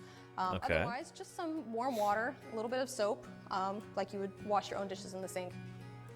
So how's this? Is this feeling less gritty now? No grit. I'm All pretty right. sure I am grit-free. Huh. So that's it. Now we're ready to put it in the feeder. Okay. So I'll unscrew this feeder. I'll hold it steady. We're going to fill it all the way Every up. other Make day. sure it's got Wow. enough pressure to keep it from just draining. I would usually do like once every 5 days. All right, so screw this back on like so. And we're gonna turn it over and let it glug down. Yep, so that's filling up that bottom pan so that when the birds come to feed and stick their beaks in there, it's right there ready for them to slurp up. And their beaks are specially designed to dig into the flower and pull out the nectar, which is just really cool. So we've got this filled up, and I imagine we're ready to go outside. Yep, ready to go. It was that simple. Where should we put this? Well, that could be a serious question. So one of the things that we want to make sure is that if we have multiple hummingbird feeders, we want to keep them pretty far apart. Because if we put them too close together, then the hummingbirds are going to get into fights. And they love to get into fights, dive bombing each other. Oh yeah, they're very territorial. Little bills. So we want to avoid harming the hummingbirds when we feed them. Absolutely. There's a few other really important ways that we can feed hummingbirds safely. One is it's best to keep your feeder actually away from your window. Or if you have it close to your window, you don't want them to fly into the put window. decals on your window so the hummingbird can see it. Otherwise, the hummingbird might fly into your window. And collisions with windows are actually a big source of hummingbird mortality. Another big thing is what could be more fun to play with if you're an outdoor cat than a hummingbird? So if you have a cat that's outside, or your neighbor has a cat that's outside, or there's a stray cat in your neighborhood, don't give them a hummingbird to play with by putting up a feeder. Don't put up a feeder at all if you have outdoor cats. That's so important. So Brian, we know these really birds are migratory. They're not here year round. When should we put this up? Also, keep your cats indoors. Holy cow, you do not want your cats getting run over by cars or eaten by coyotes or carried off by a shrieking bird. Yeah, I don't know.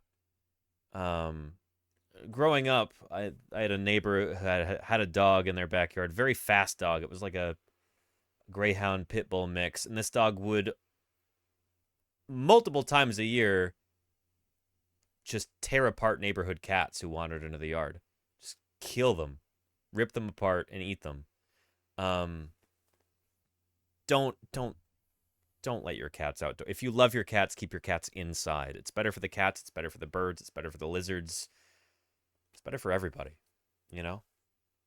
Yeah. Definitely don't put it up in February, at least if you're in the northeastern US, because we know there's not going to be hummingbirds here yet. They come in the spring, and after they come here, they especially want to have a quick treat, and that's a great. And there you go, thing one of two. It says, we took in a feral cat, and he's a fluffy indoor puddle now. I'm sure much happier, and he'll live a lot longer, too. Holy cow. Yeah. Cats are... They do not belong outside. Ecologically, evolutionarily, scientifically, they do not belong outside. They do not belong in that ecosystem. They are an invasive species, and they kill just about everything else, and then they will get killed themselves, too. Do not put your cats outside, you know? Yeah, he only has to fear the chinchilla. There you go, thing. Great time to have your feeder up. So we have the nectar feeder filled. I think we're ready to go hang it up and see if we can attract some hummingbirds. Awesome. Well, thanks for joining us, and have fun making hummingbird nectar at home. Let's go hang this up. Yeah. Very nice. Anyway, hummingbirds. Very cool critters. Thank you again, Bat Meddler and Bat Mama, for that. That is lovely. And look at all these reds. These are nice. I like them. Cheesena says, I met a pair of wild kookaburras yesterday. Very nice. Save some of them. Cheese, save some of them. Meow House has got a beautiful white heron? White egret? What's the common name for this bird here? Green herring, you would know this. Great egret, white heron. What do we call it? A great egret. Okay. Excellent. Yeah. A great egret. Meow House, this is a great egret here. That's a quality egret. It's great. Thank you for posting. These guys have got crazy necks to the point where their trachea, their windpipe, is It starts off underneath the neck vertebrae, and then as it goes along the spine, it actually like loops around to the top of the neck vertebrae. It's really strange.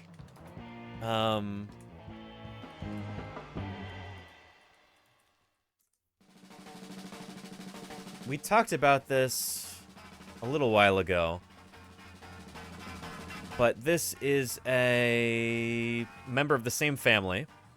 There's its trachea right there. So its windpipe is going down, and then it actually, like, it goes from underneath the neck vertebrae to on top of the neck. It's really wild. These guys have got crazy weird necks. Just incredibly bizarre. They're really strange. Yeah. Pipcat says, I thought that was a heron. Herons, egrets, tomato, potato. You know? I have a book here called The Heron Handbook. Or The Heron's Handbook, rather. And this includes herons and egrets. I'm sure we can find a great egret in here. Yeah. Herons and egrets and bitterns also. Yeah. Jolly good show, chaps. Anyway, they're all mostly the same they're the same family. They're not all the same genus, I suppose. Yeah, Malagasy pond heron, squawko heron, and little egret, swinhose egret, etc. Good book. Sorry, I hit the soundboard button. What? What? Yeah. But yeah. The Heron's Handbook. Good stuff. Yeah.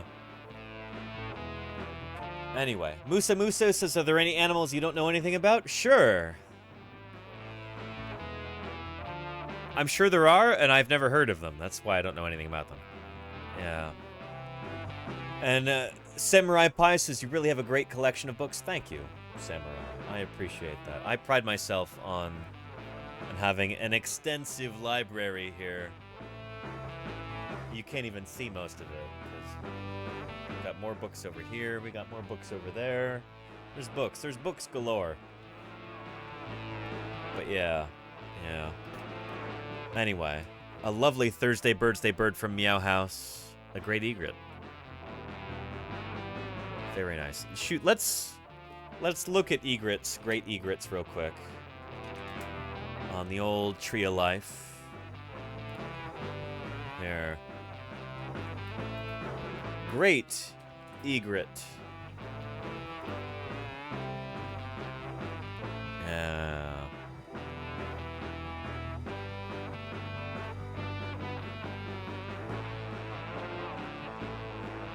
There we are.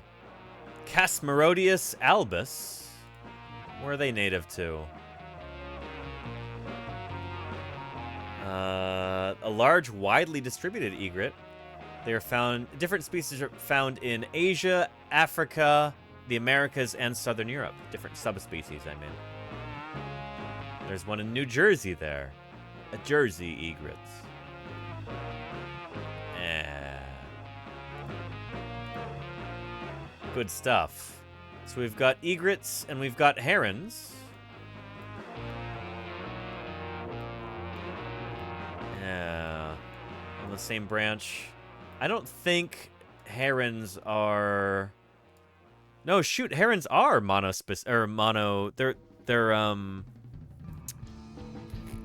monophyletic. They're all genus Ardea, I guess. Okay. Egrets.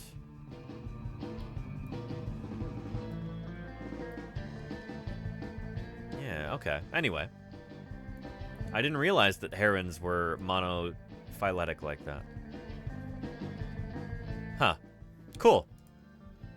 Well, you learn something every day, don't you? Yeah. Nice. Charlie's Dragon says not a bird but a flying thing. That's a dragonfly. Charlie's Dragon. Maybe appropriate for your name.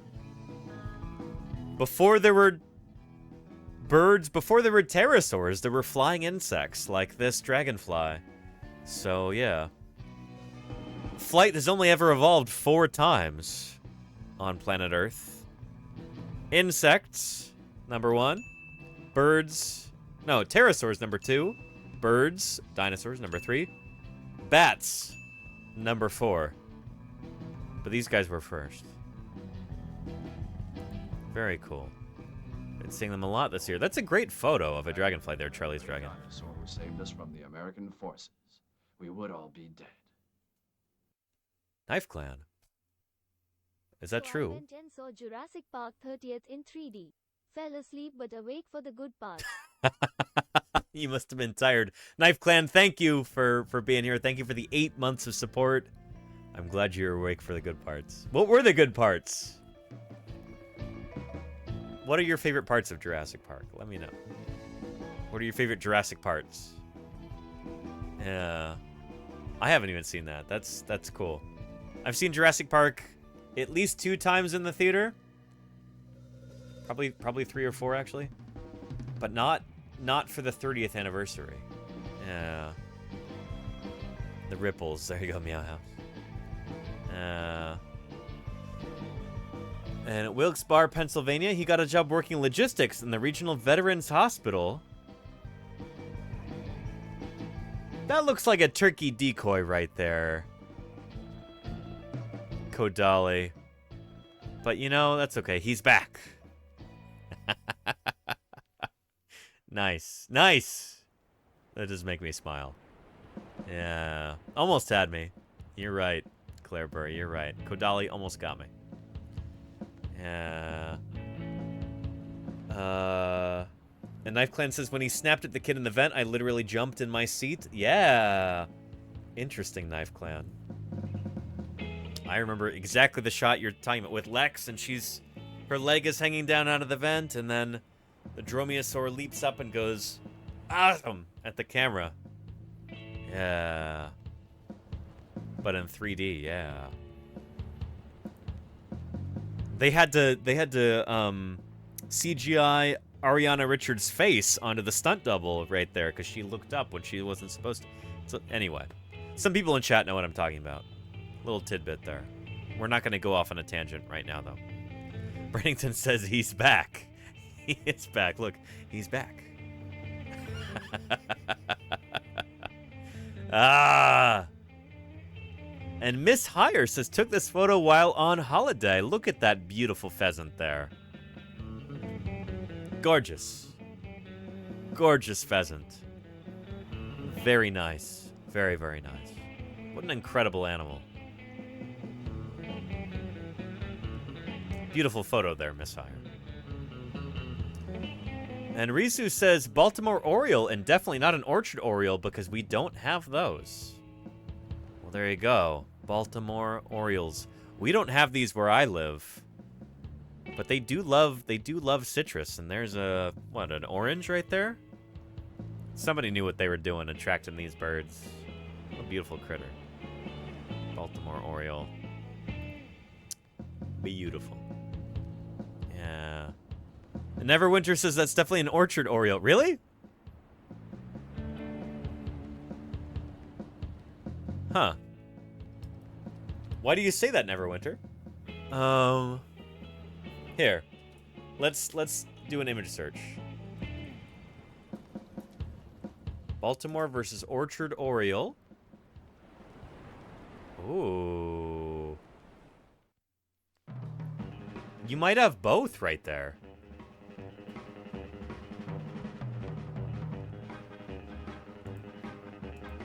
I think you have both right there. Rizu, that's really cool.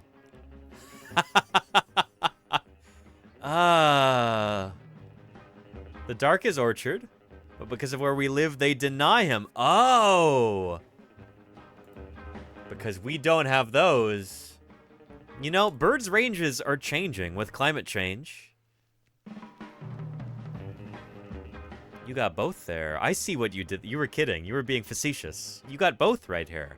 That's super cool. Yeah. Very nice. Rat Acid says, didn't get my neat pictures for today, but on a Wednesday morning, there was this crow sitting outside my window, making some very weird sounds, almost like it was trying to talk or something. Crows make a bunch of different noises. They're incredibly intelligent, social birds. They make a whole wide range of different weird sounds. Yeah. Saw a crow feeding a crow friend today. That's neat, TJ girl. That's really neat. Again, very social, very intelligent animals. And there we go. That's the last of them. Very nice, Rizu. Well, well, well. Let me show you my Thursday Birdsday bird. It's not a particularly pretty one. In fact, it's a little hard to see. But there it is right there. It's hard to tell based on the photo, but this is a house sparrow, or English sparrow, Passer domesticus. And this particular sparrow actually has particular significance to dinosaur science. By the way, I took this photo like 15 minutes before the stream started today. Just outside my apartment. Yeah. Yeah. And no crows in New Zealand. That's good, NZ Charlie. You've got so many other cool native New Zealand birds, though. Kias and kiwis and so forth. You've got so many cool native New Zealand birds. Yeah. You don't want them in New Zealand, of course.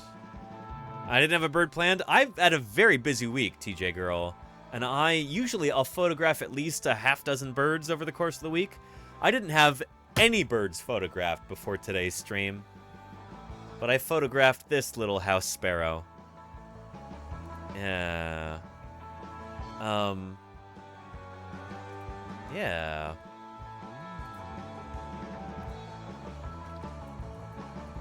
They are really cool little critters. But how did they get here? Common birds in the United States. Its adaptability and hardiness make it abundant in places where other species don't live. They're not from here, though. With a fierce attitude, this aggressive bird outcompetes other species and is considered to be an ecological pest. Yeah. Much of the disdain toward the house sparrow stems from the fact that it was not originally native to North America, putting it at the top of the list of avian invasives. Yep. So where did them the and house sparrow come starlings. from? And what do we do with it now that it's here? Well, as I recall, they were introduced to Central Park in New York City by a guy who is obsessed with William Shakespeare and his plays. Let's find out. Before we look into the story of the house sparrow, let's take a minute to understand it as a species. Yeah. The house sparrow is a stout bird with a round head and short bill. Males have a chestnut back, gray crown and underside, white cheeks, and a black bib. So it's a lot easier to identify a male than a female, like it is with most bird species, honestly, if they're sexually dimorphic. The males have got much more striking coloration. Females are light brown with buff and brown striped backs and a buffy eye stripe. The house sparrow's native range is Europe, Asia, North Africa, and the Middle East. They live in groups and can be found near humans as they take advantage of scraps left behind in cities. House sparrows are extremely territorial cavity nesters and will attack other birds trying to nest in an area they inhabit. Now for the house sparrow's westward expansion, let's go back to the year 1850. Millard Fillmore had just become president after Zachary Taylor died in office. Yep. The entire western half of the U.S. was territories, and the Fugitive Slave Act was passed by Congress. Oh boy. This is pre-Civil War America, and in the midst of a migrant boom with over 30 million European immigrants making their way across the Atlantic between 1836 and 1914. At this time in American history, a fascination arose for trading wildlife from one continent to another. Oh boy. Wealthy individuals and societies on the East Coast began dabbling in this hobby. Bad news. Bad This news. organization was the Brooklyn Institute in New York.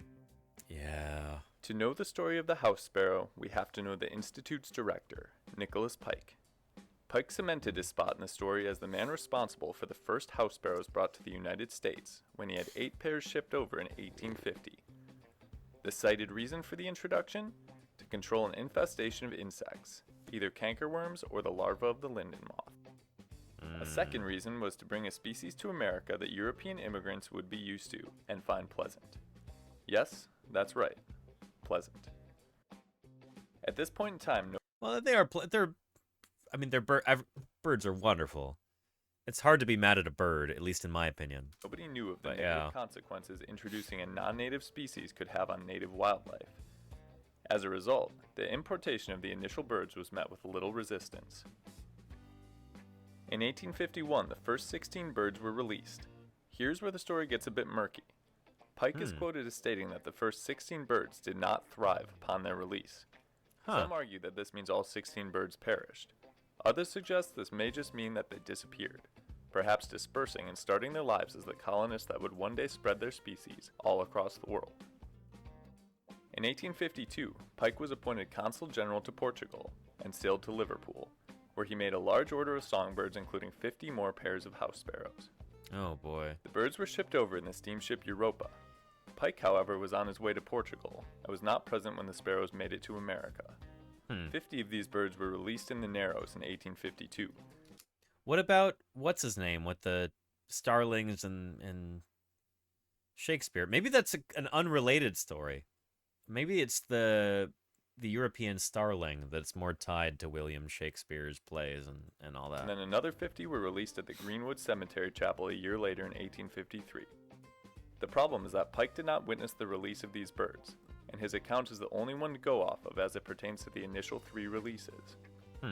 As a result, it's impossible to say which batch of the released birds was the first to gain a foothold in the United States.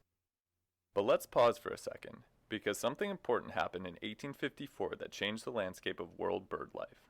Halfway around the world in Paris, the Société Zoologique d'Acclimation was founded by French naturalist Isidore Geoffroy Saint-Hilaire.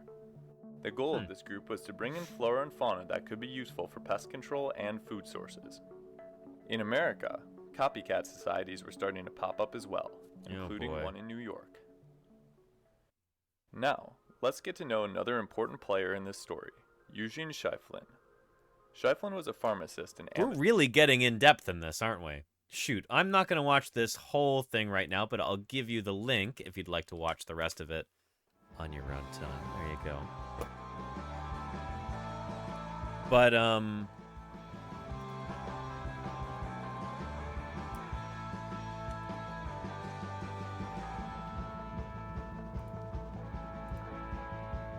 there's a little snippet from a nice little video that I wanted to share with you.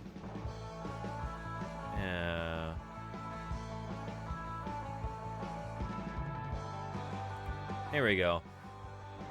Maybe one of these days we'll watch this whole thing on stream, but let's just watch the very beginning. So does anyone remember what killed the dinosaurs? Well, as we all know, it was, of course, a... Hey, so does anyone remember... Wait, what? Okay, I know I've always interrupted my own intros because of extremely contrived mistakes, but I didn't even have the chance to make a mistake there. All I did was ask a question. What killed the dinosaurs? You see? Yeah, I've watched the first few minutes of this and I really, really like it so far. But at the very beginning, he tries to like define his terms at the beginning. And well, shoot, I think it might be right after this. Let's just continue watching. Granted, maybe there's a complicated answer, but the question is fine, right? There's nothing wrong with that. Millions of years ago, there were dinosaurs, and then there weren't. Something must have killed them, because they're all dead. Every single one. Gone. Perished. Expired. Wiped out. pushing up daisies, dead as a dodo.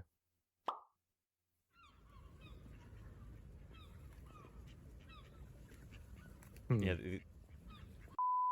those are dinosaurs. Yeah. Okay. So does anyone remember England, 1842? When naturalist Sir Richard Owen was studying giant fossils of long-extinct reptiles, he noticed that 3 specimens, Megalosaurus, Iguanodon, and Hylaeosaurus, shared several distinctive traits. He proposed that species with these traits be grouped into a new scientific classification, Dinosauria, Greek for terrible lizards. And everything was fine and dandy, and everyone was having a great time defining dinosaurs by physical qualities, until some guy called Charles Darwin turned up and said, "Hey, species do be originating." And then, once they realized things evolved, the naturalists threw out their old textbooks and invented this new thing called phylogenetic classification. In phylogenetic classification, we imagine a big family tree of all species ever. So this is how scientists classify living things nowadays. Like, I love that he kind of leads with this at the beginning of the video. Here we'll find, say, Megalosaurus and Iguanodon, and we define dinosaurs to be all animals descended from their last common ancestor. Yep. What does this mean? Well, if we climb up the tree far enough from each of these species, we'll find a species that's an ancestor to both of them. We take the latest possible such ancestor to be the first dinosaur, with dinosaurs as a whole comprising everything that animal ultimately gave rise to. And that's great, right? A definition of dinosaurs based on their very evolution. Yep. But somewhere along the line, scientists discovered that birds share many traits with certain groups of dinosaurs. They are and dinosaurs. Therefore must have evolved from them. In Yep. other words, the entire bird family tree fits here. And according to phylogenetic classification, we have an inescapable conclusion. Not only did birds descend from dinosaurs, they are dinosaurs. Yep. Or rather, they were until scientists decided birds evolved from something else and they took the whole bird family tree out again. That was a long But then time they ago, put though. it back. That's confusing that he added that. They made the same mistake again. They redefined dinosaurs to be all animals descended from the last common ancestor of a triceratops and a sparrow. Yes, this is what I'm talking about right here. The house sparrow. This might not be, you know, the best of bird photos. You might not think that this is the best of Thursday Birdsday birds right here. Passero domesticus, the English sparrow. But that bird right there helps to define what dinosaurs are. And if you're talking about a cladistic definition of Dinosauria, usually you say dinosaurs are comprised of Triceratops horridus, Passer domesticus, and their most recent common ancestor, and all of that most recent common ancestor's descendants. Those are dinosaurs. And so the house sparrow is incredibly important. Does that make sense? Yeah. So yeah. Yeah. So happy Thursday Birdsday to everyone. Hope you had fun today. Hope you learned something. And with that, it's time to wrap things up because I've got some friends I got to catch up with this evening. I've got some science I got to do, and our Tiktaalik prints are almost done also. I'll be working on those as well. So, without further ado, let's wrap up today's stream. But don't go away just yet. We are going to go right into somebody else. Yeah, thank you, TJ Girl, for being here. Who is on right now? Let's see.